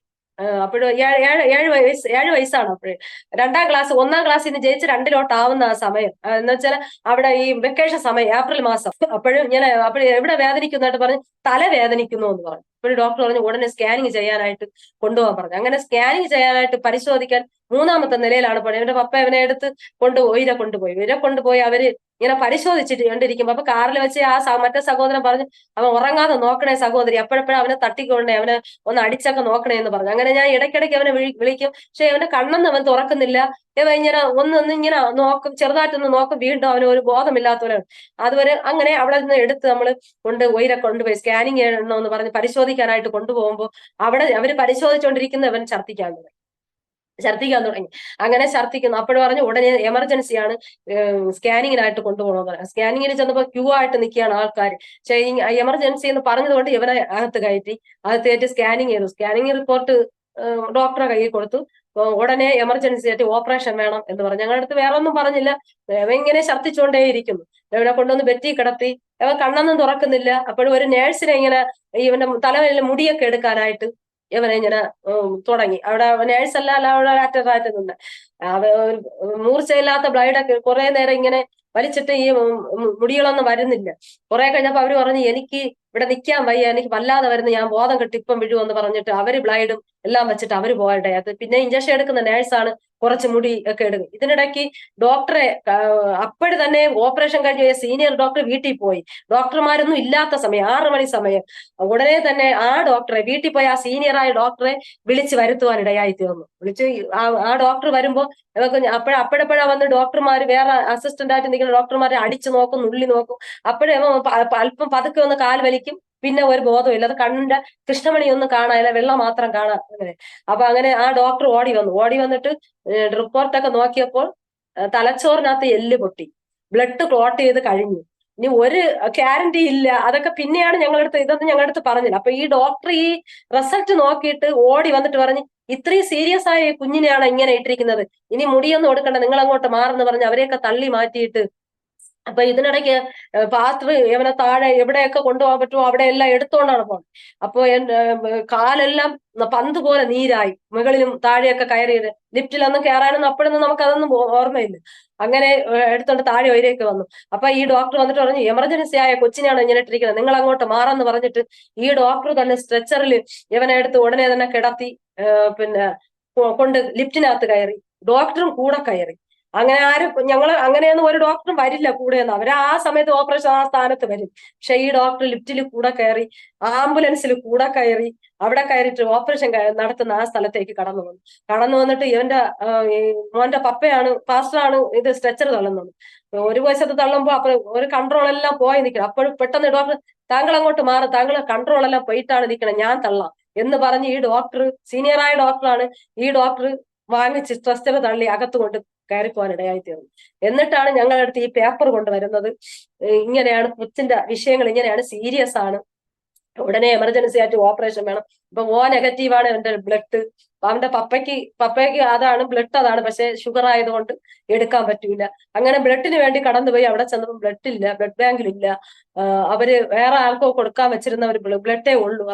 അപ്പോഴേ തന്നെ അവർക്ക് കൊടുക്കണം, എങ്കിൽ തരാമെന്ന് പറഞ്ഞു. അപ്പൊ അവിടെ ഒരു പെന്തക്കോസ്തായ ഒരു സിസ്റ്ററാണ് അതിനകത്തുനിന്ന്. അപ്പോഴ് കടന്നുപോയി സഹോദരൻ പറഞ്ഞു ഒരു പാസ്റ്റർ മോനാണ് സിസ്റ്ററെ, ഇതുപോലെ അത്യാസന്ന നിലയിലെ മരണത്തിന്റെ അവസ്ഥയിൽ കടന്നു പോവുകയാണ്, ആരെയായിരുന്നാലും ഇന്ന് രാത്രി തന്നെ എത്തിച്ച് നിങ്ങൾക്ക് രക്തം തിരിച്ചു തരണമെന്ന് പറയാം. ഇവരെ ഈ സങ്കടം കണ്ടിട്ട് ആ സിസ്റ്റർ കൊടുക്കാനിടയായി തീർന്നു. അങ്ങനെ ബ്ലഡ് എല്ലാം ശരിയാക്കി ഇവനെ അകത്ത് ഓപ്പറേഷൻ തിയേറ്ററിൽ കയറ്റി. അന്ന് 8 പിള്ളേരെ ഇതുപോലെ പൂച്ച പിടിക്കാനും ഉയരങ്ങളൊക്കെ കയറിയ പിള്ളേര് 7 പിള്ളേരെ എന്തോ ഈ ഡോക്ടർ ഓപ്പറേഷൻ ചെയ്തു. എല്ലാം മരിച്ചു. ഇവ 8ാമത്തതാണ്. അന്ന് ആ ഒരു ദിവസം 8ാമത്തതാണ് ഇവനെ കൊണ്ടു ചെന്നത്. അങ്ങനെ അപ്പൊ ഞങ്ങൾ ഈ കാറിൽ ഇവനെ കൊണ്ടുപോകുമ്പോ തന്നെ എല്ലായിടത്തും വിളിച്ചു പറഞ്ഞു. ഈ എല്ലായിടത്തും 21 ഉപവാസം നടക്കുന്ന സമയം, എല്ലായിടത്തും അറിയാന്നുള്ളിടത്തൊക്കെ വിളിച്ചു പറഞ്ഞു ഇങ്ങനെ ഒരു സംഭവം ഉണ്ടായിട്ടുണ്ട്, എല്ലാവരും പ്രാർത്ഥിക്കാന്ന് പറഞ്ഞു. അങ്ങനെ ഞങ്ങൾ കിടന്നു. അപ്പൊ അറിഞ്ഞത് കൊണ്ട് ഞങ്ങളെ ഞാൻ മുമ്പ് പറഞ്ഞ ഒരു പാസ്റ്റർ, ഞാൻ കഴിഞ്ഞ അതില് മറ്റേ ഇതിൽ പറഞ്ഞിട്ടുണ്ട്, ഒരു പാസ്റ്റർ ഞങ്ങൾ സഭാരാധനയൊക്കെ തുടങ്ങി ഒരു ആത്മീയ പിതാവ് ആ ദേവദാസം മരിച്ചു. ആ ദേവദാസന്റെ മരുമകൻ ഞാൻ ഓടി, മരുമകനും മോനും കൂടെ അവിടെ അവിടെ വരാനിടയായിരുന്നു ആശുപത്രിയിൽ വന്നിട്ട്. അവർക്കൊക്കെ ഇത്തിരി സ്വാധീനമുള്ളവരാണ് ഡോക്ടർമാരെയൊക്കെ. അകത്ത് കയറിയിട്ട് ഡോക്ടറോട് കേട്ടു, ഡോക്ടറെ ഈ കുഞ്ഞിന്റെ അവസ്ഥ എന്താണ്? ഒരു ഗ്യാരണ്ടി ഇല്ല, നമ്മൾ തലച്ചോറിന്റെ എല്ല് പൊട്ടിയിട്ടുണ്ട്, അത് ശരിയാക്കും, ബ്ലഡ് ക്ലോട്ട് ചെയ്ത് കഴിഞ്ഞു, ഗ്യാരണ്ടി ഒന്നുമില്ല, നിങ്ങൾ ദൈവത്തോട് പ്രാർത്ഥിക്കുക, ദൈവം രക്ഷിച്ചാൽ രക്ഷിച്ചു എന്ന് പറഞ്ഞ്. അതൊന്നും ആ ദേവദാസൻ ഞങ്ങളോട് പറഞ്ഞില്ല. അപ്പോഴും ആ ദേവദാസൻ പറഞ്ഞെന്ന് പിന്നെ ആ ദേവദാസൻ പിന്നെ ഞങ്ങൾ ഒരു ദിവസം ആ ചർച്ചിൽ അവനെ കൊണ്ട് സാക്ഷി പറയാൻ പോയി. അപ്പോഴാണ് ആ ദേവദാസൻ പറഞ്ഞു കഴിഞ്ഞപ്പോഴാണ് പറഞ്ഞത്, ഞാനാ ആ ഡോക്ടറെ അടുത്ത് അകത്ത് കയറി കേട്ടത് പറഞ്ഞു ഒരു ഗ്യാരണ്ടിയും ഇല്ല, ബ്ലഡ് ക്ലോട്ട് ചെയ്ത് കഴിഞ്ഞു, പിന്നെ ഞങ്ങൾക്ക് ഈ പൊട്ടിയ എല്ലിന് ഞങ്ങൾക്ക് എന്തെങ്കിലും ചെയ്യാമെന്നുള്ളതേ ഉള്ളൂ. നിങ്ങൾ അപ്പോൾ എത്ര രൂപ വേണമെങ്കിലും തരാൻ പാസ്റ്റർ, ഒരു ഡോക്ടറെ, ഒരു പാസ്റ്റർ മകനാണിത്, അത് എന്ത് തന്നാലും ദൈവം രക്ഷിച്ചാലേ ഉള്ളൂ, നിങ്ങൾ ദൈവത്തോട്, ഞങ്ങൾ ദൈവമോ എന്ന് കേട്ട ആ ഡോക്ടർ തിരിച്ചു കേട്ടെന്ന്, ഞങ്ങൾ ദൈവമോ രക്ഷിക്കാൻ, നിങ്ങളെ ദൈവത്തോട് പ്രാർത്ഥിക്ക്. ഇന്ന് ഞാൻ 7 കുഞ്ഞുങ്ങളെ ഓപ്പറേഷൻ ചെയ്താണ്, 7 പേര് മരിച്ചു, ഇത് 8ാമത്തവനാണ് ഇവൻ എന്ന് ആ ഡോക്ടർ പറയാനിടയായി തീർന്നു. അങ്ങനെ ഞങ്ങളുടെ അടുത്ത് പറഞ്ഞില്ല, കുറച്ച് ദൈവദാസന്മാർക്ക് അപ്പോഴവിടെ കടന്നതായ ദൈവദാസന്മാർക്കൊക്കെ പറയാനിടയായി തരും. അങ്ങനെ അവനെ ഓപ്പറേഷൻ റൂമിലേക്ക് ഒരു 11 മണിയൊക്കെ ആവും കയറ്റി. അപ്പോൾ ഞങ്ങളെ ചർച്ചയിൽ അപ്പോഴും ഒരു കൊച്ചും അവളെ ഭർത്താവും കടന്നിരുന്ന, അവള് കുഞ്ഞുങ്ങളില്ല അവർക്ക്, അതുകൊണ്ട് ഇവരുടെ അടുത്തൊക്കെ ഭയങ്കര സ്നേഹമാണ്. അപ്പോൾ എന്ത് പറ്റി ആന്റി എന്നൊക്കെ കേട്ട് ഞാൻ ഇങ്ങനെ കാര്യങ്ങളൊക്കെ ഇങ്ങനെ പറഞ്ഞുകൊണ്ടിരിക്കുമ്പോൾ ഒരു പാസ്റ്റർ വന്ന് എന്നെ വഴക്ക് പറഞ്ഞു. ഈ അപ്പൊ എനിക്ക് ഈ കുഞ്ഞിന്റെ ഈ സീരിയസോ ഒന്നും എനിക്ക് എന്റെ അടുത്ത് പറഞ്ഞില്ല, എനിക്ക് അറിഞ്ഞുകൂടാ. ഞാൻ ചിന്തിക്കുന്നത് അവൻ ഓപ്പറേഷൻ കഴിഞ്ഞ് അവൻ സൗഖ്യമാവും, അവൻ പുറത്തു വരും എന്നാണ്. അപ്പൊ ഞാൻ ഈ സംഭവങ്ങൾ ഇങ്ങനെയൊക്കെ സംഭവിച്ചെന്ന് ആ പാസ്റ്റർ തന്നെ വഴക്ക് പറഞ്ഞ്, പ്രാർത്ഥിക്കാനല്ലേ പറഞ്ഞത്, ഇങ്ങനെ സംസാരിച്ചുകൊണ്ടിരിക്കാനാണോ എന്ന് പറഞ്ഞ് വഴക്ക് പറയാനിടയായി. അപ്പൊ പിന്നെ ഞങ്ങൾ അവിടെ ഒന്നും മിണ്ടാതിരുന്ന് പിന്നെ സ്തോത്രം പറഞ്ഞ് ദൈവത്തോട് പ്രാർത്ഥിച്ചുകൊണ്ടിരുന്നു. ഒരു 4 മണിയായപ്പോ ഇവനെ പുറത്തു കൊണ്ടുവന്നു. ബ്ലഡൊക്കെ ചോദിച്ച ബ്ലഡൊക്കെ കൊടുത്തു. ഉടനെ തന്നെ വേറെ സഹോദരന്മാർ വന്നു, തിരിച്ചവർക്ക് ആ ബ്ലഡ് കൊടുക്കുകയും ചെയ്തു. അങ്ങനെ 4 മണിയായപ്പോ ഇവനെ പുറത്തു കൊണ്ടുവന്നപ്പോഴാണ് ഇവന്റെ അവസ്ഥ എന്തെന്ന് മനസ്സിലായി. വായിനകത്തൊക്കെ വലിയ ട്യൂബ് അകത്ത് കയറ്റിയിട്ടിട്ടുണ്ട്, പിന്നെ ശ്വാസം വിടാനുള്ള ആ സംഭവങ്ങളൊക്കെ വച്ചിട്ടുണ്ട്, എല്ലാം ഉണ്ട്.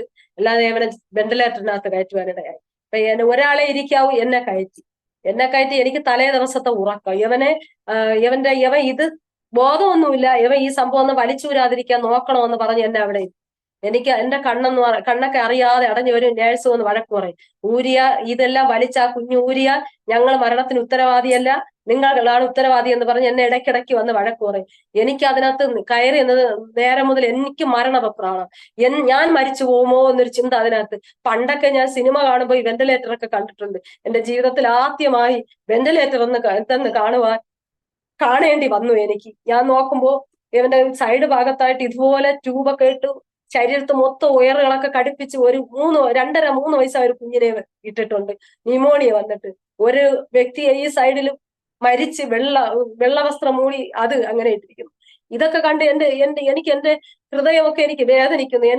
ഞാൻ മരിച്ചു പോകുമോ എന്ന് ഞാൻ ചിന്തിച്ച് അതിനകത്ത് ഞാൻ ഇരിക്കുവാനിടയായി. അങ്ങനെ ഇടയ്ക്കിടയ്ക്ക് അവൻ ബോധമില്ല, അവൻ കൈ ഇങ്ങനെ കൊണ്ടുവരും ഇത് വലിച്ചൂരുവാനായിട്ട്. ഞാൻ കയ്യും പിടിച്ചു വെച്ചുകൊണ്ടിരിക്കും. കുറെ കഴിയുമ്പോൾ എനിക്ക് അറിയാതെ ഉറക്കം വരുന്ന അവസ്ഥകൾ. അവന്റെ ശരീരത്തിലേക്ക് അടയ്ക്കുവാനായിട്ടുള്ള മരുന്നുകളും കാര്യങ്ങളൊക്കെ അവിടെ വെച്ചിട്ടുണ്ട്. അതൊന്നും ഇവരൊന്നും ചെയ്യുന്നില്ല. ഇത് അവസാനം അവന് രക്ഷപ്പെടൂല എന്നുള്ള ഇതിലാണ് അതിനകത്ത് കയറ്റി ഇട്ടിരിക്കുന്നത് തന്നെ. ഞാൻ അവിടെ ഇരുന്ന് ഞാൻ പാസ്റ്റർ എന്തായാലും ഒരു കൊച്ചു ഫോണുണ്ടായിരുന്നു, ഞാൻ വിളിച്ചു, എന്തെങ്കിലും ആവശ്യമുണ്ടെങ്കിൽ വിളിക്കാൻ പറഞ്ഞു. വിളിച്ചിട്ട് പറഞ്ഞു, എനിക്ക് ഇവിടെ ഇരിക്കാൻ എന്നെ കൊണ്ട് പറ്റുന്നില്ല, ഞാൻ മരിച്ചു പോകും, എന്നെ പുറത്തിറക്കെന്ന് ഞാൻ പറയാം. അപ്പൊ സാരമില്ല, നീ അവിടെ ഇരുന്നോ, നിനക്കൊന്നും വരൂല, വേറെ ഒന്നും ചിന്തിക്കണ്ട, നീ അവിടെ ഇരുന്നോ എന്ന് പറഞ്ഞു. കുറെ കഴിഞ്ഞപ്പോ ഇങ്ങനെ ഇതെല്ലാം ഇതെല്ലാം വലിച്ചു എടുക്കാനായിട്ട് വീണ്ടും നേഴ്സ് കാണുന്നത് കണ്ടോണ്ട് ഇവര് വന്ന് 2 കൈയും കാലും ഒക്കെ കെട്ടിയിട്ട് എന്റെ കൈയും കാലും വലിച്ചു കൂട്ടുന്നു, കൈയൊക്കെ കെട്ടിയിട്ട്. ഇത് കണ്ടപ്പോ എനിക്ക് എന്റെ ഹൃദയമൊക്കെ തകർന്നു. ദൈവമേ, ഇതിനകത്ത് ഇതൊക്കെ ഞാൻ എന്റെ ജീവിതത്തിൽ ആദ്യമായിട്ടാണല്ലോ കർത്താവെ കാണുന്നതെന്നൊക്കെ പറഞ്ഞ് ഞാൻ അതിനകത്തിരുന്ന് ഞാൻ കരയാനിടയായി തീർന്നു. അപ്പൊ എന്നെ വിളിച്ചിട്ട് ചോദിച്ചു, അവൻ എന്ത് ചെയ്യുന്നു എന്ന കാര്യം. ഞാൻ പറഞ്ഞു, ഇങ്ങനെയാണ് എന്റെ അവസ്ഥ, എനിക്ക് വെളിയിറങ്ങണം, എനിക്ക് അവനെ കാണാൻ വയ്യ, എന്റെ കൈയും കാലും ഒക്കെ കെട്ടിയിട്ടെന്നൊക്കെ പറഞ്ഞ് ഞാൻ അതിനകത്ത് കരയാനിടയായി തീർന്നു. അപ്പൊ പറഞ്ഞു, നീ എന്നാ വെളിയിലിറങ്ങ്, നമ്മ ചർച്ചിൽ വരുന്ന ആ കൊച്ചിന് നമുക്ക് അതിനകത്ത് അല്പസമയം ഇരുത്താന്ന് പറഞ്ഞ് എന്നെ വെളിയിലിറക്കി.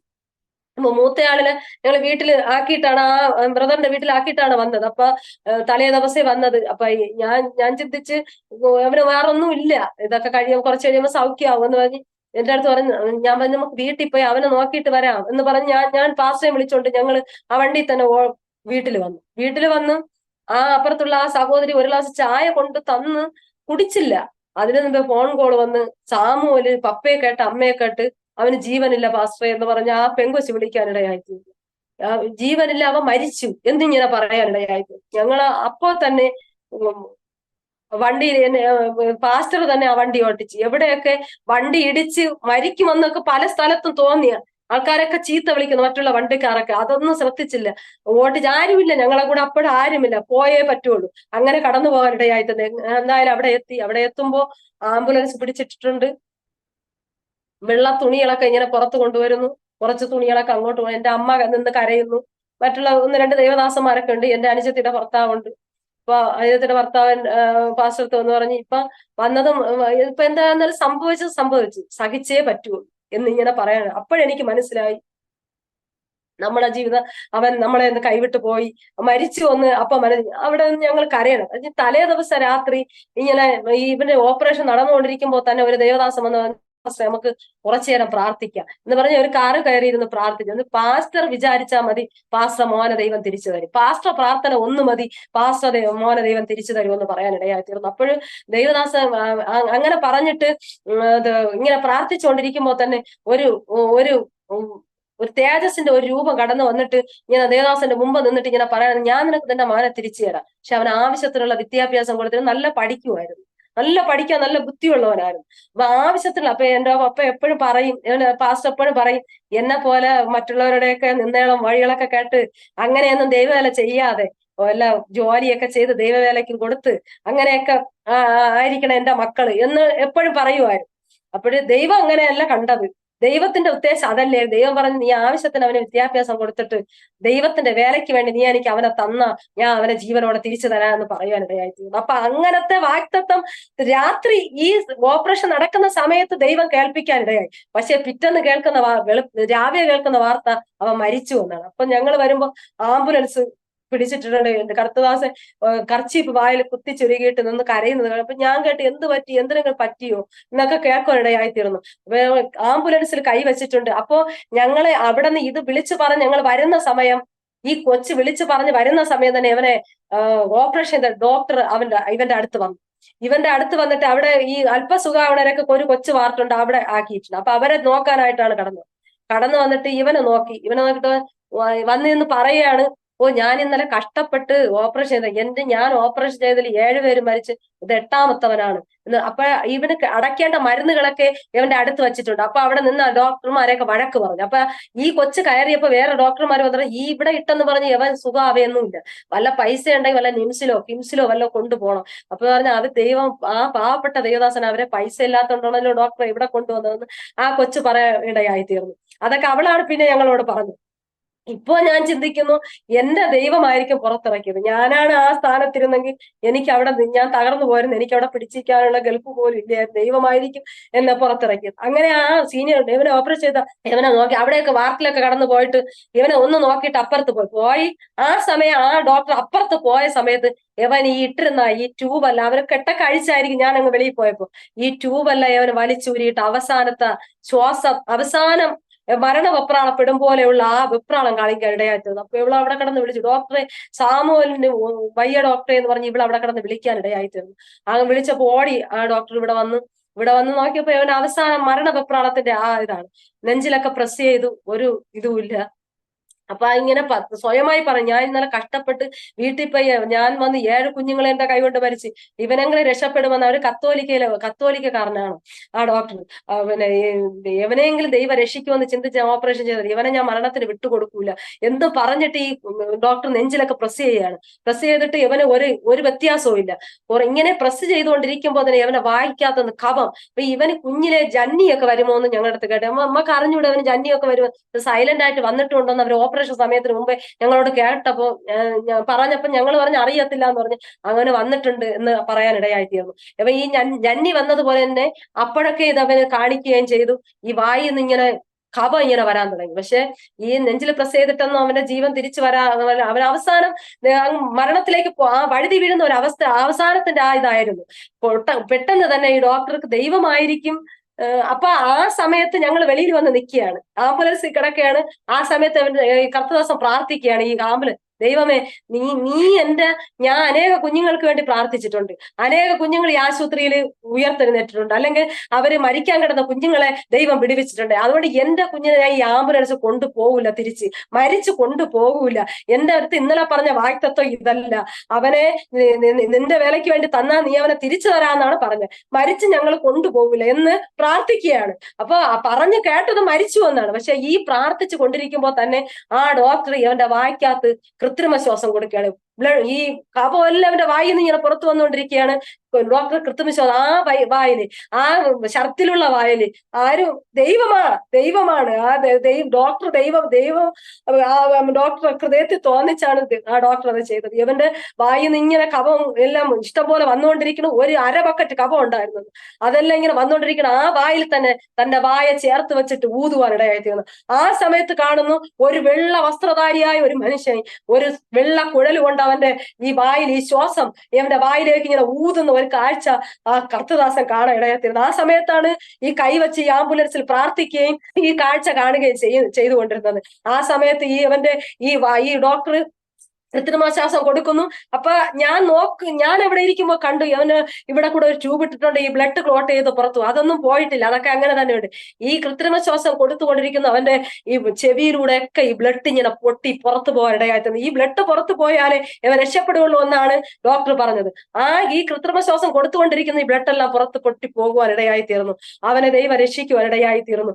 ആ ഡോക്ടർ അവിടെ നിന്ന് താങ്ക് യു ഗോഡ് എന്ന് പറഞ്ഞ് ദൈവത്തെ മഹത്വപ്പെടുത്തി, ദൈവത്തിന് വേണ്ടി ഞാൻ ഇന്നത് ചെയ്തിരിക്കാം, യവനെ ദൈവം രക്ഷിച്ച് എന്റെ കൈ കൊണ്ട് ഇന്ന് ഓപ്പറേഷൻ ചെയ്ത് എല്ലാവരും മരിക്കുവാനിടയായി, എവനെയെങ്കിലും ദൈവം തിരിച്ചതാ എന്ന് പറഞ്ഞിട്ടാണ് ആ മനുഷ്യൻ ആ ഡോക്ടർ ഇവനെ ഇങ്ങനെ ചികിത്സിക്കുവാനിടയായിത്തീർന്നു. എന്നാൽ അപ്പോൾ തന്നെ അവന്റെ ആയുസിനെ തിരിച്ചു കൊടുക്കുവാനിടയായിത്തീർന്നു. ദൈവത്തിന്റെ അത്ഭുതം കാണുക, ആ ദൈവത്തിന്റെ വാഗ്ദത്തം അത് വലുതാണ്. ദൈവം ചെയ്ത ആ അത്ഭുതം എന്റെ ജീവിതത്തിൽ, അല്ലെങ്കിൽ എന്റെ കുഞ്ഞിന്റെ ജീവിതത്തിൽ മരിച്ചവരെ ഉയർപ്പിക്കുന്ന കർത്താവ് ലാസറിന്റെ വീട്ടിൽ മാത്രമല്ല ദൈവം കടന്നു ചെന്നത്, എന്റെയും ഭവനത്തിൽ വന്ന് എന്റെ പൈതനെ രക്ഷിക്കുവാനിടയായി. ആ യായിറോസിന്റെ മകളെ വിടുവിച്ചതുപോലെ, യേശു ചെന്ന് എഴുന്നേൽക്ക എന്ന് പറഞ്ഞതുപോലെ എന്റെ ദൈവവും ആ വെന്റിലേറ്ററിനകത്ത് കടന്നു വന്ന് എന്റെ മകനെ തൊടുവാനായി ഇടയായി തീർന്നു.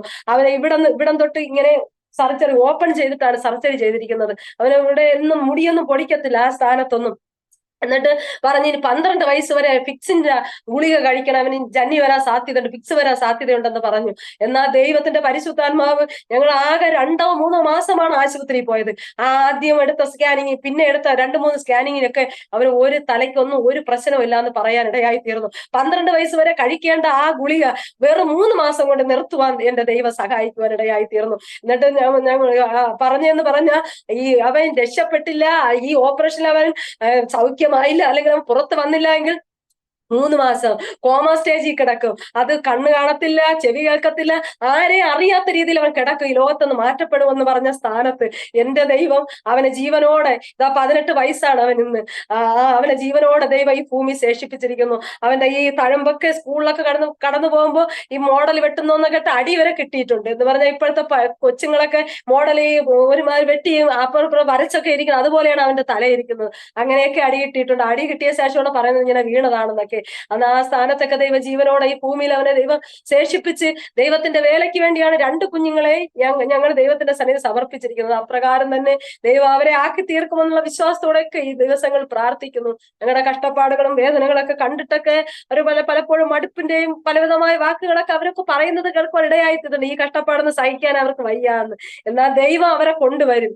ദൈവത്തിനൊരു ഉദ്ദേശമുണ്ട്. അതുകൊണ്ടാണ് അവരെ മരണത്തിന് ഏൽപ്പിക്കാതെ ദൈവം ഈ ലോകത്ത് അവരെ ജീവനോടെ നിർത്തിയിരിക്കുന്നത് തന്നെ. അത് അപ്രകാരം എന്റെ വീട്ടിലും ദൈവത്തിന്റെ ഉയർപ്പ് കാണാൻ, കർത്താവ് ഉയർപ്പിക്കുന്നത് കാണാൻ, അടിയന്റെ കുടുംബത്തിലും കുഞ്ഞുങ്ങളുടെ മേലൊക്കെ ആ ദൈവത്തിന്റെ സാന്നിധ്യം, അല്ലെങ്കിൽ ആ ദൈവത്തിന്റെ പ്രവൃത്തി കാണാനൊക്കെ ദൈവം സഹായിച്ചു. ദൈവം വൻകാര്യങ്ങൾ ചെയ്യുന്ന ദൈവമാണ്. മരിച്ചവരെ ജീവിക്കുന്ന, ഇല്ലാത്തതിനെ ഉള്ളതിനെ പോലെ വിളിച്ചു വരുത്താൻ കഴിവുള്ള ദൈവമാണ് എന്റെ ദൈവം. ആ ദൈവമാണ് എന്റെ ജീവിതത്തിൽ, എന്റെ കുടുംബത്തിൽ, കുഞ്ഞുങ്ങളുടെ മേലൊക്കെ ദൈവ അത്ഭുതങ്ങളെ ചെയ്തത്. കർത്താവിന് സ്തോത്രം. വളരെ അനുഗ്രഹീതമായ ഒരു സാക്ഷ്യം. ദൈവം ചെയ്ത മഹാത്ഭുതങ്ങൾ എത്ര വർണ്ണിച്ചാലും എത്ര പറഞ്ഞാലും മതിയാത്ത ജീവിതത്തിലെ അനുഭവങ്ങൾ, ഓർമ്മകൾ, ബാല്യം മുതൽ ഇങ്ങോട്ട് ഇന്നുവരെ കൂടെയിരുന്ന് കരം പിടിച്ച് നടത്തിയ ഒരു ദൈവം. ഞാൻ ഓർക്കുകയായിരുന്നു, ഈമിൽ വെച്ച് ഒരുപാട് കുഞ്ഞുങ്ങളെ നൈൽ നദിയിൽ വലിച്ചെറിഞ്ഞു.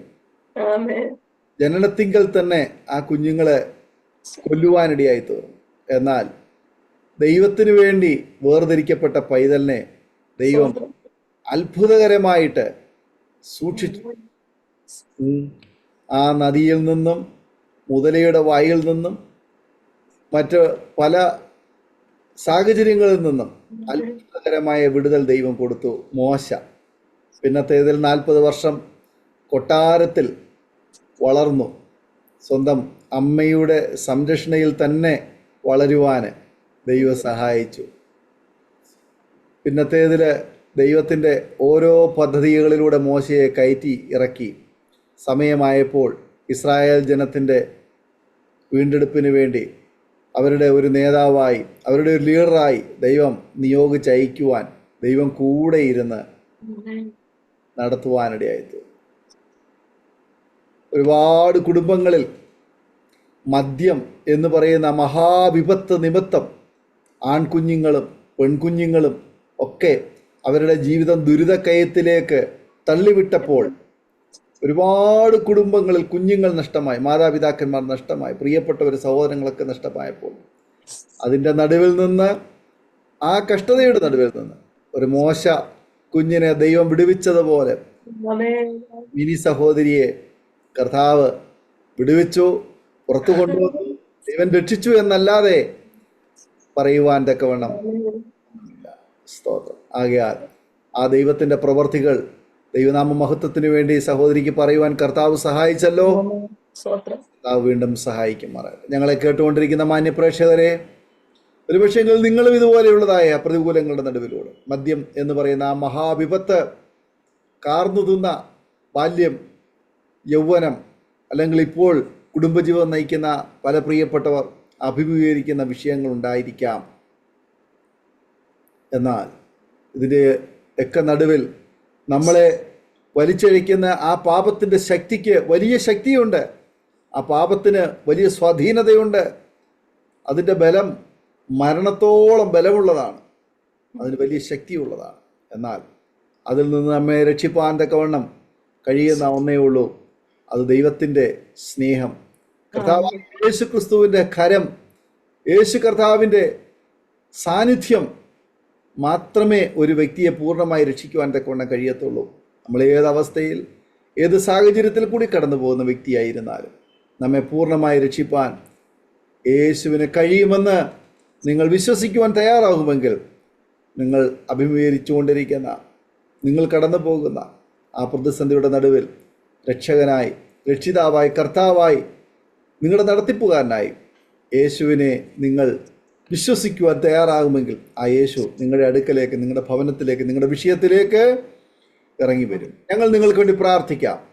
ഒരു നിമിഷം കണ്ണുകളെ അടയ്ക്കാം, ഹൃദയങ്ങളെ ഏകാഗ്രമാക്കാം. നാം ഒരുമിച്ച് ദൈവസന സ്തോത്രത്തോടെ പ്രാർത്ഥനയോടെ ആയിരിക്കുമ്പോൾ അരോമ ടിവിയുടെ പ്രേക്ഷകർക്ക് വേണ്ടി, ഇതുപോലെയുള്ള പ്രശ്നങ്ങളുടെ നടുവിലൂടെ ഒക്കെ കടന്നു പോകുന്ന ഒരുപാട് പ്രിയപ്പെട്ടവരുണ്ട്. അവർക്ക് വേണ്ടി ഒരു നിമിഷം പ്രാർത്ഥിക്കുന്നു. കർത്താവിൻ്റെ ദാസി മിനി സിസ്റ്റർ അരോമ ടിവിയുടെ പ്രേക്ഷകർക്ക് വേണ്ടി ചുരുക്കം വാചകങ്ങൾ പ്രാർത്ഥിക്കും. പരിശുദ്ധനായ ദൈവമേ, നല്ല കർത്താവേ, നല്ല സമയത്തിനായിട്ടെങ്കിൽ നന്ദിയോടെ സ്തുതിക്കുന്നപ്പാ, സ്തോത്രം ചെയ്യുന്നു കർത്താവേ. സമയം അടിയനെയും കർത്താവേ, അരോമ ടിവിയിലൂടെ കർത്താവേ അടിയന്റെ അനുഭവങ്ങളെ പറയുവാൻ, എന്റെ കുടുംബത്തിൽ ദൈവം ചെയ്ത അത്ഭുതങ്ങളെ പറയുവാനൊക്കെ ദൈവം തന്ന നല്ല ഭാഗ്യത്തിനായി സ്തോത്രം സ്തോത്രം സ്തോത്രം ചെയ്യുന്നപ്പാ. ഇന്ന് പകൽക്കാലടിയങ്ങൾ പറഞ്ഞ കർത്താവേ, അടിയുടെ ജീവിതത്തിലെ അനുഭവങ്ങൾ കർത്താവേ, അപ്പാ ഇത് കേൾക്കുന്ന ഓരോ ദൈവമക്കൾക്കും കർത്താവേ അത് അനുഗ്രഹമായി തീരുവാ ദൈവമേ അങ്ങ് സഹായിക്കുമാറാകണമേ എന്ന് പ്രാർത്ഥിക്കുന്നു കർത്താവേ. അപ്പാ അത് അടിയങ്ങളുടെ ജീവിതത്തിൽ കർത്താവേ, അവരുടെ ജീവിതത്തിൽ ഏറ്റവും അനുഗ്രഹമാകുക, അവരുടെ ജീവിതത്തിലെ പ്രശ്നങ്ങളും പ്രതിസന്ധികളൊക്കെ മാറ്റുവാൻ കഴിവുള്ള ഒരു ദൈവമാണ് യേശു എന്ന് കർത്താവെ ഒരു ജീവിതത്തിൽ രുചിച്ചറിയുക. ഈ ദിവസങ്ങളിലൊക്കെ ദൈവം സഹായിക്കുമാറാകണമേ എന്ന് പ്രാർത്ഥിക്കുന്ന കർത്താവെ, കഷ്ടപ്പെടുന്ന കർത്താവെ, ഭാരം അനുഭവിക്കുന്ന, മദ്യപാനം മൂലം കർത്താവെ കുടുംബത്തിൽ സ്വസ്ഥതയും സമാധാനമില്ലാതെ ഒക്കെ ഭാരപ്പെടുന്ന ജീവിതങ്ങൾ കർത്താവെ ഈ സാക്ഷ്യം കേൾക്കുമ്പോൾ കർത്താവെ വിടിരിക്കുവാൻ ഏകദൈവ എന്റെ യേശു മാത്രം.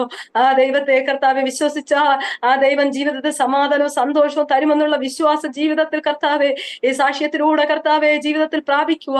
ഇന്ന് മകൾക്ക് ആ ദൈവമേ അങ്ങ് സഹായിക്കുമാറാകണമെന്ന് അങ്ങയോട് പ്രാർത്ഥിക്കുന്ന കർത്താവെ. ജീവിപ്പിക്കുന്ന, മരിച്ചവരെ ജീവിപ്പിക്കുന്ന, ഇല്ലാത്തതിനെ ഉള്ളതിനെ പോലെ വിളിക്കുവാൻ കഴിയുന്ന ആ ദൈവത്തെയാണ് കർത്താവെ അടിയങ്ങൾ ആരാധിക്കുന്നത്. അടിയങ്ങളുടെ ജീവിതത്തിൽ മരണത്തിന്റെ അവസ്ഥയിൽ കടന്നു വന്ന സ്ഥാനത്തൊക്കെ ദൈവം രക്ഷിക്കുവാനിടയായി. കർത്താവെ ഇത് കേൾക്കുന്ന എന്റെ കുഞ്ഞുങ്ങളുടെ കർത്താവ് ജീവിതത്തിൽ കർത്താവെ കടന്നു വരുന്ന പ്രതികൂലങ്ങളെ മരണാവസ്ഥകളൊക്കെ മാറ്റുവാൻ സർവശക്തിയുള്ള ദൈവമാണ് എന്റെ ദൈവം. രക്ഷാദായിയായ ദൈവമാണ് എന്റെ ദൈവം കർത്താവെ. ആ ദൈവത്തെ കർത്താവെ മുറുകെ പിടിച്ച് ഈ ജീവിതയാത്രയെ മുന്നോട്ട് പോകുക ദൈവമേ നിന്റെ കുഞ്ഞുങ്ങളെ സഹായിക്കുമാറാകണമെന്ന് പ്രാർത്ഥിക്കുന്ന കർത്താവെ. ഈ കർത്താവ് സാക്ഷി അവരുടെ ജീവിതത്തിൽ ഏറ്റവും അനുഗ്രഹമായി തീരട്ടെ കർത്താവെ. കർത്താവെ ജീവിക്കുന്ന ഒരു ദൈവത്തെയാണ് നിങ്ങൾ ആരാധിക്കുന്ന കർത്താവെ. ജീവിതം കർത്താവെ കർത്താവെ ഹാലിലവരുടെ ജീവിതത്തിൽ കർത്താവെ ഒരു ഉറപ്പും വിശ്വാസവും ദൈവം കൊടുക്കുമാറാകണമേ എന്ന് പ്രാർത്ഥിക്കുന്നു കർത്താവെ. നന്ദിയോടെ സ്തുതിക്കുന്ന പച്ച കർത്താവ് ഇതിനായിട്ട് കർത്താവെ അവസരം ഒരുക്കി തന്ന പ്രിയ കർത്താവെ പാസ്റ്ററേയും കുടുംബത്തെ കർത്താവെ ഹാലി അരോമ ചാനലിനൊക്കെ ഓർത്ത് പ്രാർത്ഥിക്കുന്നു കർത്താവെ. അനേകരുടെ സാക്ഷി അനേകർക്ക് വിടുതന്നെ കാരണമാക്കി നിന്റെ കർത്താവെ കർത്താദാസനെ അഭിഷിക്തനെ കുടുംബത്തേക്ക് ദൈവം ശക്തമായി ഉപയോഗിക്കുന്നതിനായി സ്തോത്ര അപ്പ. ഇനിയും കർത്താവെ അനേക ജീവിതങ്ങൾക്ക് കർത്താവെ അപ്പ വിടുതന്നെ കാരണമായി തീരുവാൻ നിന്റെ മക്കളെ ദൈവം ഉപയോഗിക്കുമാറാകണമേ. അനേക ജീവിത അനുഭവങ്ങളെ കർത്താവെ അവരുടെ ചാനലിലൂടെ അത് പുറത്തു വന്ന അനേകർക്ക് കർത്താവെ അത് കർത്താവ് വിടുതൽ കണ്ടെത്തത്തക്ക വിധം കർത്താവിന്റെ കര ഈ ദിവസങ്ങളിലൊക്കെ പിന്നെയും പ്രവർത്തിക്കുന്നതിനായി സ്തോത്രം കർത്താവെ. ദൈവമേ അത്ഭുതങ്ങളെ ചെയ്യുന്നതിനായി സ്തോത്രം. കർത്താവിന്റെ കരം കൂടെ ഇരിക്കും പരിപാലിക്കും. പ്രാർത്ഥന കേട്ടതിനായി നന്ദി യേശുവിൻ നാമത്തിൽ തന്നെ പിതാവേ ആമേൻ. ആമേൻ ആമേൻ ആമേൻ ആമേൻ. വളരെ അനുഗ്രഹീതവും ഹൃദയസ്പർശിയുമായ ജീവിതത്തിലെ അനുഭവങ്ങൾ, ഓർമ്മക്കുറിപ്പുകൾ, ദൈവം നടത്തിയതായ വഴികളിലൂടെ ഒന്ന് തിരിഞ്ഞു നോക്കുവാൻ കർത്താവ് അവസരം തന്നല്ലോ.